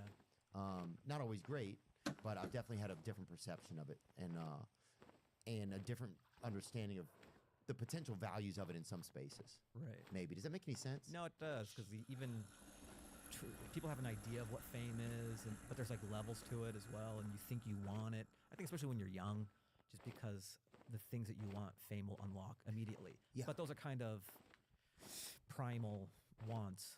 Once you get past it, you realize, okay, it's not as great, but it's great when you're 18 or 20. Yeah, if you're just trying to be coming or whatever, getting meals or whatever. Yeah. Coming and meals, it's great. Coming or meals, fame is great for that. I mean, that's but like, why am I here? It's harder. If you want to bust and have like pad thai, fame is awesome. You'll do those for free. But if you like, what are these relationships? Are they built on lies? It's harder for that. Yeah, it's harder. So I don't know, but yeah. Sometime we'll have to. Next time we do an episode, we'll have to go down some of those roads, or even just roads of like shows that we used to watch and shit. Thinking about something that's fun. So you started out in business. You worked at Boeing. What were you doing over there? I was doing engineering. So I was doing stress analysis at Long Beach. So the Boeing out in Long Beach. That's what I went to school for. I did mechanical engineering. But I knew I wanted to do stand-up when I was 18. I was very young. And then I just applied to jobs in SoCal. And then I got a job at Boeing in Long Beach. And what is a mechanical engineer? Just so people know. There's different facets of it you can go into. You can do like HVAC. That's an industry you can go into, which is like heating and cooling. You can go into, some people work at Toyota or with cars. And then aerospace is a big employer of mechanical. Just think about anything mechanical. There's going to be mechanical engineers like Tesla, just, anything mechanical. So then, yeah, I got my degree, and then I knew I wanted to do stand-up. And as a stand-up back then, there was no internet really, or social media. You had to go to New York or LA. And I'm like, my parents are in Seattle. I kind of want to do entertainment as well, TV, movies. So I chose LA. So then I just applied to jobs in LA, and then I got a job at Boeing in Long Beach. And you hadn't started doing stand up yet? No, I did. I was the summer after I graduated high school. I was 18, and then I just started going to the comedy clubs in Seattle. Did you see Adam Ray? Was he there? He didn't start yet. Oh. So I think I met Adam Or Ray. Brian Moot? Yeah, Moot was there. Jeff Dye actually started a few years after me, maybe like two or 3 years after me. So there was some funny people coming out of Seattle. But Adam didn't. I met him, but he didn't start in the scene there. He started out here in LA. He went to USC, but he wasn't at the mics or anything like that. Oh, got it. Adam Ray. Yeah, Adam Ray. Yeah, so that's how I ended up in LA and working at Boeing. I was there for like 4 years, and then I quit. Was it cool over there? Like, is there like a nice space where you guys have like a lunch or like a community area? Like, what's that? It was so quintessential, like office spacey. At least I was envious because tech was having this boom with Microsoft, Google. People are on Razor scooters, jumping into ball pits and shit. You know what I mean? Like Yeah. tech looked so fun. And then That's crazy. It did. But just to hear somebody say that, it just shows you how people are so different in different places where they grow up. Yeah. I mean, Like tech looked nobody ever awesome. where I'm from has ever said tech looks so fun, dude. You're saying no one in Louisiana said tech looks so fun to you? I don't think so. You ever get a lot of kids saying that? No, it's okay though, but it's cool though. It's just Yeah, cool tech how looked like fun. places are different. And was your parents like a lot of pressure? Did you have a lot of pressure? Yeah, What is your what ethnicity? Where are your parents from? Afghanistan. From Afghanistan? Yeah. So they came here from there, and so yeah, there is that stereotype. That, What is like, that stereotype? Like, is it a real stereotype? And is it Yes. just for Afghanistan, or is it for a lot of? I Is think it it's immigrants, just like immigrants. you know. Oh, it's immigrants. It's an immigrant thing. If you leave your country and you come to America, you don't want to hear your kid is hitting the mics. You know what I Yeah, mean? you're Like right. we evaded the Russians for you to try this new bit. you know? That's true. I'm like, you don't understand. This joke has legs. Just let me do it 3 times, and if it bombs, I won't do it anymore. Yeah, Mom, it's about Waymos, dude. It's about We just got Waymos in Nashville too. Yeah. And people are fucking. You can see people out They there. don't like them. Well, they're calling. I'm not saying they're out there yelling, shit at 'em, Right. They you call them know? momos. Or just We don't like you momos. Get the fuck out of here. Or Wagers, they're calling them. Wager. I'm like, that's insane to be. What's happening? You know? It doesn't even know a slur is being thrown at it. Yeah. It's just trying to get its people to where it's got to go. Yeah, dude. I saw you. Dude, this reminds me now. You had something on. You're like, the car started complaining, or it was having a bad day. Was that you saying that? Oh yeah, it was like a Waymo. I forgot how it went. You know, I mean, maybe I have it on my Instagram somewhere, but like, I think you had some tech guy on because my buddy hit me up because you mentioned me. Anytime you name check me, I have huge friends who are huge fans of the pod, and they're like, "Oh, Theo talked about you," and I saw the clip, and you're talking to some tech guy. He's like, "Do you know Fahim Anwar?" And he has no idea, and you're telling him the Waymo joke, and he's just like staring at you like paint drying, but you're just telling him my joke, and he's like, "Yeah, that's great." Maybe it was Alexander Wang. Yeah. Was it? Uh-huh. Oh, that's great, dude. Oh yeah, maybe this is the one. Yeah, let me see this, bro. I forgot how it goes. I got to take one recently. I get in, there's no driver, and the Waymo goes, "This isn't my main thing. I rap." And it was quiet for a while. The ride was pretty quiet. And then out of nowhere, the Waymo went, "We need to build a wall." It was like a MAGA Waymo, I guess. Then we hit a guy. We hit a person. Just flew over the car. And the Waymo went, "Oh, fuck, you gotta help me." "What do you mean I gotta help you?" It's like, "You're a part of this now." "How would I even help you?" It's like, "Chop it up into smaller pieces. Throw the parts in the back." I go, "This has happened, Waymo?" And he goes, "You have any coke?" I go, "What?" "Waymo, you're a car. How do you even do coke?" He's like, "Put it in my charge port." "Well, yeah. Let's go to the car wash." Have Never strip ends. clubs for Waymos. I mean, I'm just like doing a screenplay for a Pixar movie about a Waymo. Dude, that's great, bro. Everything you, but that's like, I feel like you do like a million of those every single time. It's just like, what about this? And it's like some new thing, man. It's always so novel. You're one of the people that when I see you, or like, it just makes me like, I don't know. It's just like, it's like the purest thing. It's like, this is something funny. Let me see how it goes. That's you so know? cool that you like notice that or appreciate it, because that's honestly the whole reason I do stand up is I think of something and I think it's funny and I want to share it, and I hope that people validate this idea. Like, does this idea work? Does it have legs? And when they do, it's the best feeling in the world. Whenever I do stand up, it's just I hope you think this is funny too. Like, I don't need them to laugh or whatever, but I'm like, I thought this was novel. Do you guys find it novel? yeah. And there's just such joy in that. And when it works, I'm the happiest in the world. So I'm Yeah. chasing that. Yeah, why is that, you think? What is it? I mean, obviously we want to make people like it's fun to make somebody laugh or something like that. Yeah. Like there's something so perfect about it. I get it. It's like there was nothing here a moment ago and now like you're laughing or we're both laughing. Like that shit's pretty dope, really. For me, when I have a bit that like I know works, I get less of a rush because I know it works. I know the joke works. So it almost feels like it serves its purpose, like when you do the road and you're celebrating those bits that you got to that place. But if I'm just working out in town, I'm like, I already know the joke works. So it doesn't scratch the comic itch in me. But if I can get something that's mediocre or a brand new thought to work, that's when I get all the like dopamine and stuff. I'm like, what a rush. That's like catching a big wave for me. So I'm just, yeah. As a mechanical engineer, do you think that, because we've been talking about things that are black and white, we've been talking about Waymos, Michael Jackson. But yeah, in the spirit of continuing to talk about things that are black and white, do you think that we went to the moon? I just caught it right now. Jesus, that's so funny. You just like kept on drilling down on it, and I finally got the black or white thing. Yeah. Do you think that we went to the moon? You're a mechanical engineer, dude. Yeah. And you left the business because you're like, oh, they don't. Why did you leave? I was finally doing well enough in comedy where I could. So that was the goal the whole time. But I mean, most of us had to double life it until you got to the point where the art was doing well enough to abandon ship. Did you have a last day? Do you remember? Yeah, kind of. Oddly enough, I had booked this MTV show, and they needed me for 3 months. And I didn't even want to leave. I didn't even want to quit. I wanted to do a leave of absence because I planned on returning after shooting this MTV show. I'm like, yeah, can I come back after 3 months? I have to take this leave. And they're like, no, you can't do that. You can't take that much time off. And then I read that you can only collect unemployment if they fire you. So then I sent an email. I go, I will be leaving on this day and I plan on returning this day, just to let them know that I plan on returning. And then I just left the office, and then I wouldn't answer their calls or emails or anything.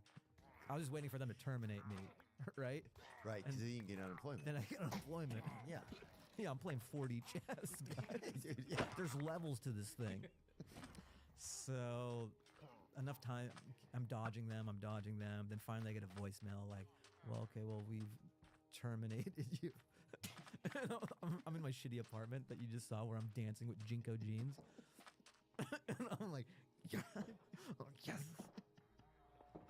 Free at last. Free at last. So. That's when you got to fucking put on Amistad, the soundtrack, and just fucking put on your favorite ballet boobs. So that's why I left. I finally was able to. It was still dicey though, even though I left. I wasn't making tons of money or anything, but it was too big of an opportunity. I'm like, oh, this is an MTV show. I should do What it. show Now, was it? Disaster Date of all things. Oh, that show was. Do you remember that? No, I remember Eliminate. Remember that? Eliminate. I remember that too. Remember Third Wheel? Remember the theme song for Eliminate? Like, Eliminate. Yeah. Bam, bam, bam, bam, bam. Eliminate. Bam, bam, bam, bam, bam. They would have time cards. I think was that Eliminate? Was he like, why don't you have a 30-minute timeout? Yeah. And be like, that bitch, give me a timeout. Dude. And then she'd be with her man. Yeah, the best one of them, whatever one was that they had a dude who slipped off and did a bunch of fucking yay and came back. Really? Dude. Yeah, that dude was bagged up when he came back. And that shit was the best, bro. And when they had like 3 or 4 people and they had to pick who to let go, and sometimes you'd be shocked. That was good. That was Eliminate. Oh, okay. When they had like 3 or 4 of them, or Yeah. I think 4 or 3, and then each time they would let somebody go, and then they had to pick the last one or whatever. Then there was one called Fifth Wheel. There was on the bus or whatever. And then... Did you get to be the datee? So the premise of the show, oh my God, I'm so young. Disaster Date. You would just be a terrible dater. So friends would set their friends up on the date, and then they would see how long they could last on the date, and you're just acting wild. And however many minutes they last, they got $1 a minute, which is like nothing. Why would anybody do this? So if they sat Well, you through, could just be Somalian and make millions, dude. You know what I'm saying? yeah, so not worth it. Remember Jeff Keith was on it. I think I Kayvon was remember on it. this. Yeah, it was like boiling points for dating. I remember this. Was this with Sally. Yes. With that so production the late company? 495 Productions, 495 and their Productions. big show was Jersey Shore. Yes. And this was the redheaded stepchild that nobody watched. Got it. Because Jersey Shore was like fucking huge. Yeah. And I remember there was a rap party for, I did 2 seasons of this. Like we did a rap party, 495, and Jersey Shore was there. And then we were there too, but like nobody gave a fuck. We were like the Timu show. So disaster. Snooki was there, Mike the Situation was there in the heyday. Yeah. Oh. So I that's have an old crazy. picture of like me and Snooki and me with the Situation. He's doing this, like very on brand. He's like, Crazy, dude. he has aviators and he's like, and I'm like,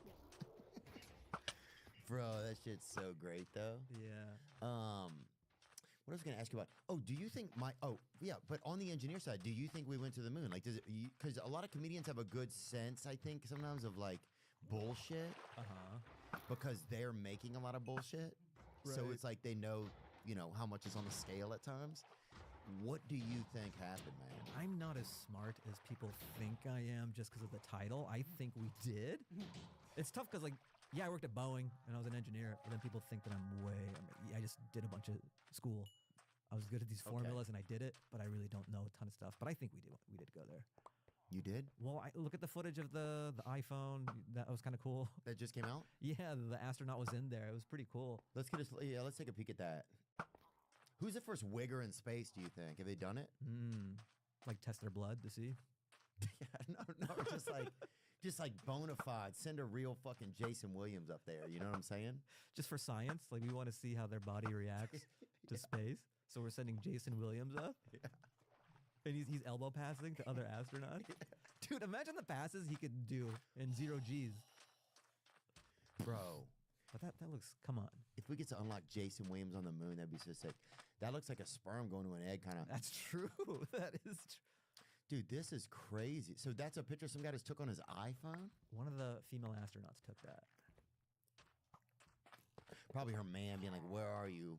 And he's like, "Bullshit." She goes, "Space, I told you." And then she sends that back. Uh-huh. Prove it. It's a nightclub. I've been there. Oh, yeah, speaking of space and wiggers and everything, that's a crazy statement. that sounds like a Comics Unleashed segue. Speaking of wiggers in space. Dude, that's so Byron Allen. You're like, tell me about that. You're like, oh, sorry your mother died. What else is going on with you, Tommy? And it was just like, keep it moving. There's an art to it. Congrats to Byron Allen. They got that new time slot. So Did they? yeah, good for Comics Unleashed. They give a lot of screen time to younger comics and stuff. And more people an to see established it. one too. So yeah, They've done a lot of that for people.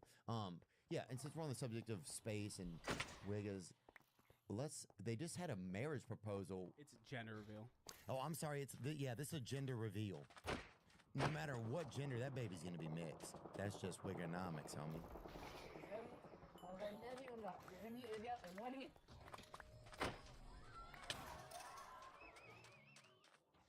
what if they do an ultrasound and the baby's like, just like his dad? He's like, pop, lock, and drop it. He's sea walking in the womb.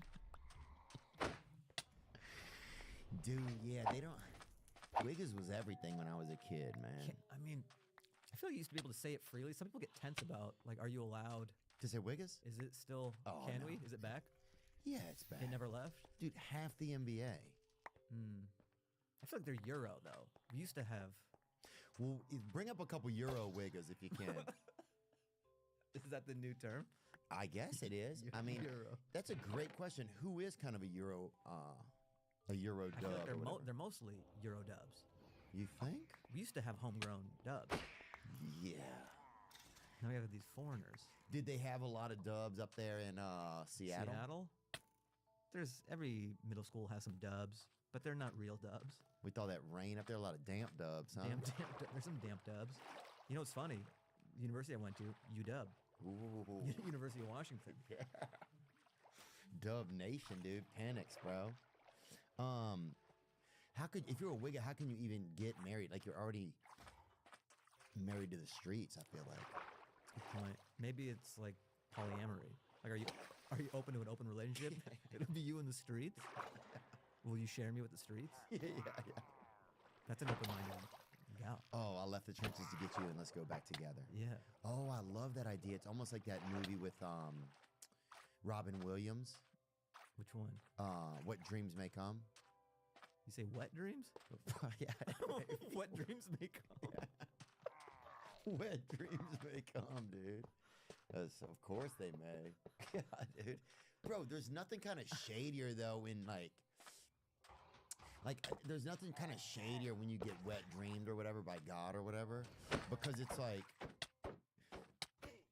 sometimes you like especially if you're going through a time period where you do not want to be ejaculating or whatever, Right.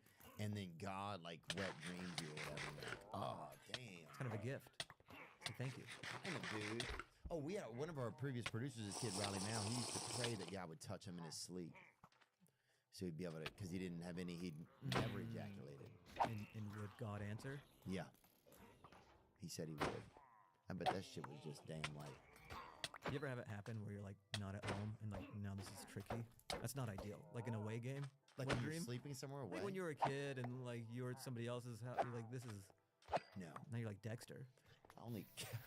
Like, how do I get rid of this? Or am I just crusty? Do I just have drywall? I only come local, bro. That's me. But you have no control over your brain. Sometimes it does it. You would never have it happen. I don't think so. I wet the bed at a lot of people's homes. I wet I the almost feel bed. like that's more acceptable. It kind of is, which is crazy. And it's way more liquid. It's yeah. Yeah, it's kind of crazy how if you wet the bed at somebody's house, they're like, that's fine, let's help you out, you know? But you ejaculate in your sleep at somebody's house, and they're like, oh. Get out. You go, I could have wet the bed. Damn, that's different, dude. What else we got? What's popping, guys? Some of the robots. I love that robot dog in the Atlanta apartment complex. Oh yeah, let's see that, dude. Yeah, especially since you worked in tech, bro. Let's get your viewpoint on some of this tech, dude. Oh, did you ever get to meet Bill Gates? No. What if I was like, I was at Epstein Island and I got to meet him briefly. I was trying to ask him about Windows, but he said he had to get to a room. I thought that was odd. I was trying to troubleshoot my Dell PC. Did you ever hear rumors about him or anything? Like, what was he like? No, I mean, I had no idea. I feel like a lot of with those files, you're like, what? This person? Who would think that Bill Gates is doing? You know what I mean? Yeah. Did you have any idea? Yeah, I think money, you get so much power and you I get can understand why these people, but like, nobody would throw a dart and think it would hit Bill Gates. That he would be involved in some of that? Yeah, when I was a kid in the 90s, this guy talking about Windows, think he's going to be on a Epstein Island? And it's crazy to think how they made everybody else. They're like Michael Jackson is a pedophile or whatever, right? And he may or may not have been. We don't know.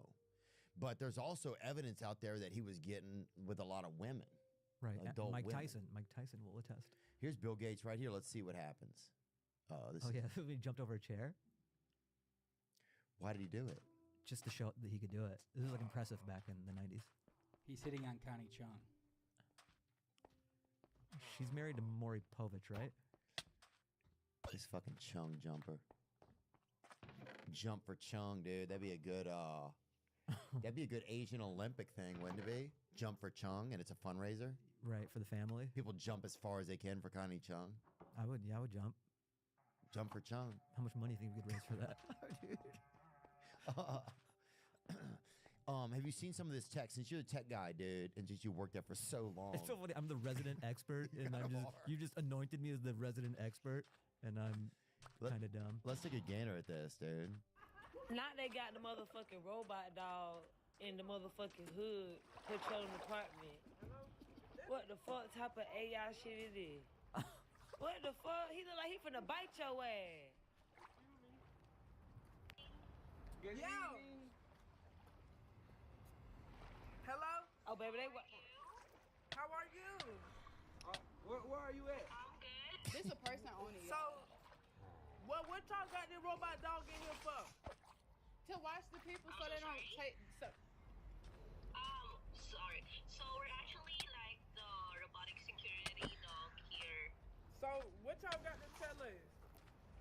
Like it's an alien. Huh? Everything is being monitored and recorded. Hi. Hi.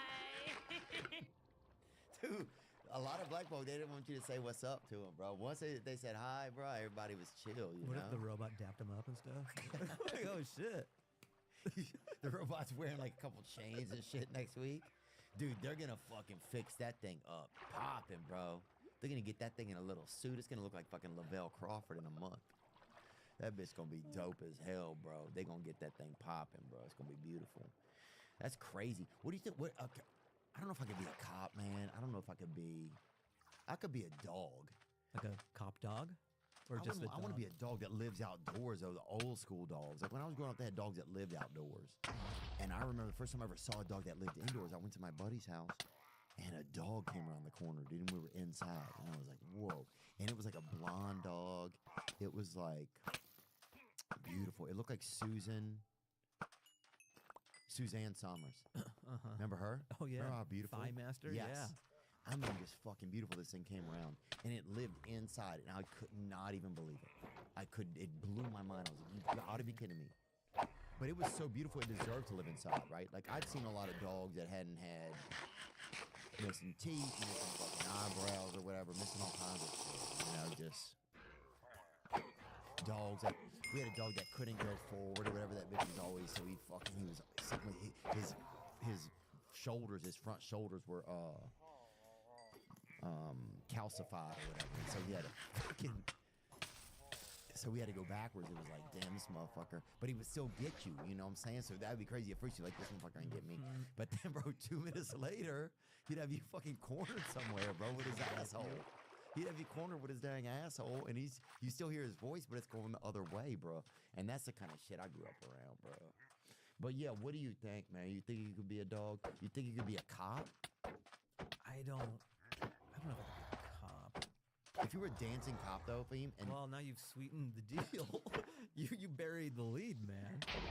Maybe that could be a way to recruit a lot of people who normally wouldn't be cops. You lead with dancing. Yeah. You might get some Broadway folk in there. You might get me. Can I like twirl when I apprehend you? Dude, you can do whatever you want. I think if there's a cool way to hit the cuffs on them, you know? Yeah. Like, what song do you want to listen to while you get arrested? That sort of thing, you know? Do they choose or do I get to choose? I think you guys each get one. It could be like Miranda rights. You could choose whatever song you want played while I arrest you. Yeah. And they go to their Spotify. And then while they're slammed against the car, it's like a Kendrick track. Just like, dandelion. It makes the experience better, right? Yeah. It's just a mystical, keep bumping me against the wall. What is that? Came here with a knife in my hand. Be cool. What was his biggest song? Did I do that? No. That was Urkel. Danger! yeah. But Mystical, I think he sampled that in his song. Danger! Shake it. Yeah, shake So it. watch yourself. Shake it. Show me what you're working with. He was one of a kind, bro. What, he was cousins with Master P? Yeah, they was something. Black people love to be cousins, bro. This is true. You know what I'm talking about? They do. Brothers as well and sisters. White people don't love it as much to be cousins. Black people. That's a good point. Yeah, cousin is an umbrella term. Yeah. But I feel like even like Afghans will use cousin loosely. Really? Because sometimes there's a family friend that's so close that just saying friend doesn't quite describe it. And then cousin is almost like honorary cousin. Yeah. That's fair. And your family changes as you get older. It's like people will come into your life and they really represent a lot, like something that's very meaningful, like a meaningful connection, you know? Yeah. So sometimes friend doesn't really do it justice. And then sometimes those people kind of leave, you know? Right. If you grew up with someone from the age of 4 and you still know them, I almost feel like they feel more like a cousin than just a friend. Yeah. Yeah. That's kind of cool. Tell them like you've been upgraded to cuz. Yeah. They get like a text, an automatic text. Ding. Yeah, what was I gonna ask? What is this about? Oh, yeah, I learned about watching the you. weed thing.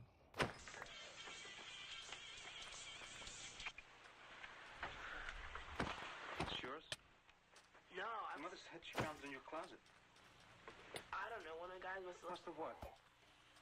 Look, Dad, it's Where did you get it? Answer me. Who taught you how to do this stuff? You, all right? I learned it by watching you. Parents who use drugs have children who use drugs. And to think years later, our own country would be forcing us into drug use, you know, and profiting off of it. Like, just kind of crazy. Yeah, it's gotta be in a pill form though. It's gotta, you know, bottle it up. But dude, that was crazy. That was hard hitting. Yeah, back in the day. Or when they had the thing at your high school. Remember when they had the "Don't die like this," and it'd be like, if they got like, if they always did it around Halloween because they had extra like blood in the area or whatever, and they would somebody like hanging out of a burning car, and they'd set the back of the car on fire, and it would all happen like out on the football field, and you have to go watch it. Yeah, just sort of like a Scared Straight. Yes. They would make an accident scene and be like, "This could be you." It's kind of gruesome. Yeah. We probably shouldn't have been seeing that young. Dead not. people, like, It was yeah. crazy. And then they'd always hide a bag of coke on a kid or something, and let that drug dog go find it. And then people were like, "Oh shit, William got coke on him." And then for the rest of his life, people were like, "Damn, William got coke on him, bro." Yeah, just to make an example out of a kid, even though he never did it. Just ruin his life. Like, you don't want to be like Daniel, huh? I know, Daniel got that bag. It's so sad watching these videos because our childhood is in 360p. That was 2 pixels. I know. That was just 2 blocks. It's so sad. If you're dating a younger chick or whatever, you go, "Oh, check out these highlights of Sean Kemp dunking," and it's 360p. It's so grainy. I know. Our childhood isn't in high def like these kids today. But it was clear to us back then. That's what's crazy, bro. I feel like it was just hard to get the fidelity of. It didn't look this bad back then, did it? It had to have. What do you think happened? VHS isn't great, but I feel like it's better than. I think broadcast TV is a higher resolution, and they couldn't translate it to digital. Yeah. Your new special that's coming out, Intrusive Thoughts. Intrusive Thoughts, yeah. This is your 3rd special? It's my 4th, I think. Okay. Yeah, it's my 4th special. Yeah. Damn. Well, I'm at the point now where you kind of tour for a year, and then you got to hang the painting somewhere. You kind of get it tight from city to city, and then you got to. I'm done with these jokes. Yeah. You got to film it and then put it out there and then move on. So it's less about putting a special out and like, I'm huge. That used to be the thing back in the day. Yeah, it made you feel some type of way. Now it's like almost just like closing the diary. It's a picture. It's a stand-up picture. Yeah. This was me for the past year when I was on tour. Here are the jokes. Because everything's so clip-based. Because everything is, sorry, can I like fix this? I'm like garbling my shit. Yeah, dude, you're fine. Also, everybody's retarded. Thank you. Thank you. The fact you've put together like 11 sentences is way better than most of us in the world are doing, dude. Because everything is so clip-based, and that's great, but it's nice to show that you can do a cohesive 45 to an hour. It's sort of the difference between breaking a vase into a million pieces, but I'd like to see the whole vase. This is what I was doing on the road. Here it is, and hopefully people like it. I want them to watch it, but now I get to move on, and that's kind of nice. You just dump all those jokes from your head, and then who am I now? And let's talk about that. Yeah, dude. Intrusive Thoughts. That's awesome. And where can people watch it right now? Is it going to be on YouTube? Yeah, it'll be on my YouTube channel. And will people be able to pay there for it too? If they want, you know, but honestly, just a super thanks, a thumbs up, comment, share it with a friend. I just want people to see it. That'd be the best. Awesome, dude. Yeah, send me a clip that you really like or something that you want. Or if there's some one that I can help reshare or something, or if there's some stuff on TikTok, let me know. Okay. Yeah, definitely. Will you let me know? Yeah, I'll let you know. Yeah.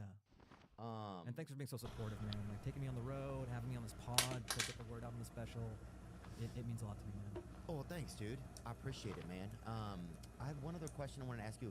Like, I feel like in my lifetime, like a lot of people that are from the Middle East have gotten like a bad rap, like or they've gotten possibly negatively, like branded by media, kind of. When I say that, does that, because you always hear stuff like, you know, these people are jihadists, or these people are like, even the term Muslim to some people makes it seem like that person is like a person with a bomb, or like, do you think that that's a real thing that's happened? And then what can you say like about like people from that, like, do you think people from some of those areas like hate America, or like maybe you don't have to go that far, but just like, can you take me on if I say that kind of stuff? Does it make you think anything? I mean, you're not far off in terms of the branding of Muslims over the past couple of years, especially post 9/11. You felt it if you were that. Yeah, y'all took the L for that, huh? Yeah, for a while. Did y'all do it? I think we took the L inadvertently, just Muslims in America. And but did you guys do it, do you think? Or, but sorry. That'd be funny. Just the whole podcast is leading up to, did you do 9/11? I'm like, yo, you know me.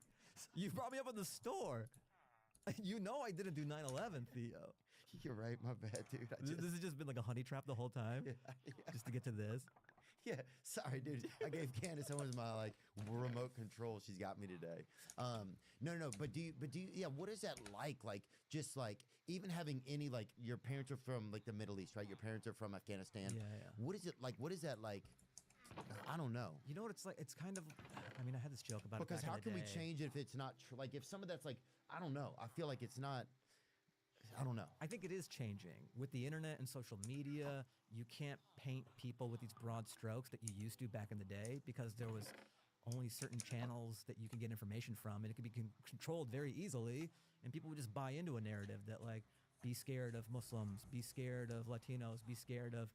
But then there's TikTok and there's so much information now that people can form their own opinions. But yeah, it was dicey for a while because every time there was post 9/11, the temperature was, if you happen to be that, you felt it. You know, when I would fly, I would be secondary search, and I grew up with Boy Meets World and TGIF. I'm just as American. I watched you're like, look. Saved by the Bell, but you just happen to look a certain way, and there's nothing you could do about it. I always say, I always have a joke where it's, being a minority is kind of like having an away jersey you can never take off. That's kind of what it feels like, because I'm sure people, white Americans have been to, say you're a Rams fan, and then you go to, I don't know who their rival is. Probably the Seahawks. All right, yeah, then you go to a Seahawks game in your Rams jersey, you're going to get some flack. But you're still you. You're still Doug. You're a nice guy. You're Doug from accounting, and they're spitting on you, and you go, "Nah, I just happen to be wearing this. I can't take it off. It's bolted on." It should be a Saw movie. Just you can't take the Rams jersey off at your rival team, and they just beat the shit out of you. So you're just a human and a pure soul and all that, but you happen to have this coating that gets taken a certain way. So I don't know. Maybe that's how I perceive it. Yeah. I think I'm just curious about that sometimes. And then, does it feel like the media like made it like these people are bad people, kind of? It's definitely a tool. I think it's leverage for some agenda sometimes. But I don't automatically just knee-jerk go to that. Yeah. Yeah, you're right. I think people are generally pretty nice people, but yeah, for sure. Yeah, I'm just kind of curious because sometimes you just like you start to think like I think you look back at the world like your lifetime. You're like, what things are like? Did we land on the moon? What things really happened? I think a lot of people are in like the most space I've ever seen in my life. Like people are coming up to me in like movie theaters and shit, and fucking like asking me about shit about fucking Nepal or like Tibet or whatever. It's like, what? Well, we all have to be experts now to create. There's just so much information, and then we're learning. We've been lied to in so many instances, and then you go you'll go down a rabbit hole. Right. It's like if this, then if that's this, the then thing. what? And then you keep on. You see this tweet, you see this video, you see this TikTok, and then the Epstein stuff is still going, and then Allbirds going AI, and then this shorting the stock and all that stuff. What's going on? These time things with the stock market. Your brain gets overloaded. There's so much. How can I know? You just get paralyzed. But yeah, and then you try to calm down, and then it's hard to get away from the intrusive thoughts, dude. It's true, man. Well, full circle. Full circle. Fahim, dude, thanks so much, bro. Yeah, I hope you just continue to obviously do what you were obviously built to do, bro. There's nobody that does it like you, and yeah, I hope people love the new special intrusive.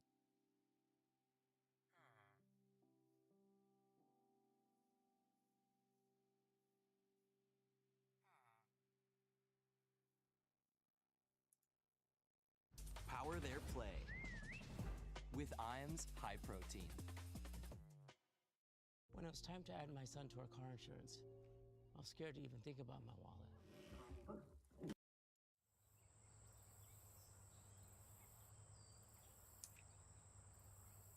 Beijing. For centuries, the city has acted as China's capital, and today over 20 million people live within its boundaries. Throughout the country's final two imperial dynasties, the Ming and the Qing, China's emperors would call it home, alternating their residence between the sprawling estate of lakes and gardens known as the Summer Palace and the vast complex known today as the Forbidden City.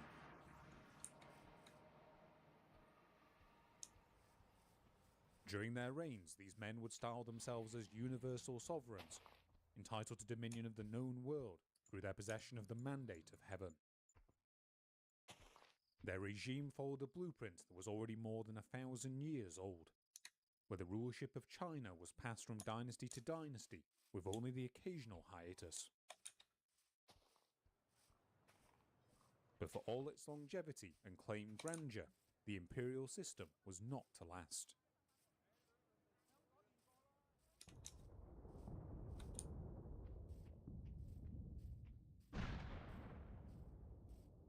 After a series of defeats by European powers in the late 19th century, the prestige of the Qing dynasty collapsed, and the period of attempted reform that followed failed to arrest its decline.